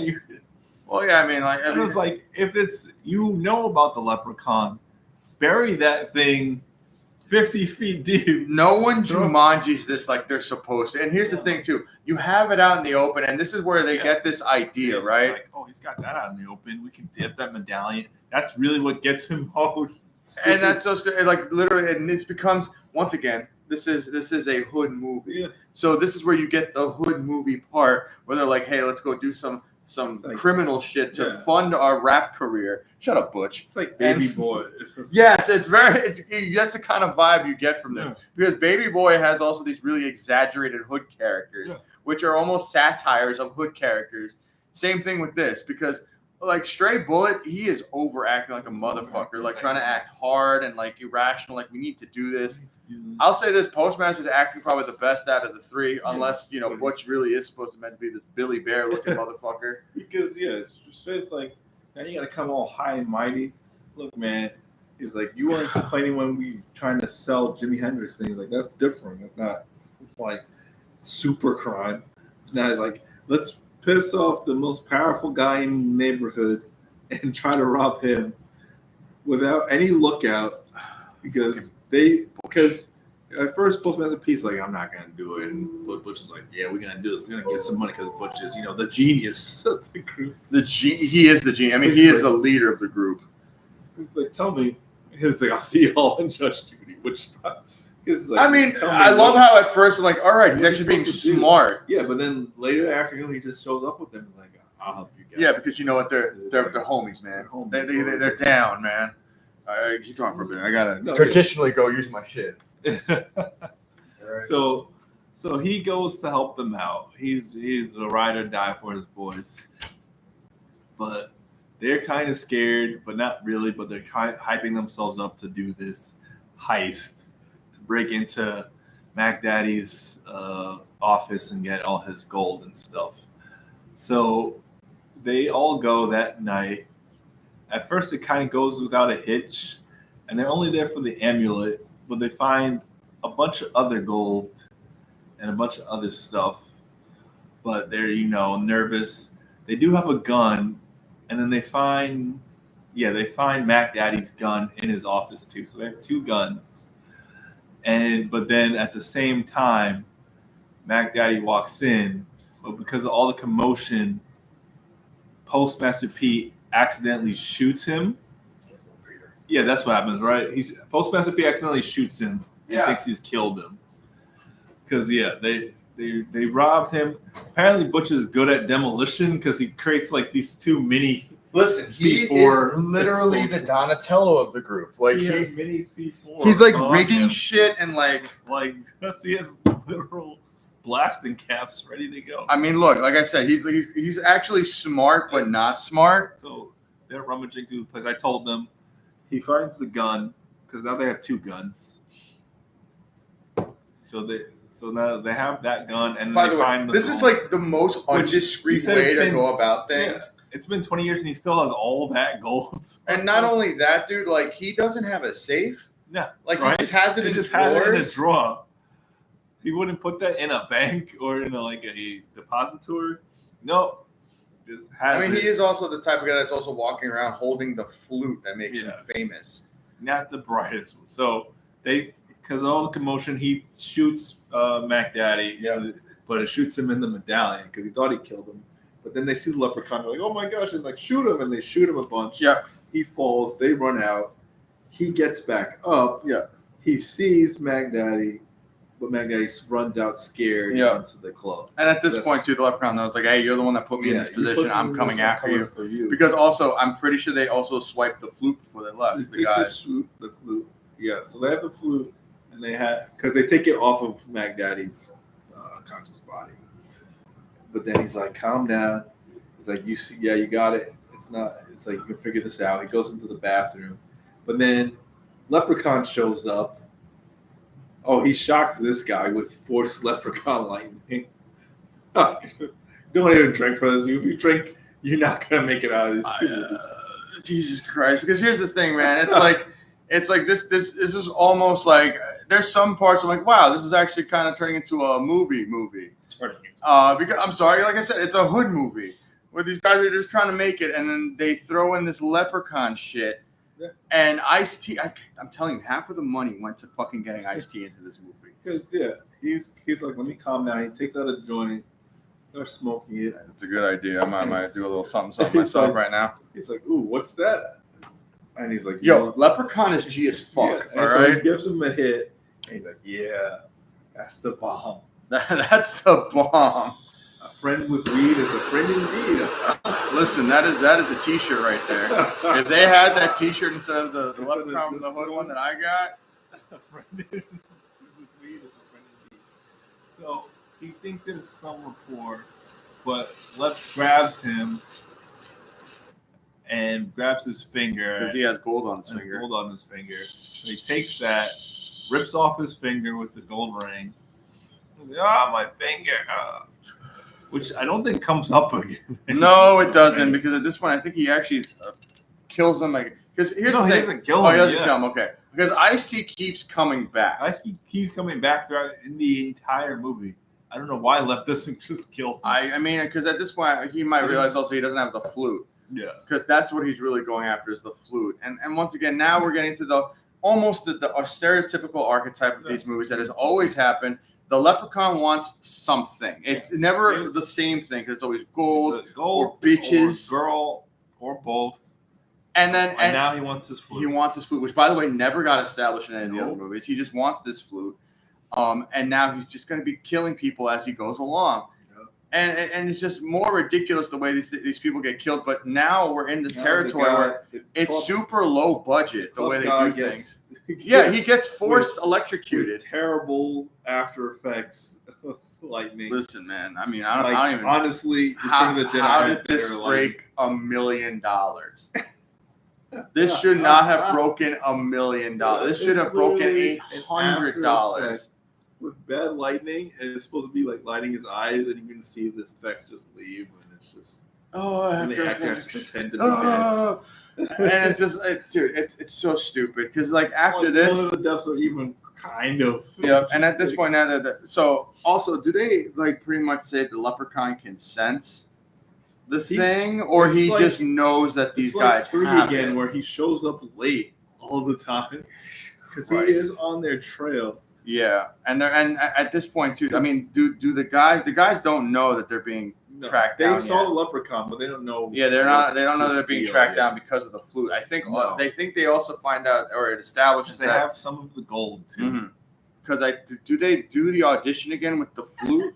Yeah, and it's a terrible rap that they do. Look there, but you know what's fucked up? I was listening to a review of this movie, and the guy that was saying it, I'm like, you must never listen to music.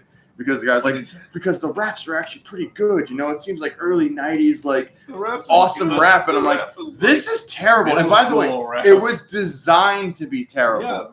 Like no self-respecting person that likes, not even. This is shit like LL Cool J did in this first demo when he was rapping about jelly beans and shit like that. Like, or like early Slick Rick when it was not like good. Two rhymes that they just go over and over and over and over again with.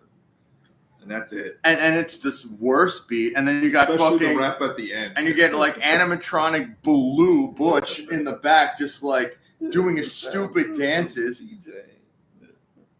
Not blowing out the speakers again, hopefully.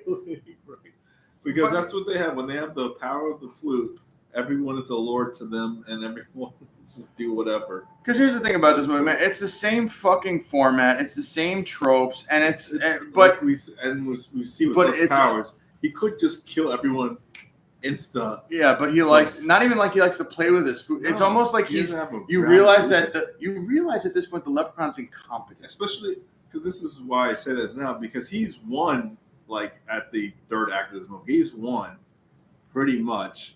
But then they come back to get like their revenge, and he just lets it happen. Because he's won and he has a harem of women. He has that's like actually one of my favorite parts is the zombie fly girls. The zombie fly girls. Yeah. Because like that is a thing, because now Leprechaun is able to possess people. Yeah. So they pawn off a bunch of the gold, they pawn off a bunch of the stuff. Yeah, because also now Postmaster's realizing, because he plays the flute every now and then when they're doing negotiations. And then it gets him in a trance and they all agree to that. Yes. They agree to whatever he says. He does hate that people. But nice cat. It's alright, I got plenty out here. Because he's just acting a fool. And they're like, what's going on with this guy? I mean, whatever. They don't realize that, it has like it has magic hypnotic properties on you. And even this guy, because the leprechaun's not even really like he's just he he's just literally has, going like, a around the katana hood out. and just fucking messing with people. Yeah. Like I feel like he's not even on the trail of the guys really. No. He's just kind of He's going just around the bouncing neighborhood around. fucking with people. And you know what's still fucked up about this? This is still more entertaining and slightly more cohesive than the last movie. Well, then, because he gives them a vision of his dead girlfriend, wife, I don't know. And it's probably just Leprechaun And again, it's, and it's isn't just it? Leprechaun, but then he's like, no.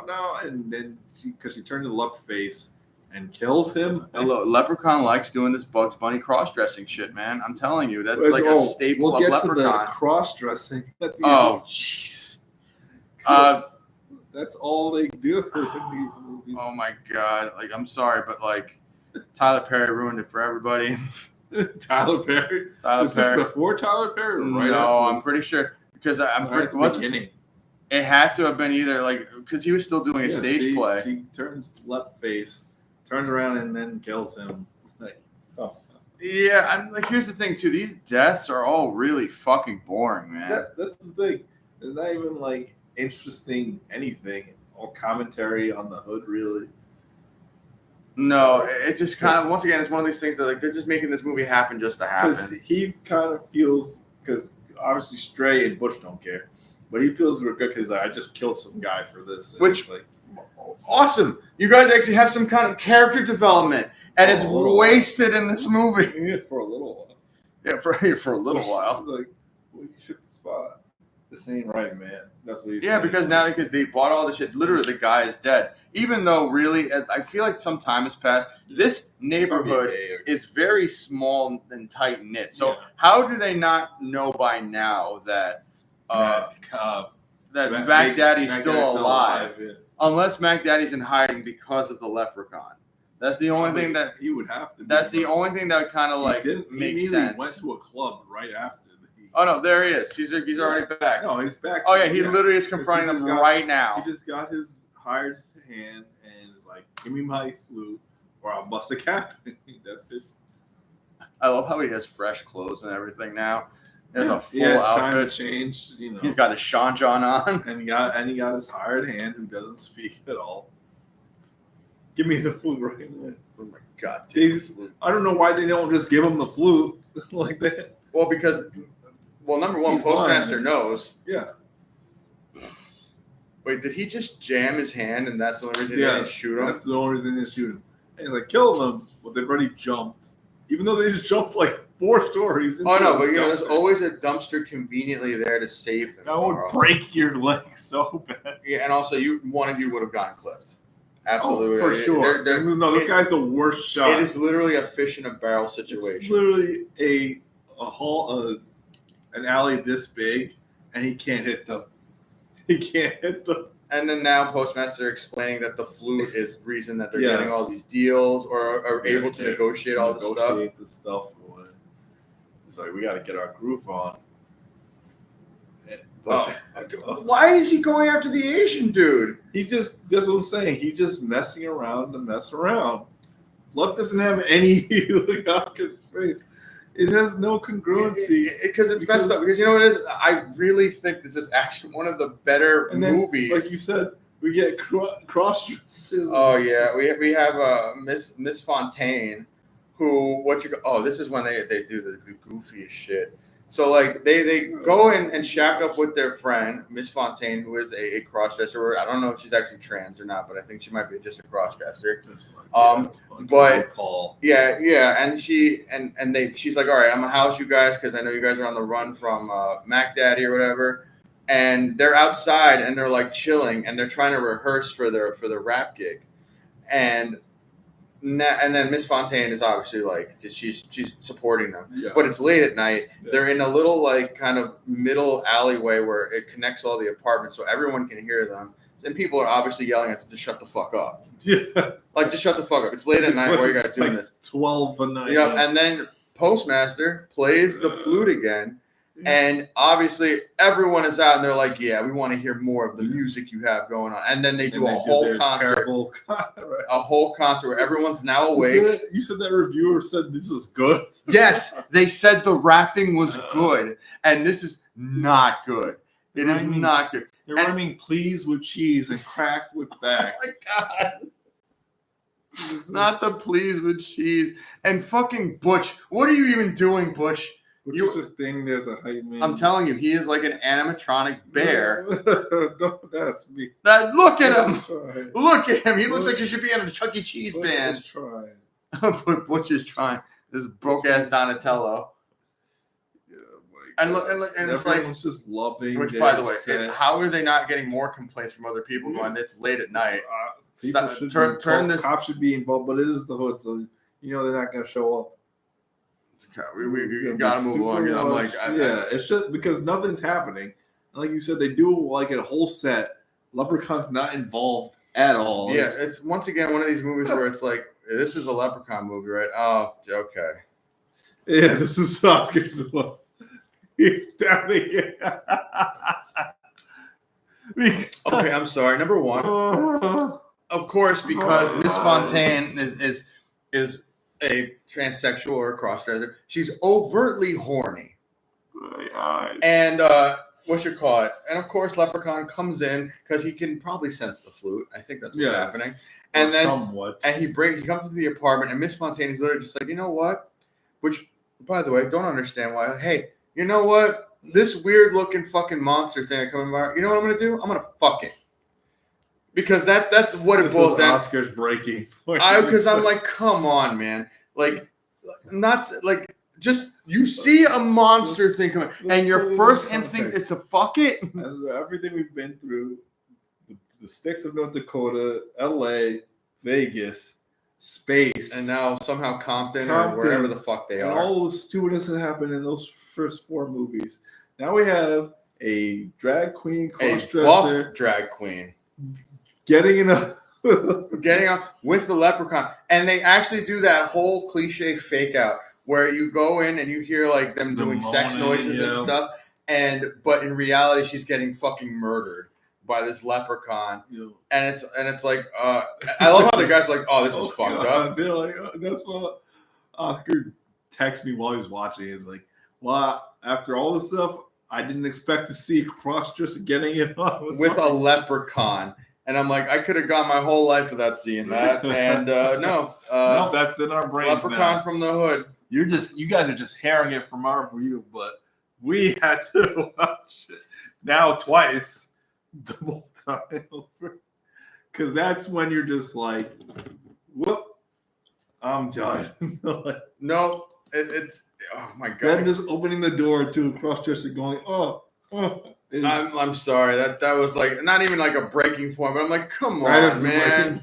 Come on, man. Like, I don't know, because now they where did they find out that once they get, because this isn't even when they find out that they need a Clover to kill him, right? No, they're just doing some Home Alone shit right now to try and get him. They don't know because, like I said, Butch, the Donatello of the group, they don't know about the weakness. No, they're just jerry rigging traps for this thing. Because also, I mean, at the end of the day, too, you're right. Like, why not just give him the fucking flute? Yeah, just give him the flute. You guys have money. You have your equipment. You have your money. He knows you have the flute. You're the only ones who's robbed him. He's seen your faces. Yep. You can't lie. Which, by the way, I was saying this for the robbery. Like, you guys aren't wearing ski masks. None of that shit. He's seen your faces. You know, he could easily. It's like you said. Compton's not gigantic. He could easily just talk around and be like, "Where are these mothers?" and just find you guys. You probably could find your houses. They don't really explain if they have any family, like mothers, sisters, brothers, or anything. What is this fucking Home Alone trap he sent? Yeah, just because it was like a glue trap he set on fire. And he set on fire and it lights him up. By the way, it wouldn't like light the rest of the apartment on fire. Like it would have been. Yeah, it's very isolated to just the left. Just left. And oh my god! I'm like, we gotta get out of here. At least they actually had the state of mind to fucking leave instead of watching him burn. Which, by the way, once again, that apartment should have just been engulfed in flames. Engulfed in flames. They killed their friend, their drag queen friend. Yes, so unfortunately, very unceremonious. So I think this. Yeah, okay. He has a grandma. I guess he doesn't have other family. No, of course he was raised by the grandma. Because the hilarious joke that they do later with the grandma feeding Lep. Oh my god. And at this point, they're trying to lay low. Yeah, they're trying to lay low. Oh, the Reverend. Oh yeah, because they have the idea like, hey, let's go to a holy place, and that'll probably keep the leprechaun out. And of course, they go to the Reverend. He's just like, all right, listen, I'll let you guys hide out. Our what you call it, our music act has so we want has you to guys. drop. Yeah. So if you guys want to come and do some positivity raps about Jesus. Oh my god. And then I think like it starts off terribly, but then Postmaster uses the flute, and then it works. Yeah, and like once again, man, like there's so much filler in this. It's like, why are we doing this? I mean, you could say that about just the beginning of this movie in general. Like, the what whole the fuck premise is of the this? movie is like, It really is like, what the fuck are you doing? So everyone sits back down. And you know what this feels like? It feels like an extended skit from. Is that fucking Coolio? I forgot he was in this. No, Coolio. Oh my god! Not like just Coolio being Coolio in the movie. That's Coolio himself. I was chugging it down. He's not gonna make it to these. We have 3 more. We have 3 more, but it's Coolio himself, Oscar. The Coolio heard from this random hood from outside of this church that was clearly like a rented out space. Oh my god, it's fucking Coolio just chilling in That's Sean what John. I said. I was like, no way. That's why I was waiting for you to see it. Because it's just cool. And it's like, it's not like an actor, like it's just cool. Also, Butch is the DJ, right? Yes. Like, so is he really when they are on the move, he's just relegated to turning on a boombox and dancing like an animatronic, being a hype man? My God, this guy's goofy as fuck, man. And they're like, we love it. This is why he's gonna die a virgin. Oh yeah, that's a running joke. They're like, "Oh, Butch, you need to get laid." Fucking, I love how the mom's just like, or the grandma was like, telling you, like, "Hey, Butch, yeah, are you still a virgin, bitch?" Poor Butch. Poor Butch, my ass. He deserves it. You want this hate for Butch? Butch tried. At least for as dumb as Butch can be, at least he's still a ride or die. He didn't bolt on them. He is a ride or die, especially when they decide that, hey, the only way to kill the leprechaun is that, hey, we have to put clovers in it. Which, by the way, how do they find out, Carl, that they have to use clovers? Do you remember that? It's a very Chucky thing. You remember this? It is, I believe, a Leprechauns for Dummies book. That's I was waiting. I wanted us to see played. A Leprechaun for Dummies book is used, and they're like, hey, you know what? Let's because it's the hood, let's roll ourselves a J. Leprechaun for Dummies. They ripped off Bride of Chucky. I mean, this was around the same time, right? It's like a year or two. No, this was actually, was this before? No, this wasn't before. Maybe it was before. I think it might have been before Bride of Chucky. Because I remember seeing Leprechaun in the Hood in Blockbuster. It was in the Blockbuster. I remember that. 2000. So it's a year and a half after. Oh, really? Yeah. And the quality is this bad. Okay. Jesus, this is 2000? Yeah. Because next one's 2003. Oh, no. Oh, Jesus. Yep. I just want to see when Bride came out. I think it was 98. Oh, man. Oscar said, oh, yeah, 98. Because I forget, like, the whole thing is, like, now they're getting not only chased by the Leprechaun, they're getting chased by Mac Daddy. Yes. Mac Daddy comes back with his bodyguard that's somehow dressed like Blade now. He has glasses on. He's bald. And then, and Leprechaun. We'll bring up Blade again soon. But he has Leprechaun shotgun blast, which he just blasts the bodyguard. This is the only satisfying kill in this whole movie because you actually see the squibs, you see a hole. Because Mac Daddy looks through the hole, yeah, and the guy is just dead. Because now the Reverend's like, oh, hell no. Yeah, like, why the fuck did I house you guys? Not only gangsters following me, now these little horny-ass transsexual banging monsters are coming after me. Leprechaun for Dummies is a bit. So is this we find these for Dummies books? Just I'm gonna look this up. I'm gonna find Voodoo for Dummies, and I'm gonna find Leprechauns for Dummies. What's gonna be next? The next Barnes and Noble. God, I'm gonna do it, and that's gonna be on display for our shit from now on. That's gonna be right there. Because it just gets worse. Oh man! And this is when he utilizes the zombie fly girls to get to the priest, to get to the boys. The boys are at their audition. Yes. I'm guessing they use the flute. God, there's so much filler in this, man. Look at amazing after effects on her eyes. Oh my God! And I will say this too: this is not the best paced movie either. No. Now he has his harem. Harem. Yeah. But he ruins their audition. Yeah, he ruins their audition, and he telekinetically controls Stray to make him kill himself. Yeah. He grabs the gun and he's like, no, please, no.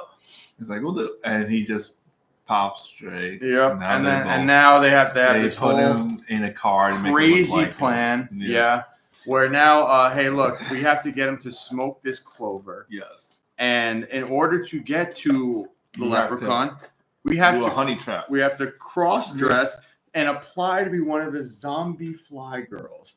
And before we get to that, this is the scene that Carl's talking about with the grandma. With the grandma. P's grandma, because he has a dream about his best friend Stray is dead, and he has the recurring nightmare about Stray being dead. But he's like, I gotta get revenge. I gotta do something. Yep. So that's their plan. Does Butch come up with this plan? I'm pretty sure Butch comes up with it. And once again, Leprechaun for Dummies. And once again, like I said, Butch is the Donatello of the group. All right, he's like the one that's actually like going out of his way doing it, and he has those like glasses things that with the lights on them. Which does that really help you with anything, Butch? Like really? By the way, you're wearing that in a well lit area. Yes, that sounds like why do you need that? Why do you need those glasses on? And basically, he's like, we have to get him to smoke this fucking clover weed, but we have to hoe it up real quick. Compton's famous clover weed. Because I think it was established earlier that the weed that he was buying was cut with something, and I think it's clovers, which by the way is abundant in the hood. Compton is full of clovers, because it was probably also part of Ireland, just like LA was in the second movie. Yeah. So Leprechaun actually has a room at the Gold Parrot because he's just has a harem, got a room. By the way, he's just loving Compton. And apparently Butch and Postmaster pass enough because I'm sorry, Butch looks like he's dressed like Nancy Reagan. Like, how is he able to wearing the? He has facial hair. He literally has a mustache and a goatee going on. Is the little band, the hair band going on? And he's still wearing the light glasses too. How is the Leprechaun like? Why is that guy here? Yeah. He looks like a Star Wars character.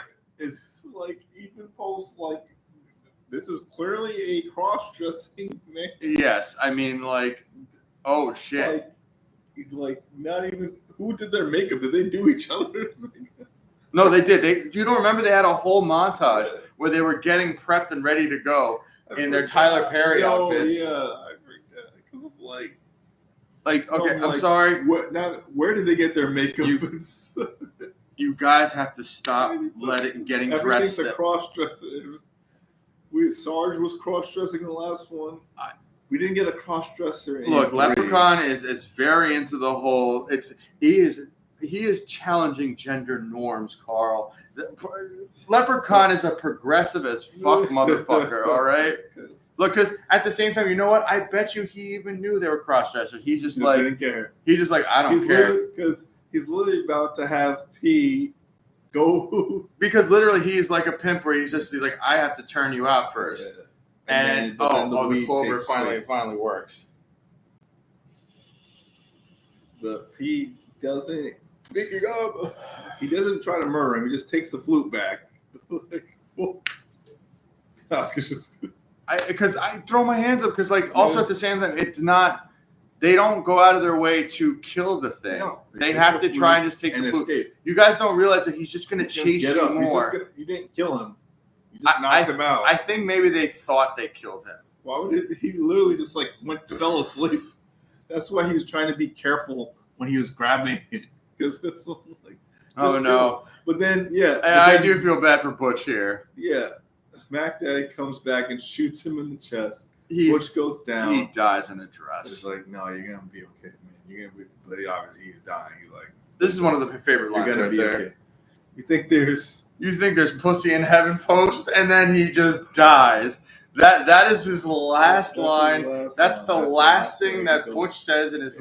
In this world, that's the last thing you said. Is there pussy in heaven post? So now, Post is that might be better than fuck you, Lucky Charms. He lost his two best friends. So now he just has to it's him and Mac for final confrontation. Yeah, final confrontation. By the way, but I would have brought a change of clothes. Yeah, that's the thing. This is the final confrontation. He's in a dress. Yeah, this turns into the crying game. Fighting.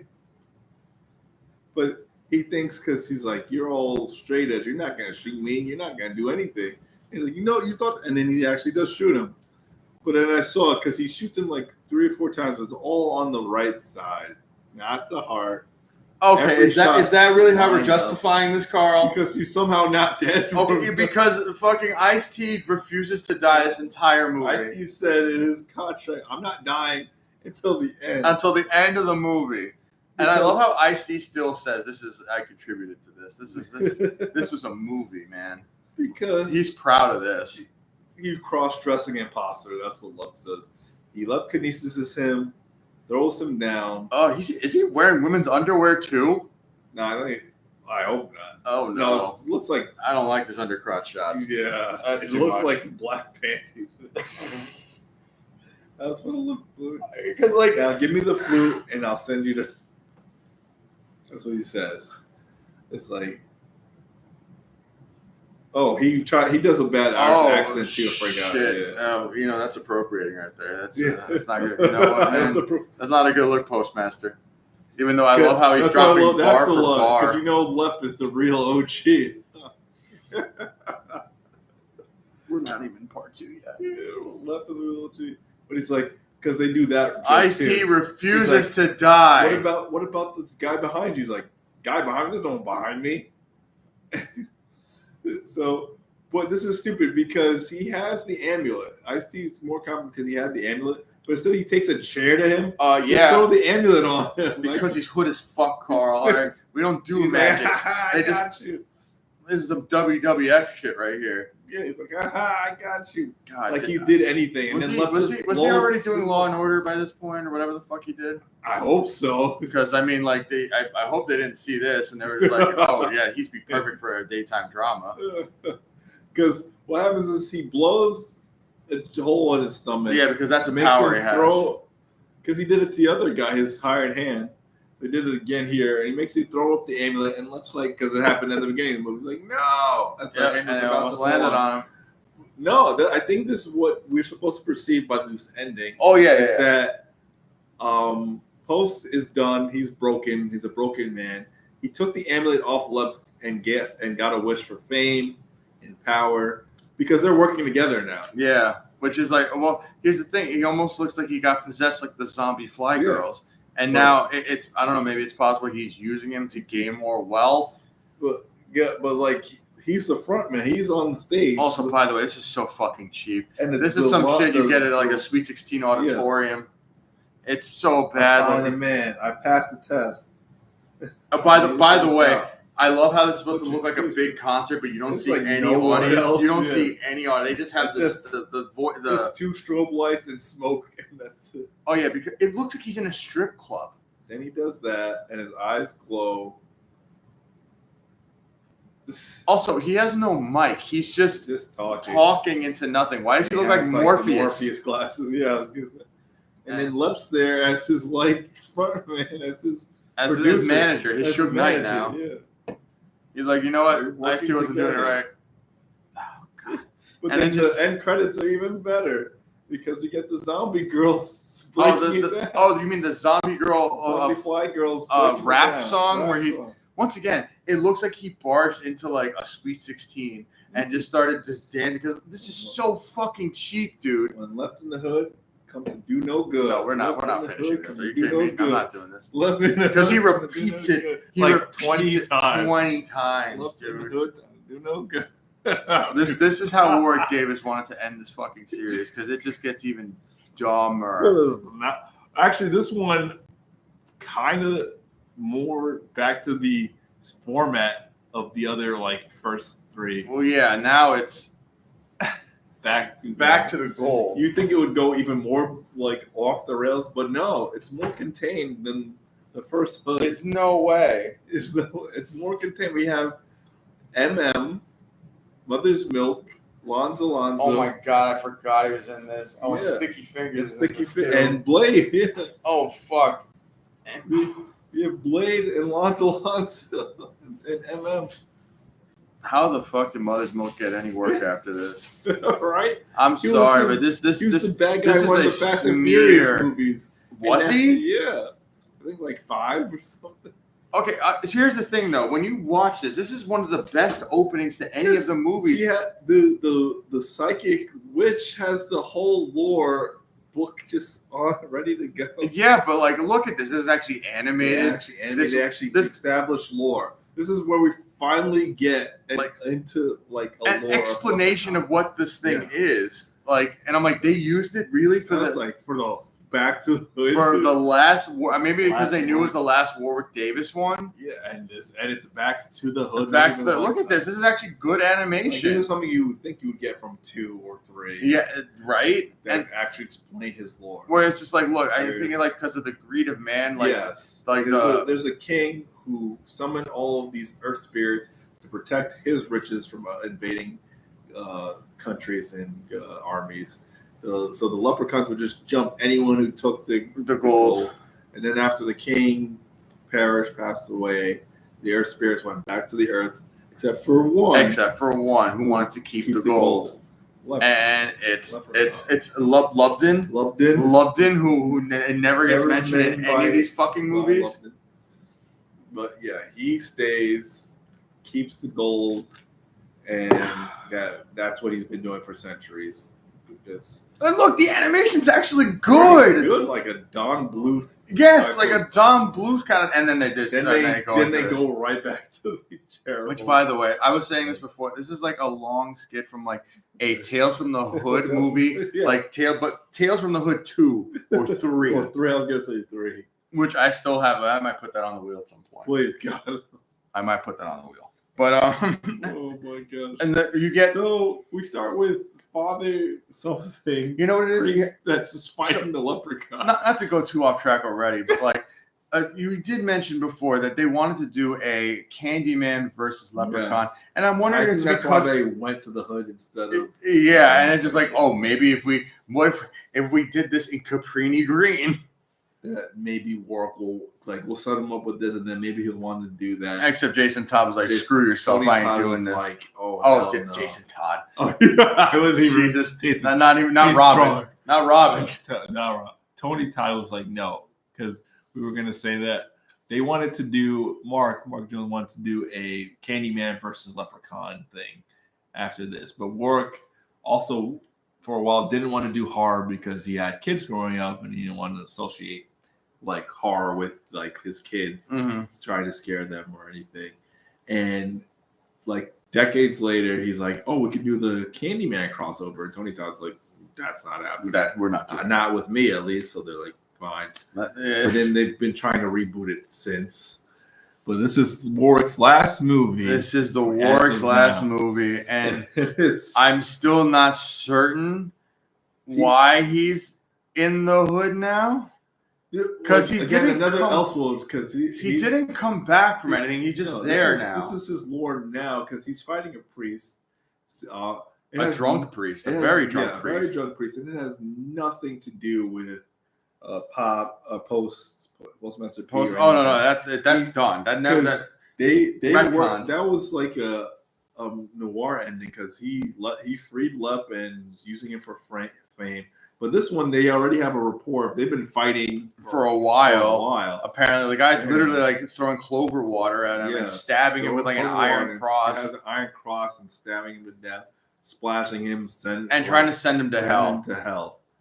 Which does work. Which I mean, it does kind of work. I mean, he's apparitionist hands come up and pull him. Yep, it's a very a very idle hands. Because then he dies from his wounds in the battle, but Lep is dragged to hell, and because it's in front of the youth center, and then it's like I don't know how many a year or two later. 1 year. 1 year later. 1 year later, the youth center's been completely abandoned because you just killed the priest in charge and they abandoned it.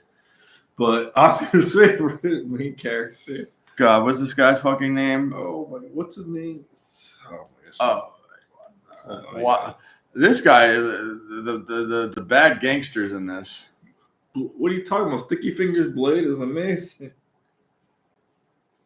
I don't even know what his name is in this. What the heck is it? Jamie? Yeah, Jamie. Jamie is the weed hound butthead that owes money to Blade and Sticky Fingers. Yeah. And then Mother's Milk in the goofiest biker outfit. Like, why does he have like the terrible? That is the yeah. Why does he have like a Red Baron fucking helmet? Yeah, it's the most uncool helmet for anyone, especially a black man. And by the way, Sticky Fingers, man, the last thing I saw him in before this was next Friday. He plays Debo's cousin. Yeah. Hey, after this, he goes on to be Blade Oscars for 2 seasons. Oh my god! But yeah, now these Jamie and then his two friends, they're kind of focused on trying to get this youth center Jamie, open. Lisa, and Emily, or I don't even remember. Look, the first. I was about to say Tales from the Hood. The first Leprechaun in the Hood. There's a lot of memorable stuff. From the Hood. I was about to say Tales from the Hood. It's basically. And I'm watching this, and I'm like, I don't really understand. So they're trying to get money. I don't know what to. Are they trying to get money? They're trying to get money to leave, right? They want to. It's the Hood narrative is you either want money to take over someone's spot, or you want money to get out of the Hood. And they're trying to get out. Like Lisa, cute light-skinned girl, she wants to go to college, but her car's crappy. She can't afford a new one. She can't even afford the bus barely. They're looking for jobs. Jamie's trying to sell weed, right? Jamie's trying to sell weed or just smoke or get more weed because he don't have a house. He don't have nothing, but he's trying to mac on her, trying to get with her. Yeah, he's been trying. He's been trying, but he don't got. All he does is smoke. This is so ineffectual, man. Like I'm not really feeling on. And like her hoopty of a car is completely demolished. And she's all depressed because, like, how are we going to get out of this? How are we going to get money? Then they go to a psychic for some reason. Emily's like, listen, you know what? If you have no other way to get advice, you always go to the crazy psychic, who, by the way, predicts exactly what's going to happen because she's like, you'll find a bunch of wealth, but don't you're going to get fucked. Yeah, because she's like, she warns us, like, but heed my warning, don't take it because it comes at a horrible cost. And they're like, okay, what? Cool. So him and Rory don't show up at the youth center because they're still she and Rory have a past. Because they're like, weren't they just like hanging out? They were just hanging out, but she and Rory have a past of like. And he ends up fronting a lot. He's fronting a lot of the because they have like a barbecue there, right? Yeah, but he has ill-gotten gains.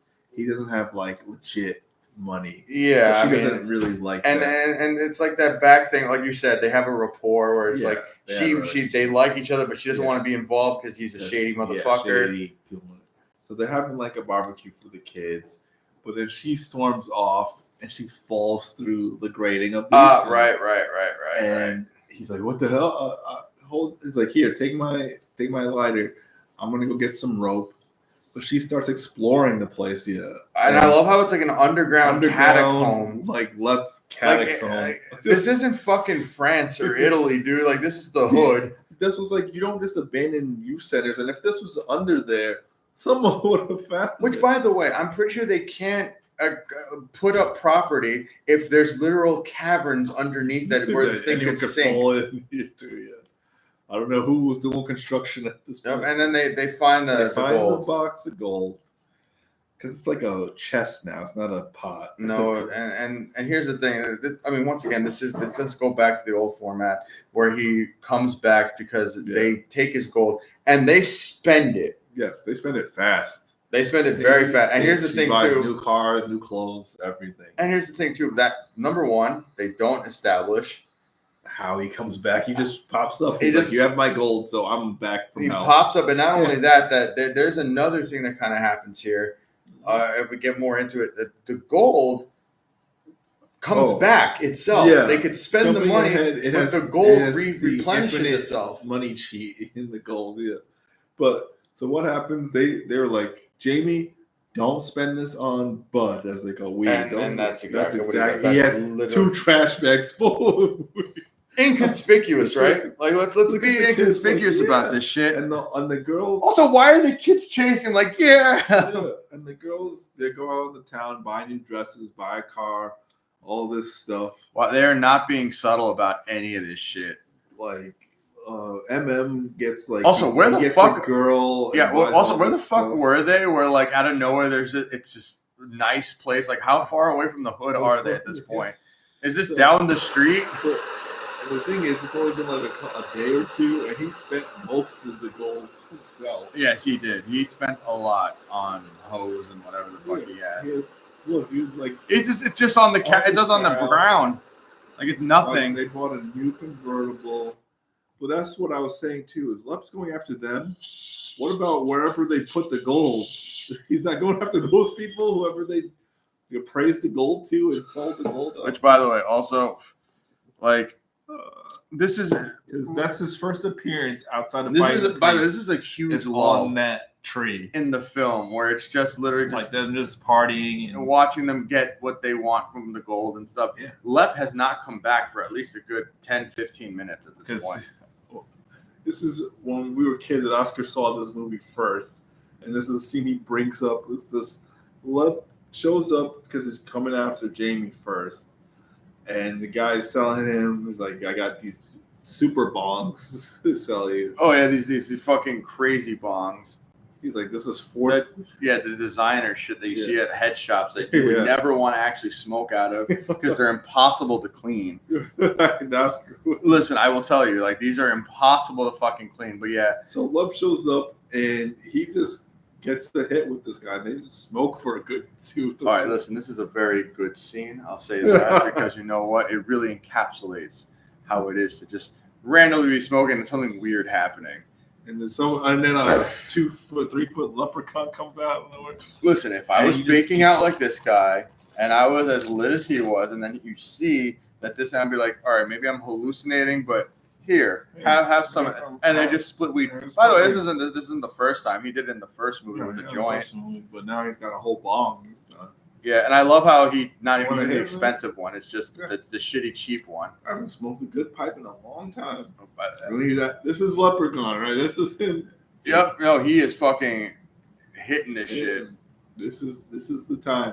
Like you said, 90s was like the kind of slowly dying of horror, making like slashers. Because this isn't even really a slasher anymore. Now it's just comedy. It's goofy shit, man. Now it's just comedy. He's literally dabbing it up and both smoking. It only comes to a head when he drops the gold coin. And then the guy gets more angry, defensive, even though he should be high as crap right now. Oh, yeah. Well, now you're messing with his money. All right, man? No, I mean, even the guy that has the gold coin is like, no, I'm not giving you that. Because that's what happened to you. He opens his pocket, the gold coin flies out. Well, it looks fake as shit. It is fake. That's like something you get from a toy chest. Yes. And he's like, we just here to smoke, all right? He's like, that's me gold. But then he gets defensive, like, I'm not giving you no gold. What? I'm going to get you high. You're trying to steal my gold. So what he does is he shoves the bong. He shoves the bong in. And just blood fills up. But then Lep's still high, and he has the munchies. So he's following behind Jamie. This is some Hanna-Barbera shit, dude. That's what I was saying. This is cartoon shit. Or which, by the way, you're having a party. Why are you making yourself a fucking sandwich? like that's such a weird. Like to me, it's like this is. And he's still smoking. Yeah, he's behind him. He doesn't. Of course, he doesn't know how to slept because they're both high. Because he's just like. Yeah, and not for nothing. You can't. You have no peripheral vision. Nothing. But yeah, it's like, once again, making a big ass sandwich. Yeah. So Lep sees the fridge open and he's going through it. He's trying to eat stuff he likes, stuff he hates. Yeah, but remember, he can only eat potatoes. Yeah, and there's nary a potato in there. There's Sunny T in there and Gator. Oh wait, hold on. Please tell me that I think I remember this. He gets kicked into the fridge. By the way, by the way, how? There's grates. But then he's just smoking. I can't do this. That's the caption. This is the last Lord in a fridge smoking a bong. Which, by the way, he didn't get kicked in with the bong. He wasn't holding the bong. No. And also, there's grates there, so he can't even sit in there. But no, he's fine. It's one of those extendable fridges, Oscar, that has infinite holding. I can't with this. He doesn't kill any of the main ones. They find the guy's body, and then the cops are like, "Who did this?" And he's like, "I don't know." And it's like, "Is this your weed?" And then they arrest Jamie because he has truck. Because he has the bags of weed. Because they're like, "Jamie, you didn't, did you?" He's like, "No." And then the cop comes out with a giant garbage bag. Yep. Yeah. So she goes to the hair salon because she's like, "I quit." Because she has money now, so she doesn't. But Lily's like, "No, you got to do this last job for me with this really big woman." She's like, "That's gonna take like an hour to massage this really big woman's whole body." But she's like, "You do this last job, and then you're done." So what happens is Lep shows up there and starts massaging the woman with his feet, and you know, like, where's this going? Because he's sort of getting freaky. But then he just, grabs her necklace and strangles her to death. What's her name? Emily shows up at that point and sees Lep. That's when they first encounter Lep. I'm telling you, where Emily first encounters Lep at the beauty salon. Because Jamie's been arrested. She's kind of jealous that Roy's with this other chick, but they let it go. They go to their jobs the next day. She goes to the salon to massage that big woman. She's like, "This is gonna take an hour." Massage the big woman. We finally see Lep's bare feet. I know Oscar wanted to see that. By the way, like that woman she's massaging, she was Smokey's mom in Friday. That's where I remember her from. Yeah, and he's massaging her. She's like, "Ooh, yeah," and then he just strangles her. That's rough, man. She's running out. Lep tries to get her. He's like, "Give me gold, everything." His usual. Yeah, his usual stick. She takes one of the clippers and shoves it into his eye. Great shot, by the way, when he tries to run after because it's still hooked into the wall and hooked into the wall. So he's and they were proud of that shot because they slow-moed it down. Oh, poor Lisa. Hot. She is fine. She is very fine. But she's home alone. But they're like, "We got to get to Lisa," but because they don't know. I don't think they know. Because the Leprechaun is pretty much just hunting down whoever had the gold. Used the gold or spent because not the people who has it now, whoever treasury or whoever fucking spent. Well, here's all the other thing too, because you find out that it's a replenishing source of gold. You just take back whatever. Because clearly it's the pot itself that's regenerating. Just take the pot back. So yeah, her death is of course not satisfying. No, not at all. Because she apparates into there. She called. But they're trying to get to her. He's beating her up. Yeah, forget how he takes her out. No, wow, that is so lame. Yeah. At least there's blood. I mean, I will say this, there is blood, but a lot of these deaths are just so, like, they're boring too, but man. It's like, he wants his gold, but he just kills her anyways.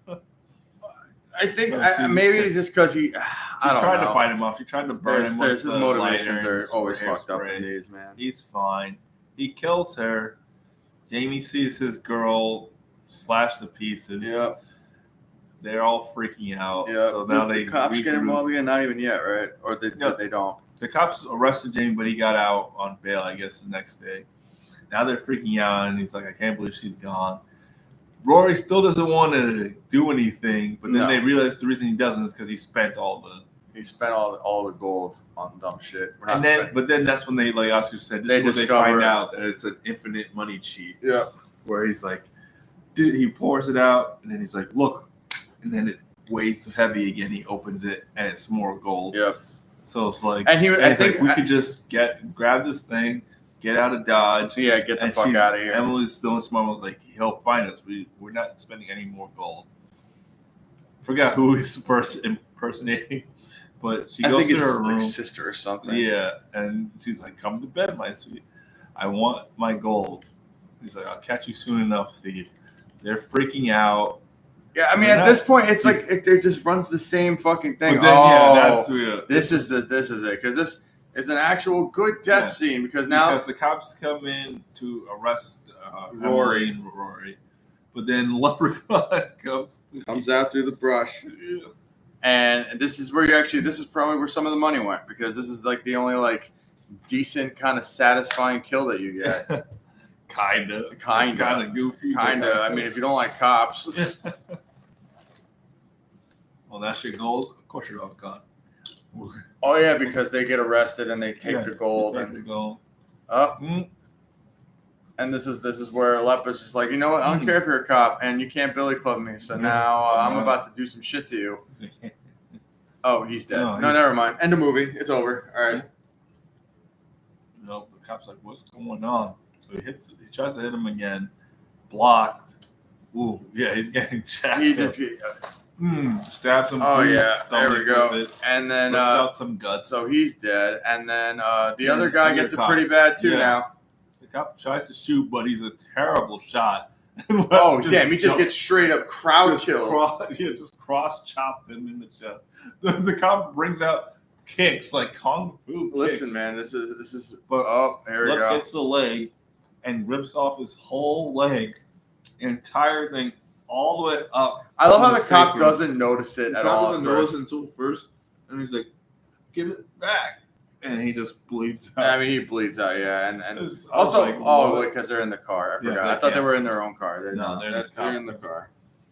Because I'm like, what? Drive away, you idiots! Give that back. Ugh. Honestly, that is the only satisfying kill in the whole fucking movie. I mean, that one. Everything else is just like meh. No. Yeah, everything else is meh. Lisa's death was meh. Also, I love how she's so easily able to get away. Yeah. Lep couldn't bite anything, but he pulls his hand out and he bites the hand. Also, where is this fucking leprechaunisis? Oh shit! No, the shotgun. Oh, please tell me this is also never ending too. No, she runs out, but it seemed like that. Damn, this Lep is just taking it though. Yeah. All right. She throws it. I don't know why she threw it down. Because it's fucking badass. That's why. It's empty. And then they just get on the motorcycle and haul off. But Lep's chasing them. He uses the cop car. Yeah, he turns into kind of the T-1000 and starts using the different voices and shit again. Yeah. And now, they have to deal with Suge Knight. Suge Knight and Blade Suge Knight. Blade Suge Knight. Because the Lep comes in the cop car. But you know how he drives it. You don't remember. He took the cop's leg. Yeah, because they think it's the cop, but then they see the leg fall over. Like, oh, what the hell? I love how they're not more alarmed by this. No, they're just like, okay, so this, and they're like trying to warn him, like it's a leprechaun. They're like, oh, hey, leprechaun. And they just start laughing. Also, what the fuck is Jamie wearing?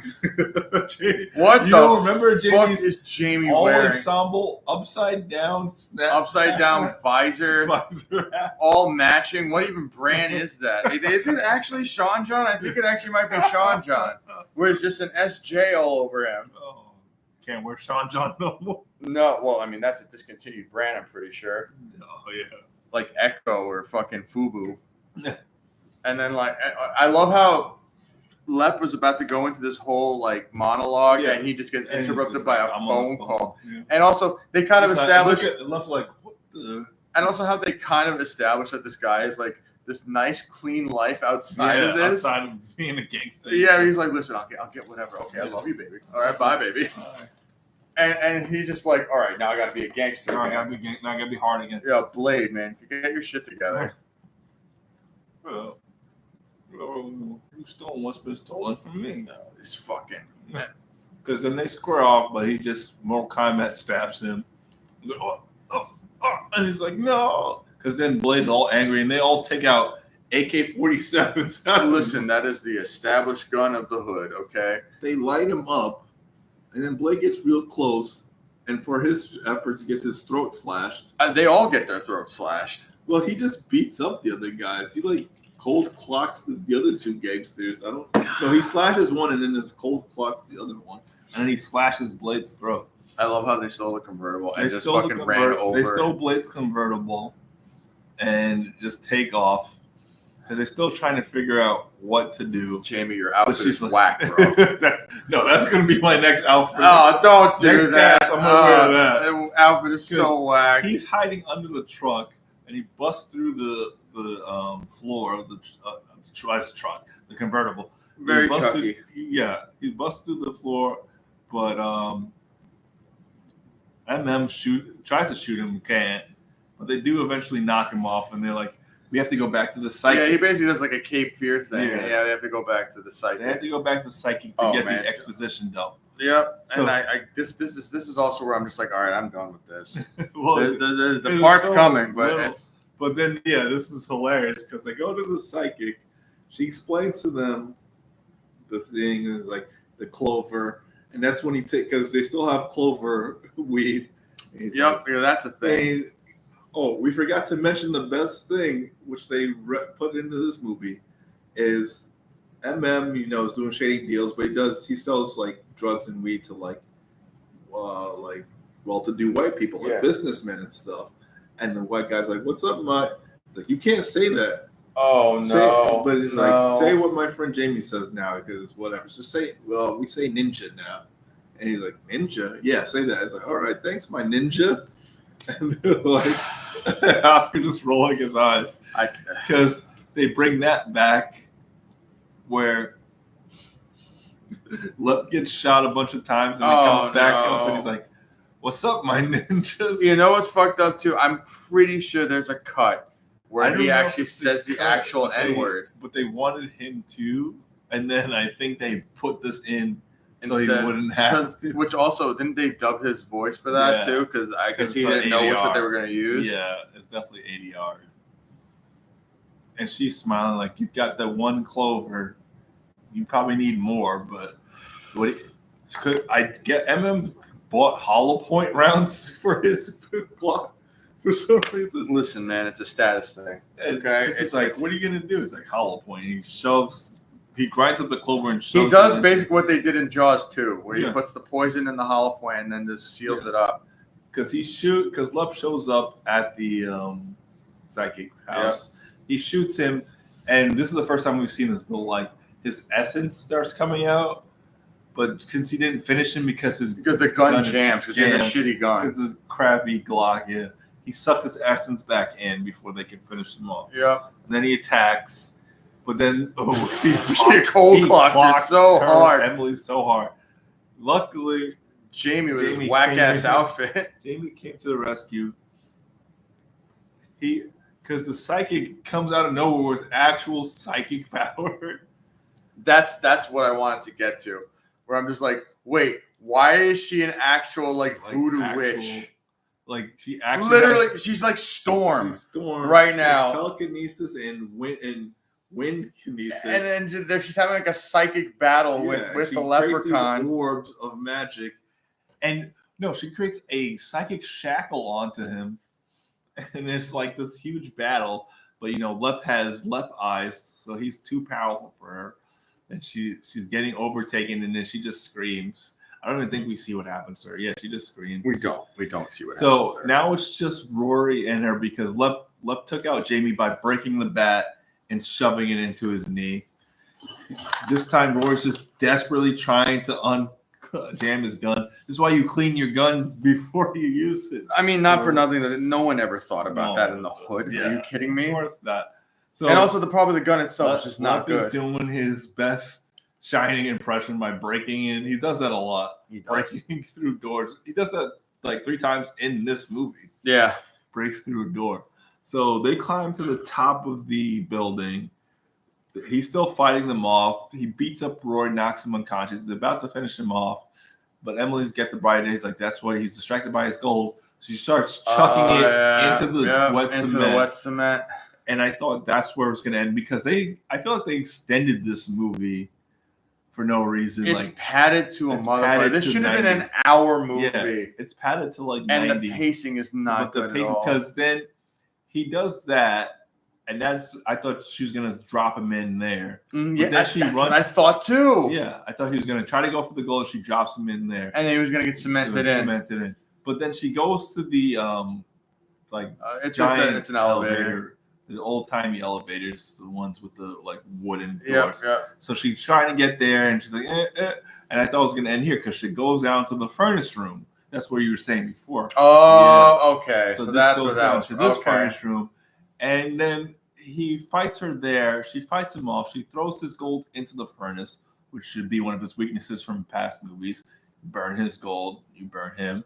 But then even he goes in with it. And I thought that would be the ending, and she gets out. Nope, that's not what happens. Because she goes back to Rory on the rooftop, and then a rainbow shoots out from the skyline.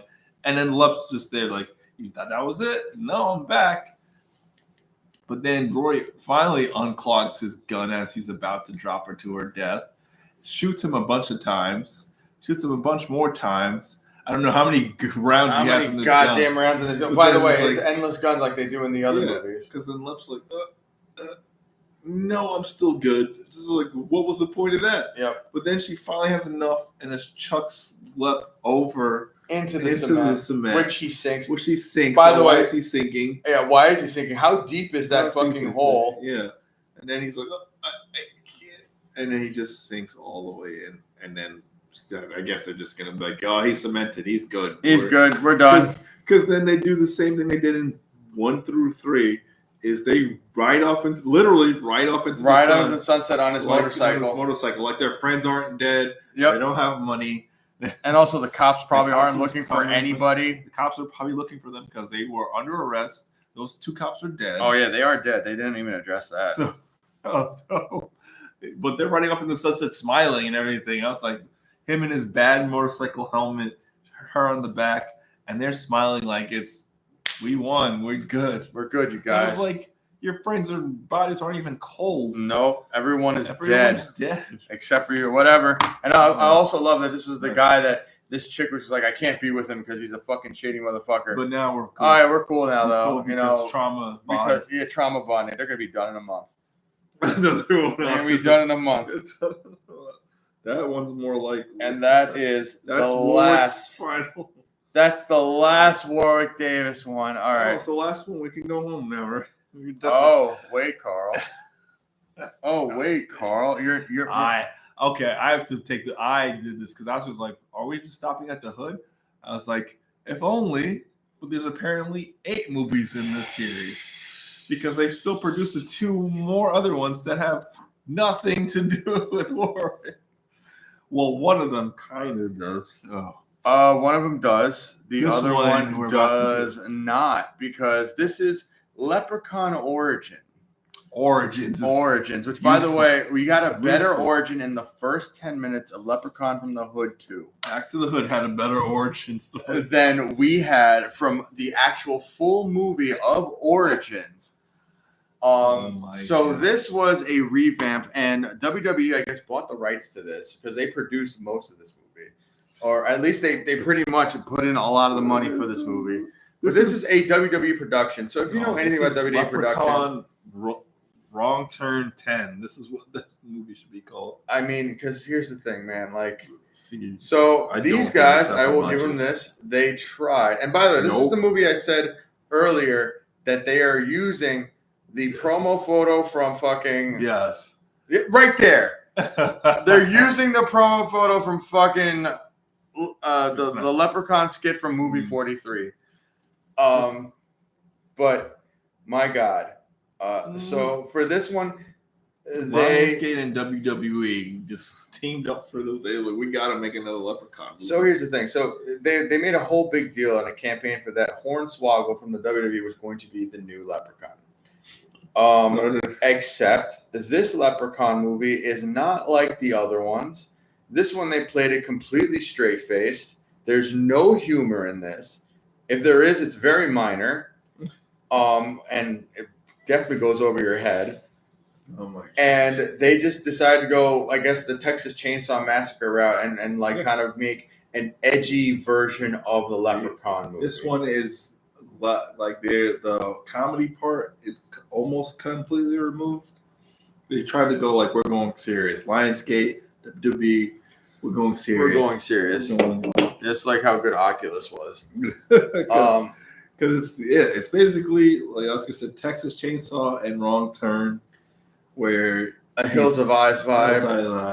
Hills God. WWE Studios logo. That's what I saw. So proudly. So fucking stupid. But like, I mean, we can even sum this actually in Ireland. That's the only origin part. It is an actual Ireland, but the story is different where it has nothing to do with gold. There's some tiny aspect. Barely, but like so. It doesn't make any sense when you realize what's actually going down. But it almost opens like a typical slash or anything like that, where a group of college kids open, like as I've learned to turn. You're right. Oh yeah, cold open. The frame narrative is that this other group has been chased. This couple, a girl and her boyfriend or husband, and they're trying to get out. She has what seems to be gold or something in her backpack. They're trying to get away. The husband gets snatched first. Like Velociraptor Velociraptor. You don't see any. It's like literally, I was like Jurassic Park. Exactly. They're in the long grass and everything. Because she gets swiped and he gets dragged off into the woods, gone. Then she's in the long grass. She's panicking. She thinks like she's about to make it out. And then right at the last second, boom, she hits the ground. Her legs get stuck. And the weirdest camera angle where you see the POV of her getting dragged. But you don't see anything dragging her. No, you don't. And by the way, you never see what's doing anything in this movie. Not just saying. Very last shot. Oh, fuck you. Because here's the thing. So now your eyes will hurt after this movie. Yeah, the editing in this is fucking crazy. So like you said, he did the cold open and now you get an establishing of like, all right, there's this group of college students that are abroad in Ireland, and the reason that they're going is because one of their friends is trying to do something for her historical thesis paper or whatever the fuck. Before she goes to graduate. Yes, before she goes to graduate school, and they all decided to use this as kind of a vacation. Yes. And it was supposed to be a quick, like, kind of like 3-day thing, not like a. Well, they're like, we can stay. They go to this Irish pub in the village, and they're not alone when this guy pulls out a shotgun and starts blasting a creature, like in the woods. Because what happens in the pub is that this Irishman goes, "Hey, look, I know you're looking for historical stuff. We have this one place that might be the literal like Rosetta Stone of Celtic history, and we can lend you this cabin so you guys can hang out, explore, and then we'll pick you up tomorrow, some shit." Yeah.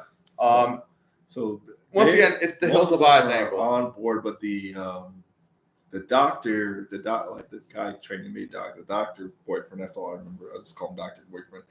Boyfriend. He's like, I don't want to go, and everyone else. There's the two horny drunks. Oh my god. Doctor Boyfriend and historian. Which, by the way, the only thing I remember the horny boyfriend from. He's in the Rampage series, and he's in Freddy vs. Jason, the insomniac that didn't want to get killed by Freddy. Exactly. And I'm like, dude, why? I just don't like him as an actor, and especially since in Rampage, where that was directed by Uwe Boll. Melissa Roxborough is the girl from, I don't know if you watched the Netflix thing Manifest. Mm-hmm. It's a like 4-season drama thing. That's what I remember her from. Because she is gorgeous. She's a gorgeous actress, but that's the only thing I remember her from. And I'm like, I don't know how she got with this guy, even in movie.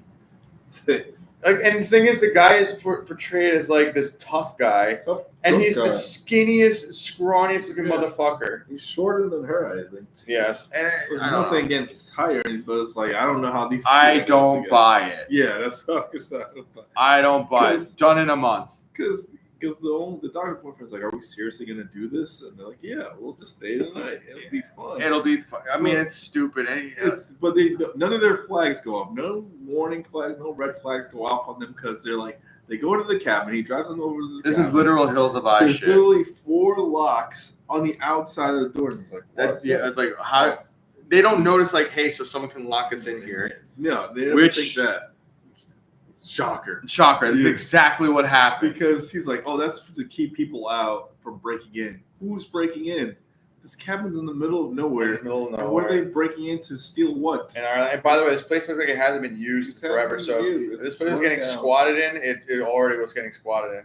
And I love how like the boyfriend is just so pissy. He just doesn't want. He's so mad that he has to stay. Was there this super hot girl is ready to go? And by the way, was there some kind of establishment that he was going to break up with her or something? Well, yeah, because he's going to Harvard, I think. And that's right. And she's trying to and she's like, maybe I should go with you. And he's just like, because he's like, so he's definitely on that like boat where I'm like, I'm probably gonna break up with you, so I'm not trying to because he's like, and like this was the final straw. You making me sit here another day. Yeah, and this creepy ass fucking area. Where, by the way, you were right.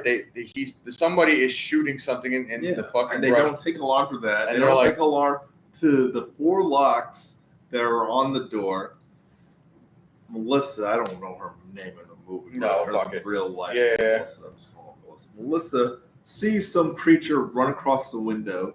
She's like, "Oh my gosh, what the?" And everyone else is just downplaying. It's like, "Oh, it's some bear." Also, by the way, I love how everyone's sleeping in the clothes that they came in. Yeah, and she's hysterical. She is hysterical. I know. Oh yeah, that's what I know. They're drunk most of the time, but you're not consoling your girlfriend who's hysterical. But then everything just comes to a head because she's sitting by the chimney, and there's a secret passageway. So this creature, as we see, is a leprechaun, or it's not a leprechaun. It's a fucking goblin troll from thing. Descent. Yes, that's a good way to put it. It's more like what it is than any leprechaun. It has nothing to do with leprechaun. Because you know what it is? At this point, it becomes a creature feature. Yes, it's the creature feature. It's way more serious than any of the other leprechaun movies. But yeah, it becomes the creature feature where it's just these 2 couples trying to survive this night with this descent goblin monster troll thing, and it rips out her gold earring. That's the only connection. Yeah, because it goes after the gold. Yeah, it goes after the gold. But it also eats them. I guess because also I guess they establish also that, I mean, you can see it from a mile away, but the villagers in that village had lure people sacrifices. Yeah, lure people in as sacrifices for this monster so they don't get fucked with. Because they're trying to open the front door, like it's locked. He's like, no way, it's locked. Oh gosh, it's locked. Did they use those 4 locks on the outside to lock us in? Who could have done that? Who could have done that except the villagers, who are all waiting like outside of the little house cottage perimeter to like go in, make sure they all got sacrificed. Yeah, and appease the troll. Which here's the thing. So like they established also that I think it's because they were mining and they awoke the thing. Okay. So giving the background lore, as we find out a little later on, is they were mining and they found the gold. Like a gold stash, they used it all, but then the leprechauns came out and wanted the gold compensation. Back. So it's like, what they do is they drag people in and sacrifice them, and they take whatever gold they had on them.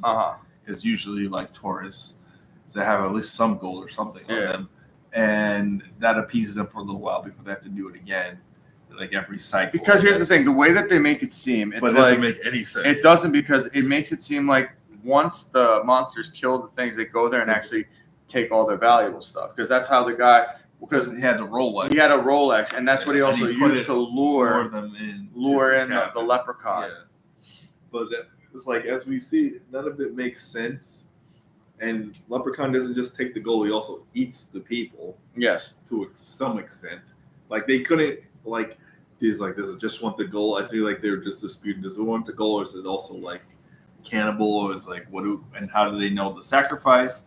And if they just do they need 4? Do they always need a certain number? They never tell us this. No, there's no rules to this thing. But once again, like all of you need to be sacrificed. You guys can't leave because she had in this cabin. The book is downstairs that gives you the whole lore. Oh, the exposition book. Exposition book. It's just downstairs. Why is it there for them? Yeah. Also, by the way, what In if the just in cabin? case they actually went down there, nothing happened. They see that and they're like, okay, fuck, and we have to leave. But I mean, I guess maybe they locked them in like already. But either way, they get out through the through the chimney. secret chimney entrance thing. They go to this place. Yeah, that's like a house next door. It's actually the villager's home base. Because the exposition book, machetes, all that stuff. Mm-hmm. They come downstairs, him and the son, and the son's kind of been wavering because he's kind of upset with even though the son's like 30. This is his first time out on the sacrifice. I think he's supposed to be something younger, but he's clearly in his like 30s. He's like our age. Yeah, he's literally like our age. And I'm just like, and also he's such a whiner. Because here's the thing. I remember when I saw this, I'm like, oh man, this guy's actually doing some actual acting. Because he's like, you know what? I really don't want to do this. I don't want to sacrifice these people. This is fucked up, Dad. And then, but the thing is, Sean and Hamish. Yeah, his mood and his acting doesn't change throughout. He's just this whiny bitch. Yeah. That's just like still helping his dad, but he at the same time he's also trying to help the kids. Well, he has a change of heart, but it's way too late. Yeah, no, it's insane. They have them again still at shotgun point, but they don't tie them up. Then no, they just leave them in the basement. Just leave them in the basement and like, you stay here. But then Hamish's other friend that came with them is being attacked by the leprechaun. So it's like, why would you ever get close, especially at night, to these things? But they decide to do that at night. So what happens is they get out. Hamish gets away from the one goblin that's eating his friend. Then they all have a standoff with the Hamish's son and this other lady that have him at gunpoint. They try to fight him off. The lady cold clocks the girl, main girl. Yeah, because she does fool them into thinking that she was going to help them. And she does not. And she does not. So because the whole town is in on it. The whole town is in on it. So of course they have to be. So they all get knocked out. And then when they come to, they're strapped to trees to be sacrificed. Which is like, why wouldn't you just do that then? To begin with, right? Why? What's this like get them drunk and then tie them to trees. What's this whole roundabout? Yeah, it's convoluted as fuck. Yeah. Especially if you're going to just do that anyways. Yep. So the god, I'm just calling it a goblin. It's not a leprechaun. It's not a fucking leprechaun. Yeah. And we haven't said it yet, but the shaky cam and the leprechaun vision will give you a headache. Because here's the thing. It's clear that they know the leprechaun looks like shit. Yes. So they were just like, show it. Yeah. Shaky cam. It's got to be in the dark. It's got to be shaky shaky cam. And from his vision. They show predator, leprechaun, goblin vision, which is their heat signatures apparently.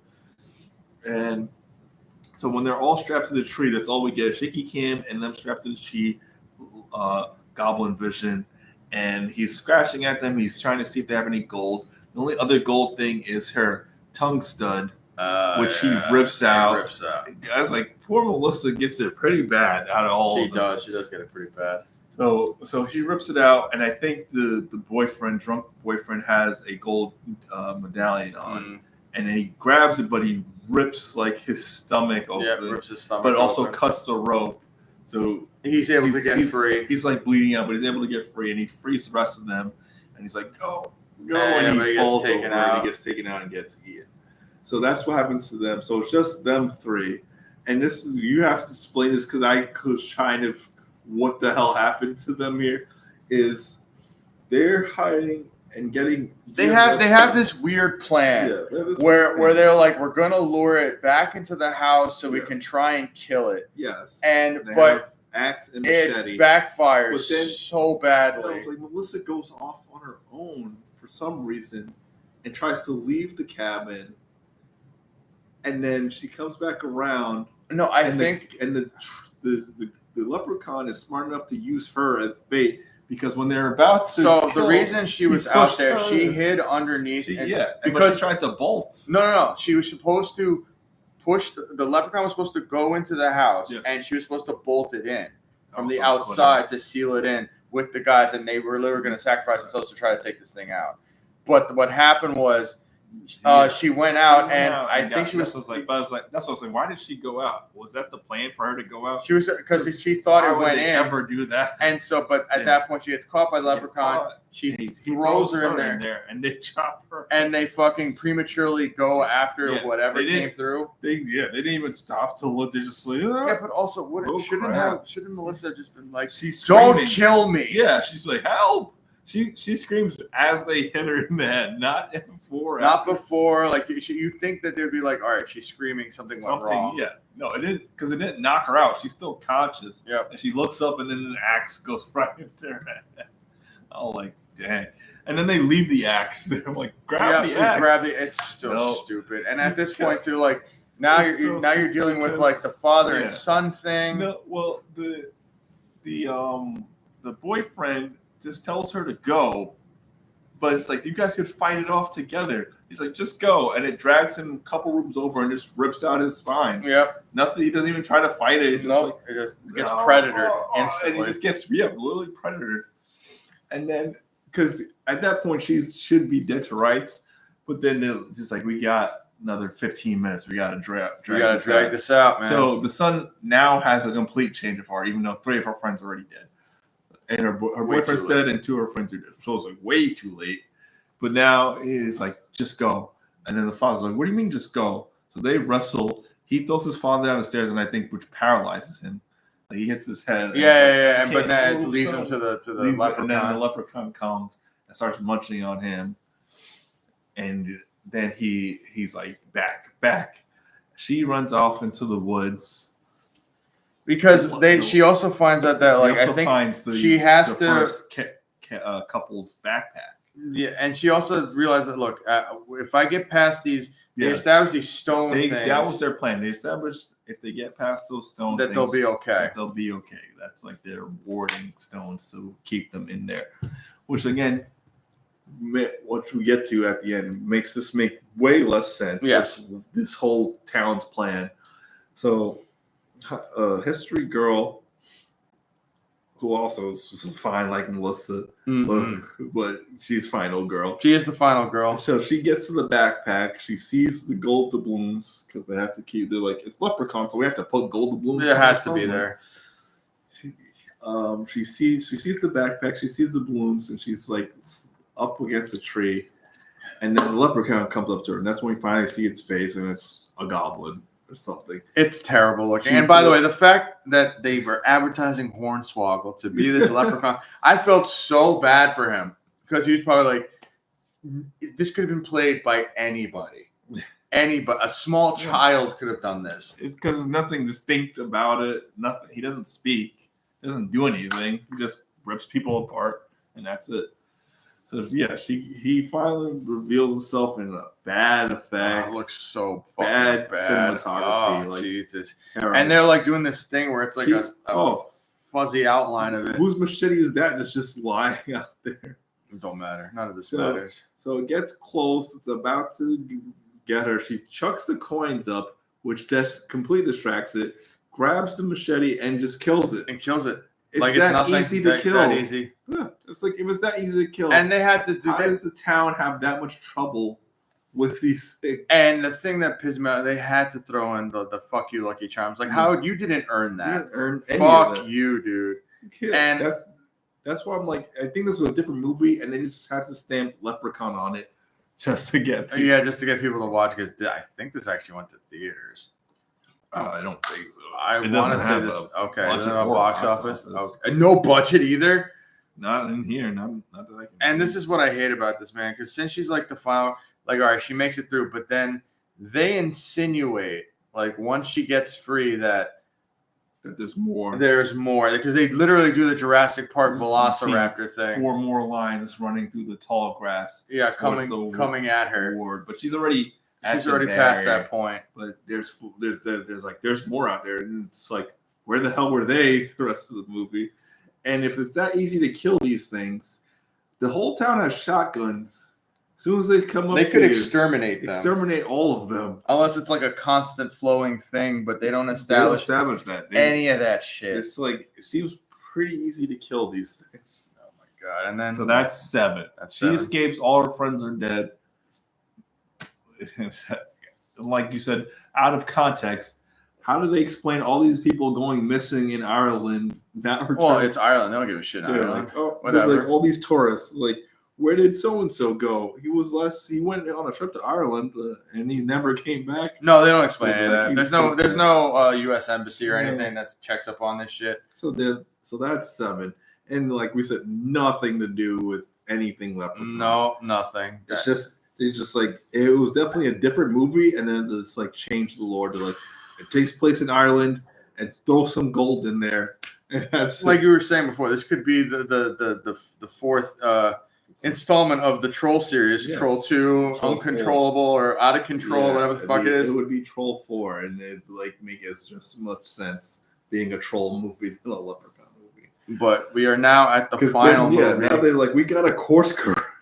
Oh, now we got to Days of Futures past this shit. Oh my god. So this takes place, I guess, in the era of the requel, because that is exactly what this is. This is a requel where they basically say, hey, look, this is a direct sequel to the first movie, and we're going to ignore everything that happened in between, even though none of that's really connected or canonical at all. No. But we are going to. This is in a direct sequel to where this is interesting just because returns where, and guess what, this actually seems like a real movie. Yeah, like they actually the lighting isn't too terrible. It's very Lionsgate-y. Yeah. But what you call it, they have an establishing jump scare. There is a connection to the first one in multiple levels here, because the main girl in this is actually supposed to be Jennifer Aniston's daughter from the first movie. Yes. And even though it's convoluted how she's brought they there, couldn't bring back Jennifer Aniston though. No, they say she died. Yeah. She went crazy and died of cancer. That is what happened to Jennifer Aniston's character. But Lila. This is Lila. Lila, yes. But they established that she's going to college in Nebraska. How would she go back there? I don't know, because she was very obsessed with this house that her mom grew up in, jumping ahead just real quick. As we get, this is like traumatized her. Her mom went crazy, told her all these stories. Yeah. Why would she go back? Yeah, and they also established she did not have a good time growing up with her mom because she was fucking crazy. Yes. But she wants to go back and honor her for this thing, which is like a weird connect, because like I said, she's going to college in Nebraska, and she's I guess that they opened up this sorority at the place, at the exact house that her mom used to own. The exact house her grandfather and mom used to own. Is they open a sorority there, which is like a hydroponic plant / free energy solar power sorority house. It's very weird. It's a very weird thing. Yeah, they're trying to do the woman that opened, or the girl that opened up the sorority house also is trying to do like this eco-friendly kind of garden thing to I don't know, to help her college career in some capacity. Well, she's like, if we open a sorority, we'll have a bunch of connections, and it'll help us further our careers. Mm-hmm. And because she also established that this is an opening chapter of this sorority in particular, so they just started. So that's why it's like, we'll start here, and it'll open up all these opportunities in the middle of nowhere, Nebraska. And like, even though it's supposed to be North Dakota. Oh yeah, sorry, you're right, North Dakota. I keep saying Nebraska. Oh, I thought you. No, it's North Dakota. It's North Dakota. I'm just drunk. Oh, you were just saying. No, I'm just drunk. But also, guess what? We bring back an OG character. Oh yes, the main character. That's what's the only one back. Yep, Ozzy. It comes back for a brief period. Yes. Basically, just he runs into Lila. Yeah. And then he basically says, "Look, this town is small as fuck. Yeah. I know you guys are building something there. I could give you a ride." And they do more adjusted. Oh yeah, he also, this is like almost 25 years. 25 years later. 25 years later that it takes place. So he's basically he's fine. He's not acting like crazy or crazy. I mean, he seems a little slow, but right? He has adjusted. He has adjusted to pretty much. Yeah, and also it's funny because she's literally like, "Oh, look, I don't want to talk to him." Just the polite thing of like kind of brushing him off when he tries to interact with her, and then she needs a ride, and then she calls the taxi service there, and he is the taxi service there. I will say this: they do bring back the 3 guys that paint. The other 2, Alex. Oh no, they're dead. They're dead. Alex probably owes the mob money because he is a little shit. So yeah, it's crazy. So he's like, I'm going to the old house, and then he's like, you're Tori's daughter. He's like, yeah. He doesn't seem any alarmed by that. I mean, he is a little, I guess, thrown off. I don't know. So this is why I think he's still kind of slow because he's like, okay, I'm not putting 2 and 2 together. Where, the daughter of the woman that I helped save, back at this house when there was a leprechaun there, is going back to this house where something bad happened. Yeah, that's fine. Because if it was a normal person, I feel like it'd be like, don't go there. Landmore University. The random male guy that for no reason, we'll get to that. I was like, what? So she's telling him what happened. He's telling her like what the town is like.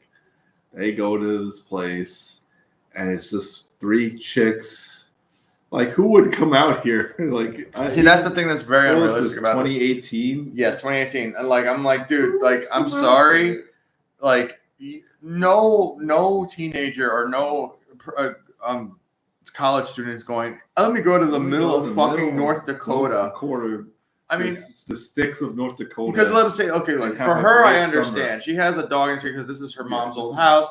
The university bought it. Why not? Fuck it. Yeah, even her, she has more of a connection, but she. But then the other ones that are there. The other ones that are there, why are they there? Why are they there? Not, especially, Meredith Drunko. Oh, why is Mean Girl?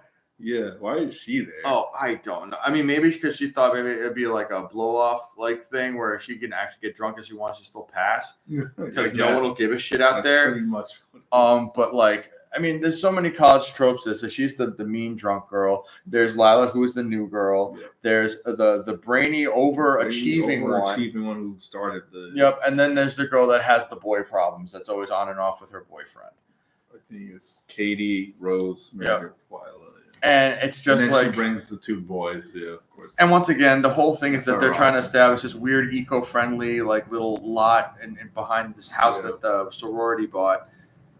And it's still not painted. No, well, the idea is, I think, because she says that they're supposed to be there to fix up the house and set everything up.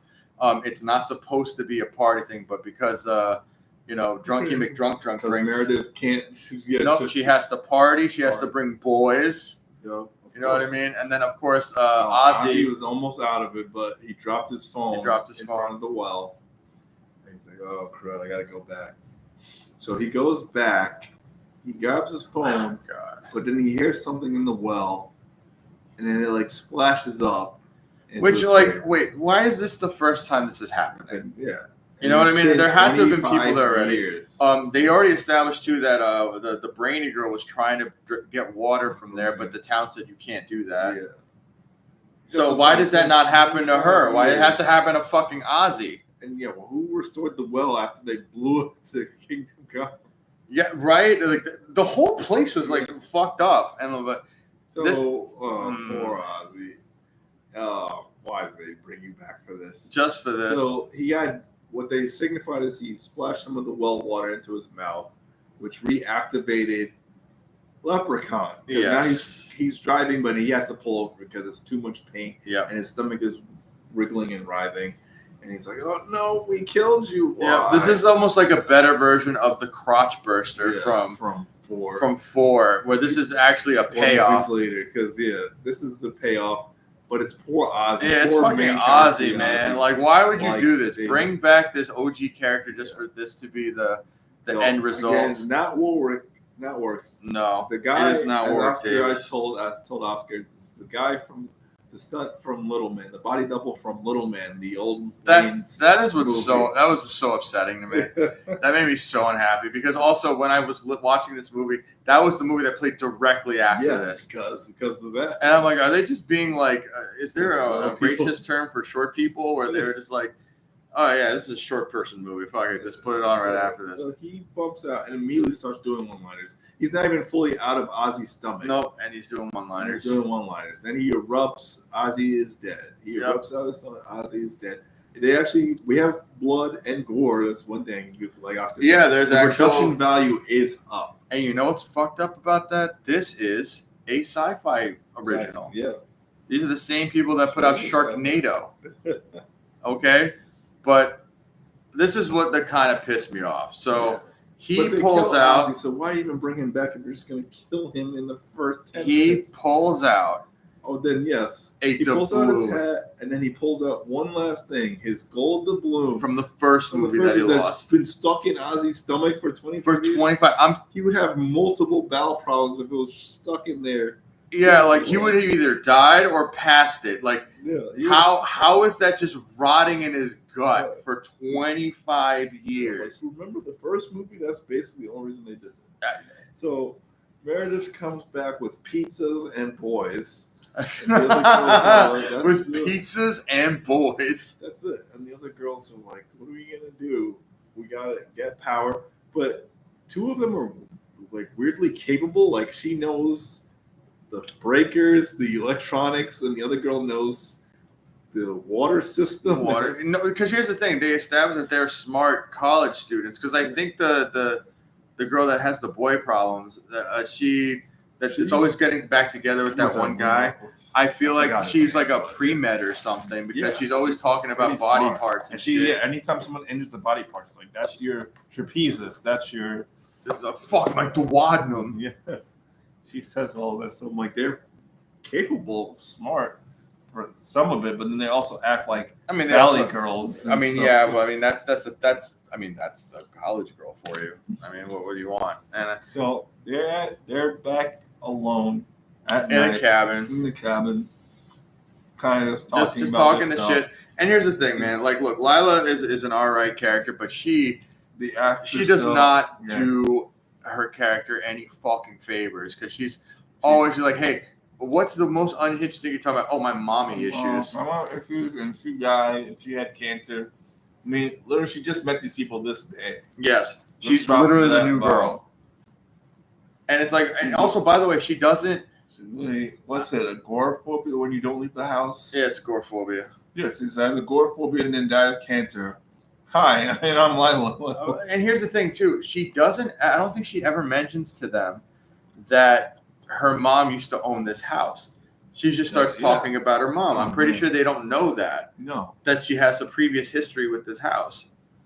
I'm like, I don't know if she does. I think this is the first time she's been to this house. No, she is. But I'm just saying that there is a reason she's there. Yeah, that's the reason she's there. I don't think they ever establish that, or she ever establishes that with the rest of the group. So everyone, when she starts talking, she just comes off as crazy. This was like, why would you come back? Because from what she's just told them and stuff, it's not good memories. Your mom became agoraphobic because of what she's telling you about this house. Yep. Because she believes that there was a leprechaun and all this stuff, and yet you want to come here or even go to Nebraska school.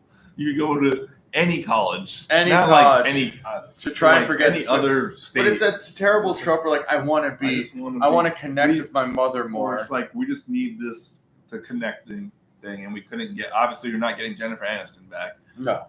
And I guess Even though everyone they else used her couldn't voice. be bothered, but they used her voice at the end weirdly.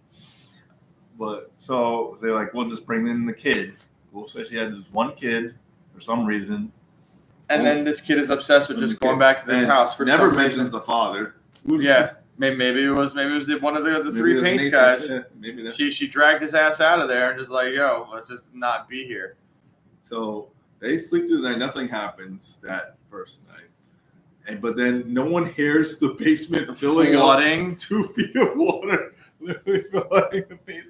You would hear that, especially in this small house. Yeah, and I love how this kind of just turns into Jaws because you see fucking the leprechaun in there, but he's like dipping and diving under the water. Are we doing Jaws or Deep Blue Sea? Yeah, Deep Blue Sea. That's actually a better comparison. Because when she goes down there because she sees it flood, she's like, "Oh crap!" But Lep doesn't get her. He's just like stalking. Yeah, he's just stalking, biding his time. And he has his little hat comes up out of the water and then goes back down. Then I think Katie, the main sorority girl, is like, "What are you doing? What happened?" It's like, but Lila's capable. She's like, "Don't worry, I'll fix it. Just give me the water pump and we'll have clean, good water by the end of the day." I was like, "Okay." So then the other two, they still bring that back. The other two are setting up solar panels on the roof, and she's like, "Oh, you're doing it wrong." He's like, "I'm not doing it wrong." Oh yeah, He's like, "You just." By the way, this movie is filled with just foreshadowing and random stuff, random things. Where I'm just like, all of these are going to come into play at some point, and it's going to be stupid, and they are stupid.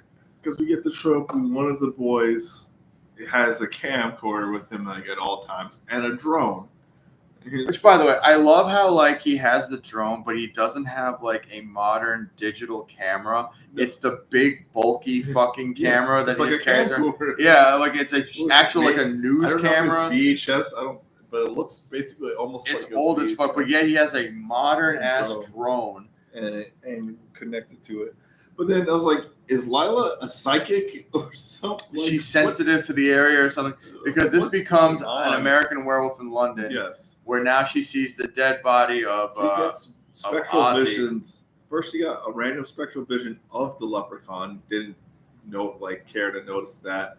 Then she gets visions of Ozzy, and she's like, I don't know if it's the actress, bless her heart, but like she's not conveying horror or I just saw a dead person who I didn't even know was dead. Yeah, I just saw a person I just met yesterday, and I see him with his guts hanging out in a vision.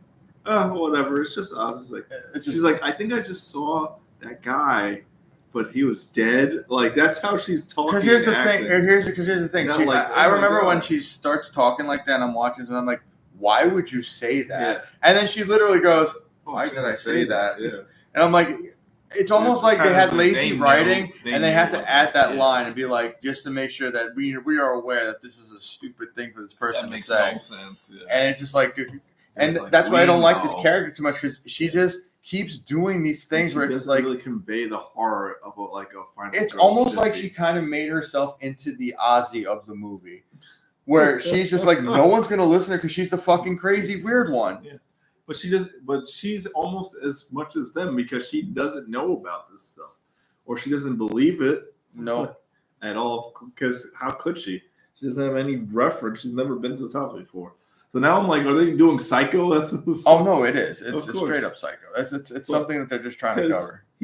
They're about to, because he's about to do that, but then he flushes the toilet on her to make the water super cold. Like pranking. He's pranking them. Why? Because he's got time to waste. Why not prank the crap out of these girls? But what's happening? So she gets cold. Then the other sorority girl, the black sorority girl, comes in, flashes a picture of her in the shower, which is kind of messed up. And Lep's just watching all this happen behind the scenes, but not doing anything. He just pokes his head in and out at certain intervals, which is just like menacing glare, and just letting these people just go about their time. He's just biding his time, like he doesn't desperately need his gold. And then they're looking at the old drone shots from camcorder guy. Yeah, because he's the weird film student. Yes. That's like, but he's like that films like, I want to be like Martin Scorsese. Yeah, he wants to be. I want to be a super director when I get done with school, and you know that always works out. Which, by the way, I like the guys in this look like they're 30. Like they do not look like they're in fucking college. That's what I'm saying. It's like the guy from the last movie. He's definitely like 30, but he's supposed to convey like much younger. Then Leprechaun because out of all the stuff, since he doesn't care about his time. Nothing matters. It don't matter. He starts playing Irish music on their playlist. They barely find the shit. It's like, that's not on my playlist. It's like, but they don't care because they finally got electricity. Yeah, they don't give it because they have internet now. They have internet now, so they just chilling. And they look how fast they clean the place up from when we first see it. Right, it looks like lights straight up came on. cobwebs and stuff. Yeah. So now it's fine. Now it's like looks actually like a college sorority house in a day. And Meredith's not helping. And they also explain that like that. Oh, this thing is not opening. Fuck it. But they also explain that that they really didn't do a lot around the house. No, like they were half of them were hung over. That's what like Meredith wasn't helping at all. But look at this play. Look at the room setup. It's pretty like no, like it looks like it's been lived in for a while. Because I remember watching this, and I'm like, wait, was it like this when they got there, or did they really just noticed? This was like it wasn't good like this. It was run down, but they've got carpet in there. They're good to go. So Lep is messing with her. They do a Godfather. They do the Godfather where only the bear's head is in the bed. But it's Lep under the bear head. And he's now revealed himself because he's like, I'm done messing around. God, and I'm sorry, but like, just this guy is not hitting it for me. Like, if this was Warwick Davis, it would have been a lot better. It would have been a lot better. Well, it would have been, but yeah, this is a bad, like, this is a Warwick Davis in Times Square impersonator. Oh, yeah, no, this is a busker. This is a straight up busker. So, again, like Oscar said, he can do all this stuff. Yet they're able to kick him around, punch him. I mean, that's always kind of been a staple in the series where, like, he has all this power, but all it takes is just run away. Yeah. So she's freaking out. He's licking her leg. I'm like, this is so creepy, especially since he knew. Well, yeah, they also have to establish he's still a horny leprechaun. Because he also keeps mentioning this shit like, I saw you in the shower. Yeah, he says that. He says it. And he says way worse things. Oh, yeah, he says way worse things. And like, I'm looking for my gold. Why would she know where your gold is? But I guess. I mean, now she has that whole. After her. She has that whole revelation like, oh, my mom was telling the truth. Because the mom gave her a medallion. She thought it was gold, but it's actually pure iron. Like pirate. Yeah, and that's another thing they said that the iron still works on him and burns him. So the lights go out. Lep becomes found footage. Yeah, and he still has his camera. She's like, "Oh my gosh!" It's like, "You gotta help me." It's like, "Do you see something run past me? I think it's an animal or something like that." An animal with a hat and shoes. Because look at you can. They try to make it like it's dark, but you can clearly see. Which, by the way, also like here, this is a missed opportunity for this movie where they could have done something a little different. Where it's like, look, you could have made this into a thing where it's like, hey, you don't know whether the leprechaun thing is in the girl's head or not. Made it like no one else sees it. Yeah, and then like, but no, he's actually there. They try to do. I think they were trying to do that. It's like there's 5 different movies because Meredith sees him next, but she's drunk and high. So she's like, "Oh, this must." Oh, and she's not reacting well to this at all. By the way, alcoholic hallucination, not a thing. That's not what it is. That's not a thing. It's more like compromising of your like inhibitions, but you don't hallucinate giant objects you've never seen before. I buy the whole like I am so drunk that I'm gonna go with whatever weird shit's happening in front of me, but not that I must be hallucinating because I'm drunk. I'm seeing some like orange dragon in the corner. No, don't do that. And it's something that's interacting with you in this house, and it's she takes a selfie with him, which is a thing in this movie. It happens a couple times. Yeah.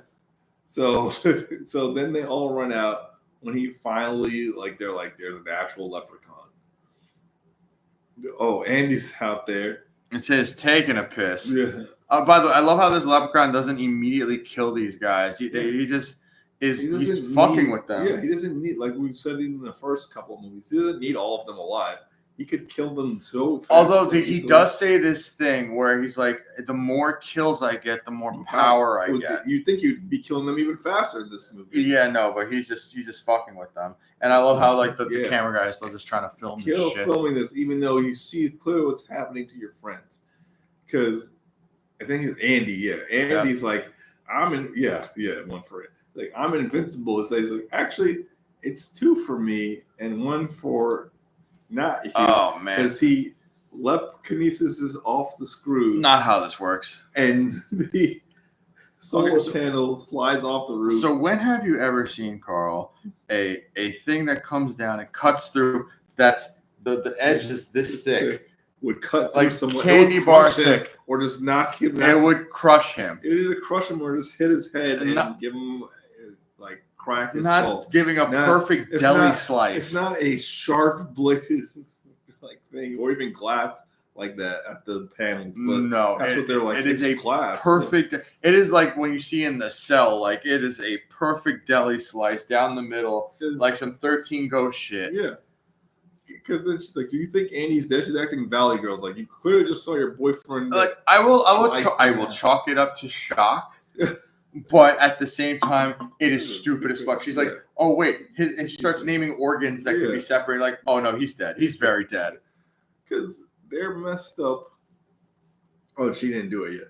Oh, Katie, main sorority girl, gets confronted by him in the closet. Which, by the way, what does she do? She just kicks him away, fights him off. He gets a fucking cat or something. Because he's just playing with his food. Like you said, if he needs more power from kills, he needs to be offing these people as fast as possible. Because if he doesn't, they can take him out then. But he doesn't care. He's like, they're not going to I'll say this. As far as the movie's been going, it is following the normal Leprechaun Where's the beats. lawn At least it is a Leprechaun. It is a Leprechaun movie because after the last one, you're just like that. That was a total departure from what it was actually was. She's Rose, and that's Katie. Rose is a sorority girl. Okay, but yeah, like I said, like now you're getting the Leprechaun doing all the wisecracks. Maybe a little too many.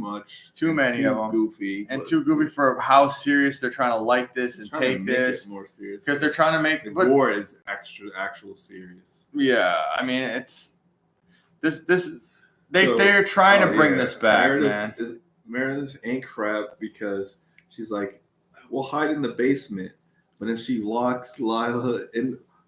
Why did she even think that was a good strategy? Well, apparently they established that. I guess maybe it was off camera if you didn't see it, but Meredith made a deal with the Leprechaun. I don't know. I'm saying, why would Lila think that's a good idea to hide in the basement? Oh, because who cares? They're dumb. Because they're dumb. They don't know. And also, did she at this point? Did she remember that Ozzy said go to the basement? Because he says that in the beginning. She doesn't remember that at all. Okay. He ghosts up and tells her, basically has to point to her to tell her to remember. It's a reminder. No, I mean, he does say it in the beginning. Yeah, he does say it in the beginning, but she doesn't remember anything. Yeah, but he has to ghost up and remind her. Yeah, this is the American Werewolf in London part. Because Meredith betrays them all. She's like, if you don't touch me, you can... Oh, yeah, she turns heel like immediately. Yes. She becomes the Morty of this crew. Yeah. Then she goes down into the basement, and Ozzy the actor's still there, which is like, why'd you kill him off? You're just gonna keep him there anyways. Yeah, but there was no speaking lines. No speaking lines. He's like mimicking and charading everything. And Oscar's headcanon is like, we couldn't pay him. Yeah, that literally is just like, listen, maybe they get paid by the line, like in TV. Yeah. And like he's just like, listen, we can't pay you, so if you're gonna be in this, you gotta fucking mime everything. Because there is a point where he literally mimes the entire end of the first movie to explain to her what's happening. And like you can tell because he's talking about the slingshot and all of that. And she's like, I got none of that shit. Yeah.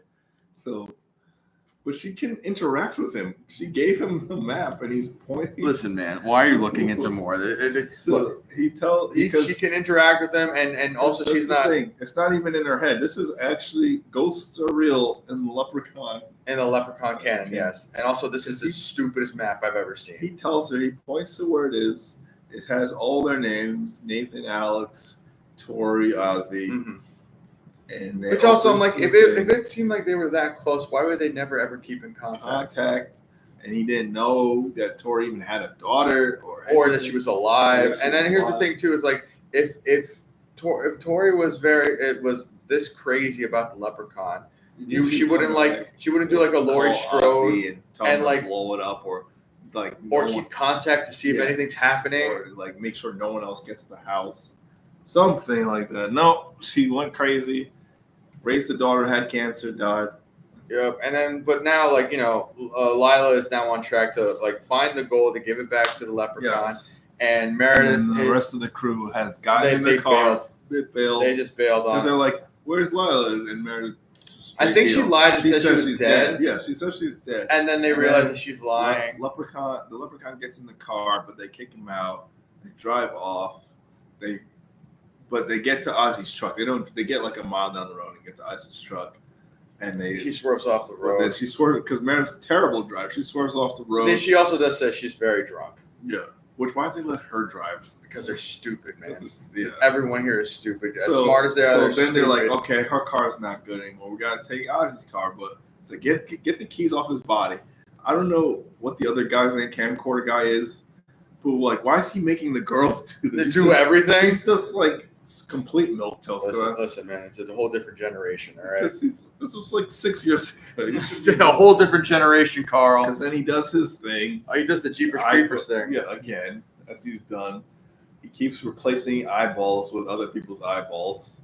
So he takes Ozzy's eye to replenish his, and Meredith's like, "We still have a deal, right?"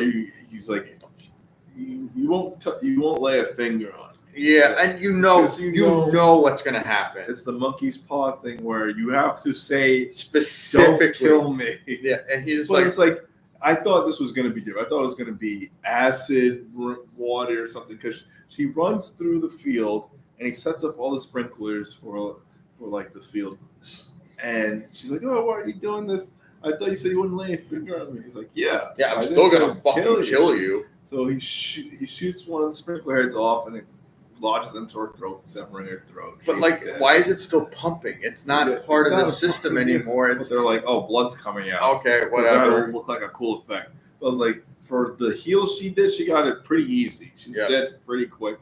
I was like, I thought it should have been acid. Or something, or I don't know, man. But acid, and then like at the end, she gets her head shot off with a sprinkler or something from the acid.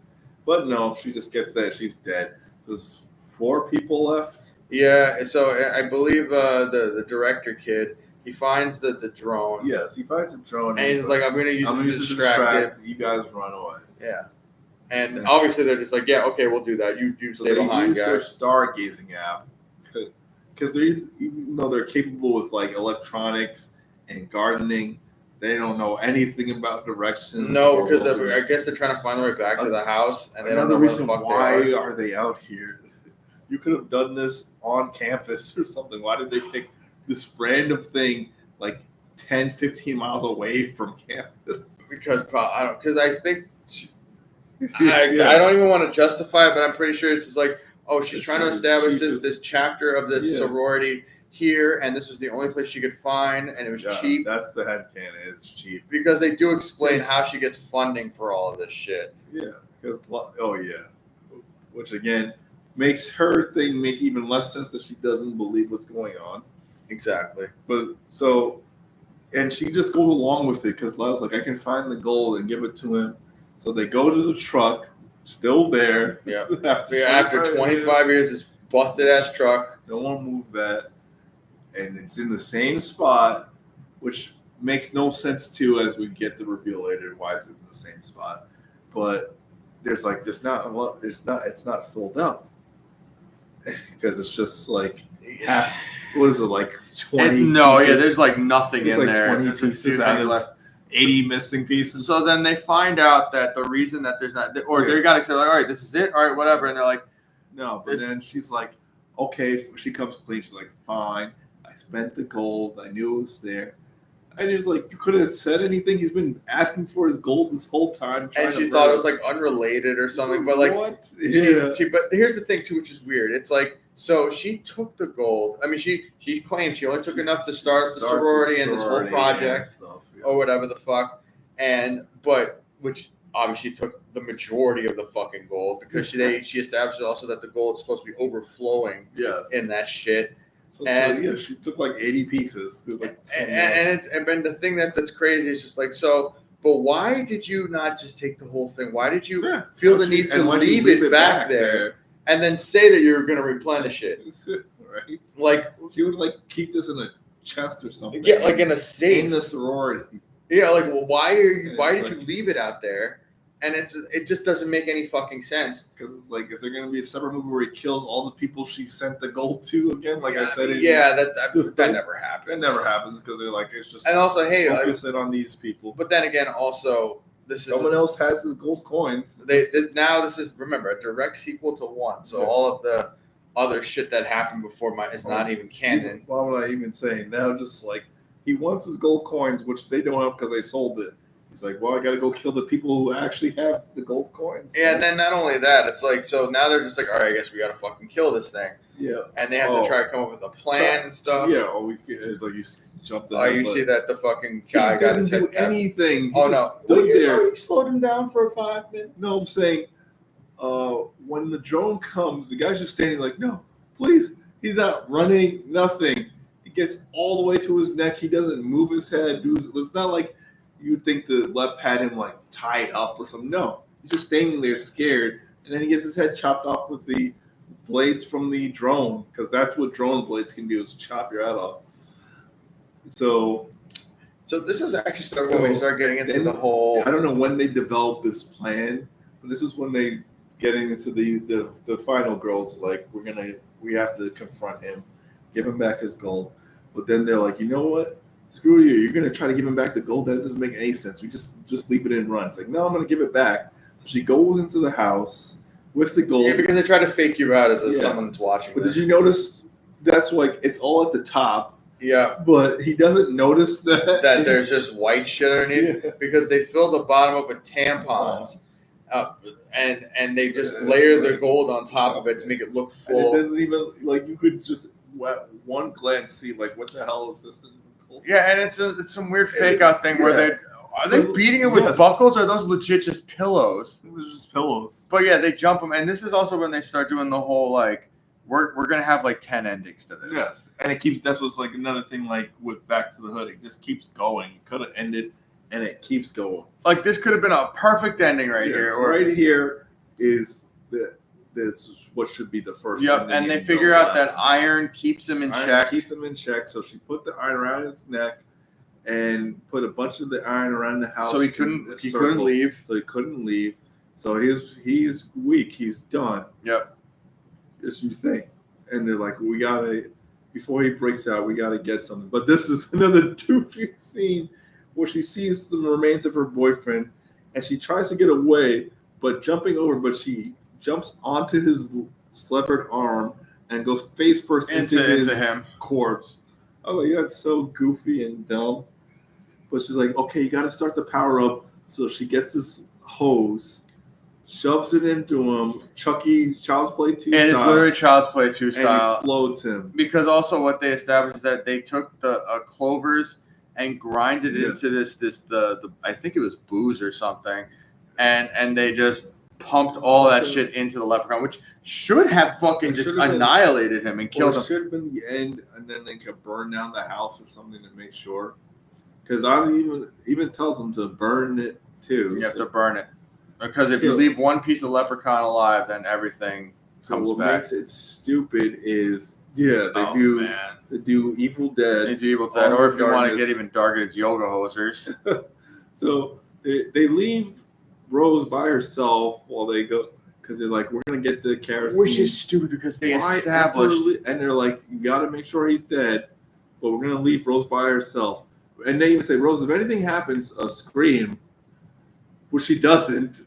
No, and she gets taken out in the stupidest way. She tries to fight them off. They put a broom that she couldn't see somehow. Also, like, if you just feel something, you could stop yourself. Yeah. But no, she just falls over. Flat, face first into her trophy. Into her shovel trophy. And it just breaks through her fucking face. Dead.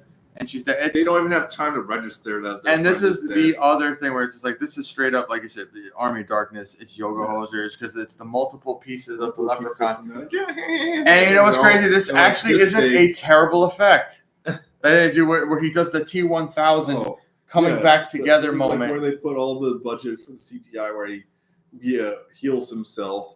And they're just sitting there talking while he's doing it. Like, move your butt. Yeah, get out of there or Get do out of something. And I think this is when they come up with like the last ditch thing. We got to do something. We got to start a fire. Gold's conductive, right?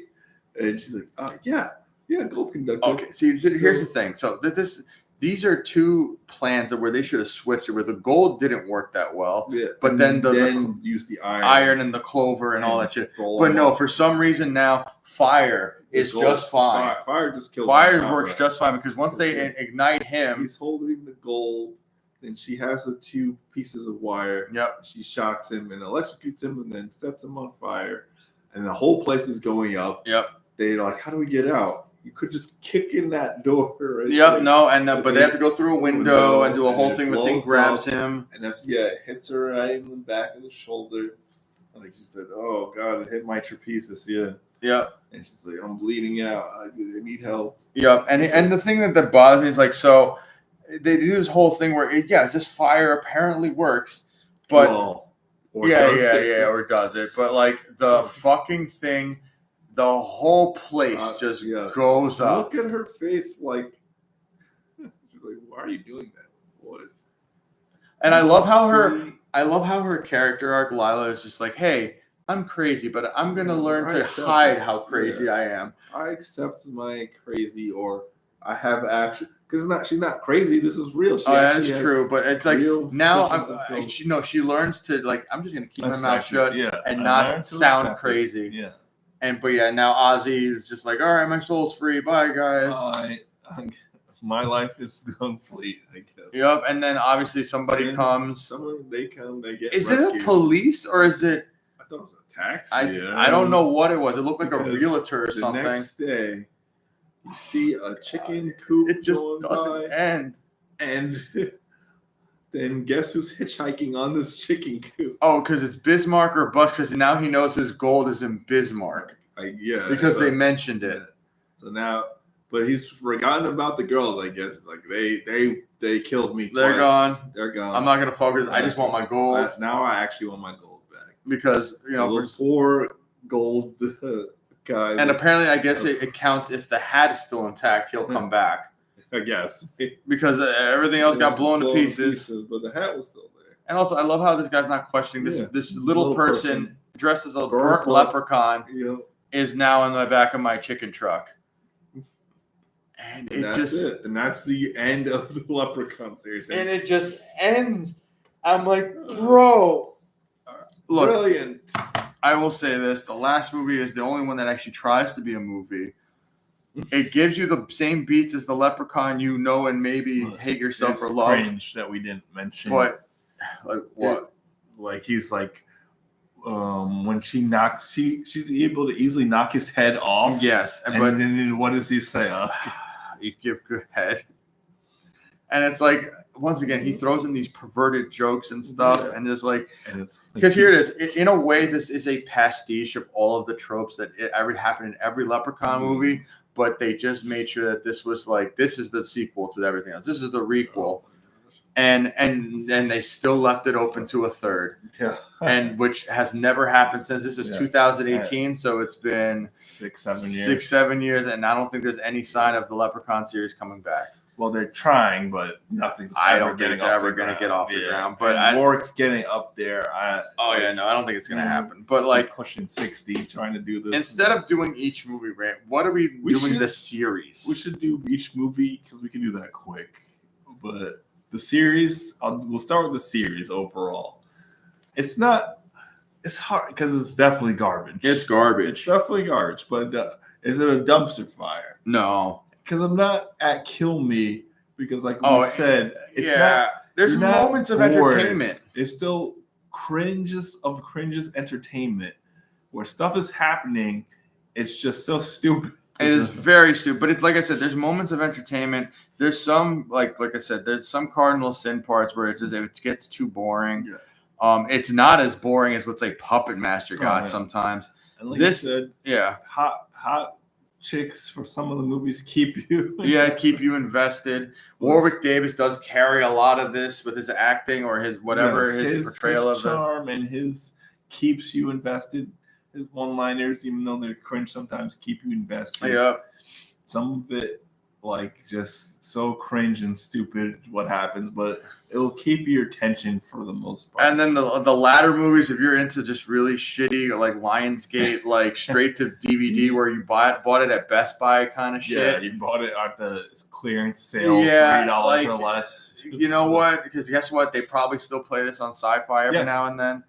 Apparently, every St. Patrick's Day, they go through these Leprechaun movies. And like I said, but I don't know. But as a whole, I'm not going to say it's not a dumpster fire. Spoiled or spoiled. Garbage water? I'm going to say spoiled. Spoiled. I would say spoiled. I wouldn't say it's not bad. It's not fresh garbage. It's not fresh. It's spoiled. It is spoiled. All right, so quick. We'll go through all of the 8. First one, what are we rating that? I say leftovers. Leftovers. I say old leftovers. Yeah, it's not terrible. It's the first one of the series. It is playing off of the whole trend of the comedic slasher. And like I said, at the time, it's the first one. So it's like, all right, fine. This is a cool little B movie. Whatever. You know what I mean? Like it had the goofy kills or whatever. And once again, Warwick Davis carries this. Carries it. And it's the first. We didn't get a super amount of lore. And like you said, he's still overpowered and could have won at any point. But you kind of accept it. Yeah. Because he's like he said, he still needs to know where his gold is and stuff. So it's like it still has some rules. So I was like, yeah, leftovers. Old leftovers, but still edible. Yeah. Just still consumable. 2. Okay. This is going into spoiled territory. It's not fresh garbage. No, I'm not doing that. No. Morty's an idiot. Morty, also not for nothing. Like I said, this was also very forgettable too. Definitely one of the more forgettable ones. Yeah, it's forgettable. I'm not into the whole weird take where he has to make a bride out of it. Once again, this is where you start getting away from like he doesn't really care about the gold anymore. It's a new thing, and not. And then you also realize this is also not canonical. It's just something different that's happening. Why is it called a sequel when it has no connection? It has no connection. To the other movies. Like there's nothing that says, "Hey, Jennifer Aniston's involved in this. Oz's not involved in this." No. It's in a different state. It doesn't make any sense. That's why I'm gonna say maybe spoiled for this one. Yeah, I think I'm gonna hit the spoiled for this one. Where you think about it. And especially because, like you said, there's not as many characters and they're not as memorable. And you get edged with all of the deaths and stuff where they could be good, but they're not as good because it's missing something. Like Morty's death had no blood. Yeah, you got a lawnmower death scene. You didn't see no gore. Cut away. And those are the only 2 memorable ones. Yep, and you don't see them. I'm saying spoiled for that one. And then they walk off into the sunset like it wasn't a terrible night of their lives. Yep. So 3. Vegas. Yeah. American Werewolf in Vegas. Oh man. American Left Wolf in Vegas. I actually might go spoiled for this one too, just because. Oh my god. Too many things are fucking happening. The only thing that brings it up is Tammy. Yes, that's it. Because there's too many things happening. They do the whole Leprechaun thing. We have the gold catching thing. The standoff with pawn shop owner and Leprechaun. That's the first quarter of the movie. First quarter. The gold wishes that come out of nowhere. And the crazy deaths that come out of that. The crazy deaths that come out of the gold wishes. Scott's turning into Leprechaun and eating potatoes and making rhymes and having a Leprechaun like face-offs with the Warwick Davis. Yep. And then of course you just have Tammy just kind of there going along with everything. Being fine. Yeah, being fine as hell. But like yeah, I gotta go with spoil with this one too, man. Because like I said, too many things are going on. The only thing I remembered from that was the woman blowing up. Yep, and that's like the most memorable kill. Like the other kills weren't terrible, but it wasn't anything super cool. Like I said, the one with the animatronic was a little creepy. But it doesn't. Everything else is so goofy, it kind of takes away from it. Exactly. But yeah, spoiled for that one. Space. Okay, this one is the Night with a Celebrity. Get the fuck out of here! No, this is less than spoiled. This is fucking garbage water. This is garbage water. This is I won't give it a dumpster fire because it's so memeable and hilariously bad. This is the one. This is our like focal point where we're like, the movie goes off the rails. It's like next one's got to be in space. Then we've been saying that since we were kids. But this is so bad. You don't know where the money went. It's so cheap. Money went to everything is cheap. no blood. There's zero blood. blood in this movie. Yep. It takes from so many different It sci-fi rips movies. off all the sci-fi. The most egregious one is definitely Even Star- Aliens. That and Star Wars. Star Wars. Oh yeah, forgot Star Wars, and then also out of nowhere, The Fly. Yeah. Like there's so much bullshit going on. It's cheap. The effects are terrible. There's no gore. The story's Spaceballs levels ridiculous. It is not a good fucking movie. You could skip this. It's in a raging fire though. That's what's like you can, but you don't want to It's skip so it because close. it's so cringe that you're just interested. I know, but it's That's so close. like Weapon what's, Space. What's That's right above dumpster even the fire? title. It's garbage. You guys, garbage. It's garbage water. That's what that is. Because it's the. You're right. It's not. I'm not ready to fucking kill myself over it. But it's just not a good movie, and it's also like it just makes no sense. Yeah. This was a fever dream. This is something that they made when they were robo tripping. Yeah, no, it was like because that's the thing. It is bad and cringe, but it's not boring. Like I'm like, this is stupid. And like you said, at least at the tail end, I was just like, this is the only thing keeping me at the end is the girl running around in her bathing suit. Running in her bathing suit, you get topless stuff happening. But like Jesus Christ, it is bad, man. Yeah. But yeah, no, that is Probably garbage one water. of the weakest deaths too. Yeah, that's the thing. You get no payoff in No this. payoff, and it just that happened, I guess. Yep, and it just kind of, and then it just ends at the very end. It just kind of ends in the dumbest way possible. But yeah, no, that's garbage water. And now then, we go straight to the project. All right, straight to the project. Yep, this is absolutely A Night with a Celebrity. Oh yeah, Ice-T. both of them. This is blaxploitation at its best. This is either fresh, completely fresh, or Night with a Celebrity. Oh my god, no. But no, this one is. It's not fresh garbage. It's It's not, because here's the thing. Like I thought it was when I first saw it, but like when you go over it and you think about it, and you think about it, then you're just like, no, this is actually not good. But the kills aren't that exciting, except for him like shooting a hole through one dude. Yeah, the kills are not great. Like you said, it's just weird, awkward. It's Scooby-Doo level humor. Just cross-dressing. Cross-dressing shit. The rapping is terrible. Rapping is terrible. The only thing maybe is Ice-T is funny in it because he's over the top. Ice-T's chewing Warwick scenery. Davis just being in the element of being in the hood is funny, I guess, just on the surface getting level. high and causing trouble. Yeah, getting high, getting stabbed by grandmas. But then we have a scene where they open the door and he's cross-dressing man is on a bed like this. Yes, getting banged out, and then he has zombie fly girls. Zombie fly girls. He has a harem and his own room, his VIP room in a lounge. Where he basically just says, "I got to turn you out before I use you as my zombie fly girl." Smoking my clover weed. You know what's it's spoiled, but what's above spoiled? Fresh. It's Okay, fresh, it's not that. spoiled, garbage water, dumpster. All right, I'm fire. gonna put spoiled then. It's not It's fresh. spoiled. It's not fresh. No, it's that one definitely is past its expiration. Okay, now we're going into the Back second to one. This This one one is weirder. This one was spoiled for me. Not even interesting It's kills. not interesting kills. I did not care I would about any think of the about it. characters. No. I'm sorry, Mother's Milk. This The is only terrible. interesting kill performance. is the cop's leg. That's it. And it's the only little sense of like you get gore in this too, but not a lot. Not even a lot of kills. No, and it's just like I said, the story in this is tired. It's another like we have to escape the hood thing. Escape the hood. And by the way, they do it in the And he stupidest way wants his possible. gold. Because guess what? Let's buy a whole bunch of stuff and stay in the And hood stay in the hood. instead of Not like really change our instead of lives saying, hey, at let's all. go buy plane tickets and get the fuck out of here. And not change our lives at all. Nope. Really. No, but it's just and not only that, like I said, the kills are And then- stupid. Like we keep saying, they ride off into the sunset. Like this wasn't a But horrible literally, twist. that is what they Literally, do. they do that. But yeah, no, this was So- this. What is below spoil? It's probably garbage water. Garbage for me. water? It's garbage water for Yeah, me. especially because it doesn't have any consequence at the end. They don't really learn. They're just like, well, that happened. Yep. And then now we get into the reboot. Not even the reboot. It's supposed to be a prequel, technically. It's a prequel, I get, but it doesn't work. It doesn't work at No, any. at any point. This isn't a Leprechaun movie. No, it's some other movie, a Descent movie or something where they just had to slap Leprechaun on it, and it just no. Like Lionsgate was like, make this a Leprechaun movie. Oh, we've already filmed the Descent 3. Yeah, No, it's a Leprechaun movie. Let's do this.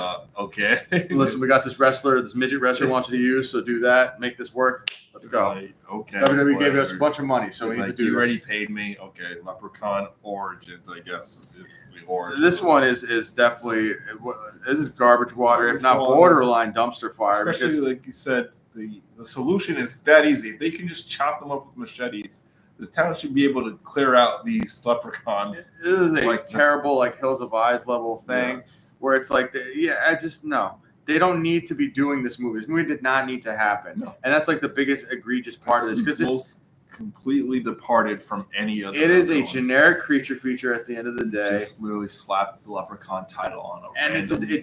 it didn't need that title for this. And No. also I feel bad for Hornswoggle because you can't tell that it's him. It's just some rubber monster. and you don't see him for most of the movie. And like you said, Like you said, Like- shaky cam, Leprechaun. if they could shaky get killed cam. by normal means, Yeah. they could have killed this thing a while Long ago. ago. Yes, And- they're supposed to imply that they're scared of it and there's no way to do it, and we have to just sacrifice to appease it so we can save our town. Yeah, but if it just No, you can blasted just its head off blast with its a head off with goddamn a shotgun. shotgun instead of sacrificing all these kids. Yeah. And it's just like it's so stupid. And then the ending is even more stupid because there's more. they insinuate that like velociraptors they Yeah. come into the long grass and there's more of them.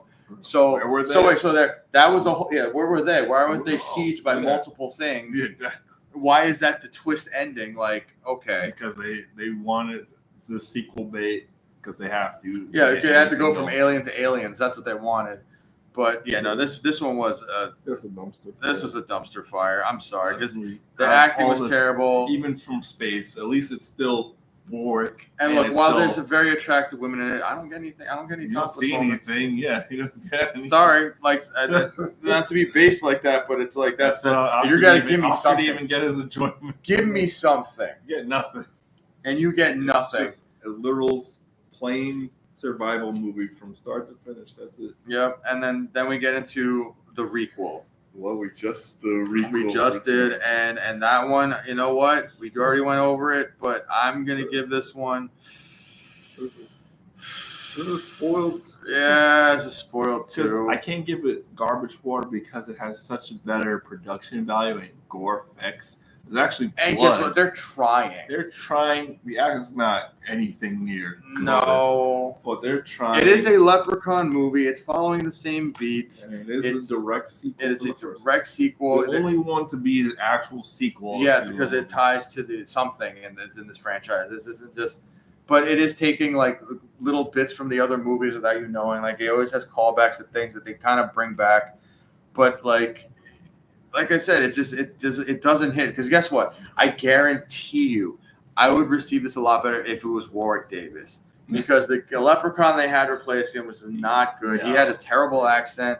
And Little it just man. wasn't the same. Yeah, little man. It just wasn't the same. If Warwick Davis was a part of this, I probably would have given it a higher rating because I'm like, all right, this is a Leprechaun movie. Like, might have been fresh if he. Was, yeah, if it was like that, Or if because they got obviously they're not getting Jennifer back. But no, if they got like Alex or Nathan back or some or made Kip Ozzy alive for most of the movie. to yeah, speak man. The and fact give us they references brought back Ozzy, like they and just do, to kill him off in the first 10 minutes and then use and then him, use him as a a weird prop, a American weird werewolf prop. ghost. Yeah, and like, but yeah, like this. it's just If there was an in between spoiled and fresh, that's what I would put it.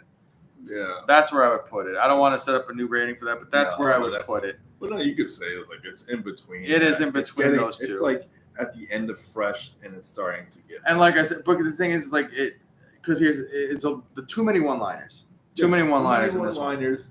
The main girl, not the best actress. She doesn't react how you should react. No, to a lot most of them situations. don't, to be Most of honest. them don't.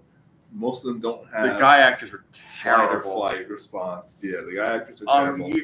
You're not really attached to a lot of these characters, and I know you're supposed to be endeared to Lila a little bit more, but like I You said, don't really care. you don't really She care. could have died, and I wouldn't have been like, "Oh, Tori." I was like, "Because we Yeah. we don't even get her father." Yep. And then We not don't only get that, anything. it loses the impact, I think, because they don't actually kill the thing. No, and he's still alive. And he's still alive, and it's a lackluster ending where he just goes off and to he this- rides off into the sunset this time. Yeah. He's like, "I'll see you guys later." I'll see you in the next one, See you guys maybe, in the because next now one he's that just might come out. yeah, and it's I mean I don't know. This like I said, it's in between a spoiled and a fresh. If Warwick Davis was actually in this, I definitely would have made it a fresh because it would have been an actual Leprechaun movie sequel. Because I don't know, man. But yeah, no, like, and it's fucked up because that one is probably the better rated one out of everything. Oh, that's what we'll do. The final thing. Guess the ratings. The Rotten Tomatoes ratings for all 8 movies. Oh my god. Starting with the first one. Out of obviously 100%. I'm gonna say 70. For Leprechaun, 35%. Oof, okay. It's a Leprechaun 2. All right, Leprechaun 2. I'm gonna say 30. Oh, well, at least you know to go to 6%. Oh my god. Yeah, that's what we said. Leprechaun 2. Okay, Leprechaun 3. Leprechaun 3. Fuck. Remember what your first 2 Yeah, were? I know. I'm gonna say 10%. Close. 17. Okay. How was that better than? Okay. That's better than Okay. 2. 4. 3 is more memorable than 2. I don't know. Okay. 4. That's in space. Yeah. What do you think of in Okay, space? that's got to be like 5%. It's the second highest reviewed movie. Shut the fuck up. 38%. 4 in space. 38%. I have no faith in America. 38%. All right. So 5 in the hood. Has the third most reviews on it. 5 in the hood. What do you think? Okay, this one's got to be at least 60%. 33%. Oh my god, Less you guys than are 4. monsters. All right. Back to the hood. All right, that one's got to be like 17%. Close. 20%. Okay. Okay. Origins. 2%. Close. 0. Oh my Close god, it 0. got 0. That's not 'cause, surprising. That was not a bad one. That was honestly. that's not It's surprising. so far removed. Bad, dude. And then Returns. Okay, this one that's got it. Okay, I'm gonna say this one of 50%. Close. 45%. Okay, I know that's got to be the Because, highest. we said one. I think we gave that besides 1 like our highest. Yeah. Even though Leprechaun 4 in RT has 38%, which is the second highest rating. And that was my least favorite one. That one I wanted to give a dumpster fire almost to it. Fuck, that is insane. I don't trust Rotten Tomatoes. Fuck those guys. I mean, I don't. It's just hilarious. But either way. But yeah, I mean, in terms of the franchise itself, it is spoiled. It is a spoiled. It's spoiled. It's spoiled. It's not as bad as Puppet Master, where I'm like, I don't want to watch Puppet Master again. I could live my entire life now without seeing Puppet Master. And also, Puppet Master was way more boring than this. Yes. That's what I was like. It was way painfully more boring. But if a Leprechaun movie came out, like I was watching it, doing laundry, and in like a few months, yeah, I'd just be like, okay, whatever. Yeah, whatever. Sure. I'll watch it. But yeah, it's like I said, it's not as bad as some of the other ones we did. So Yeah, I'm just gonna say that's it's right. spoiled, but it's still not good. No, you don't. There's Morbid Curiosity will only get you so far. Yeah. Watch the first one. What else? Which ones would we even recommend? Listen, if you even want to do it like this, if you want to go with any of the middle movies that I say, go do 1, 3. 1, 3. You could skip 2, and then maybe the first Hood movie. First Hood. 1, 3. First Hood movie. But if you even want to just do it, Returns, or even if you want to just do it like this, just do 1 and Returns. Yeah, that's it. And just negate everything in the middle, and not you miss anything, and you wouldn't have a connected. terrible movie sequel, because I mean, granted, you don't get Warwick Davis, but it is still a Leprechaun movie. A sequel to Leprechaun. So, if however you want to do it like that, those are the 2 ways I would suggest. And that's pretty much it. That's pretty much it, man. And now we just got to do the last thing. It is time to decide our fate. Oh, Carl, take a spin. You spin it this All right, time. fine. I'll spin it this time. No, I gave us this terrible thing. Dude, that's how you spin, Carl. I spun it just the same. Oh no, you spun a little harder. We are doing Oh my! the Independence Day series. What the? We're doing Independence Day 1 and 2. That's at least Oh God! And we're actually gonna get some cinematic quality here. a good movie and a bad movie. Oh, we'll see. We'll see, Carl. This is Roland Emmerich we're talking about. Hey, we got Moonfall, and we know how great that was. But thanks to anyone that joined us. Peace. And we will see you guys on the next one. and it will take a lot shorter because it's not a whole series.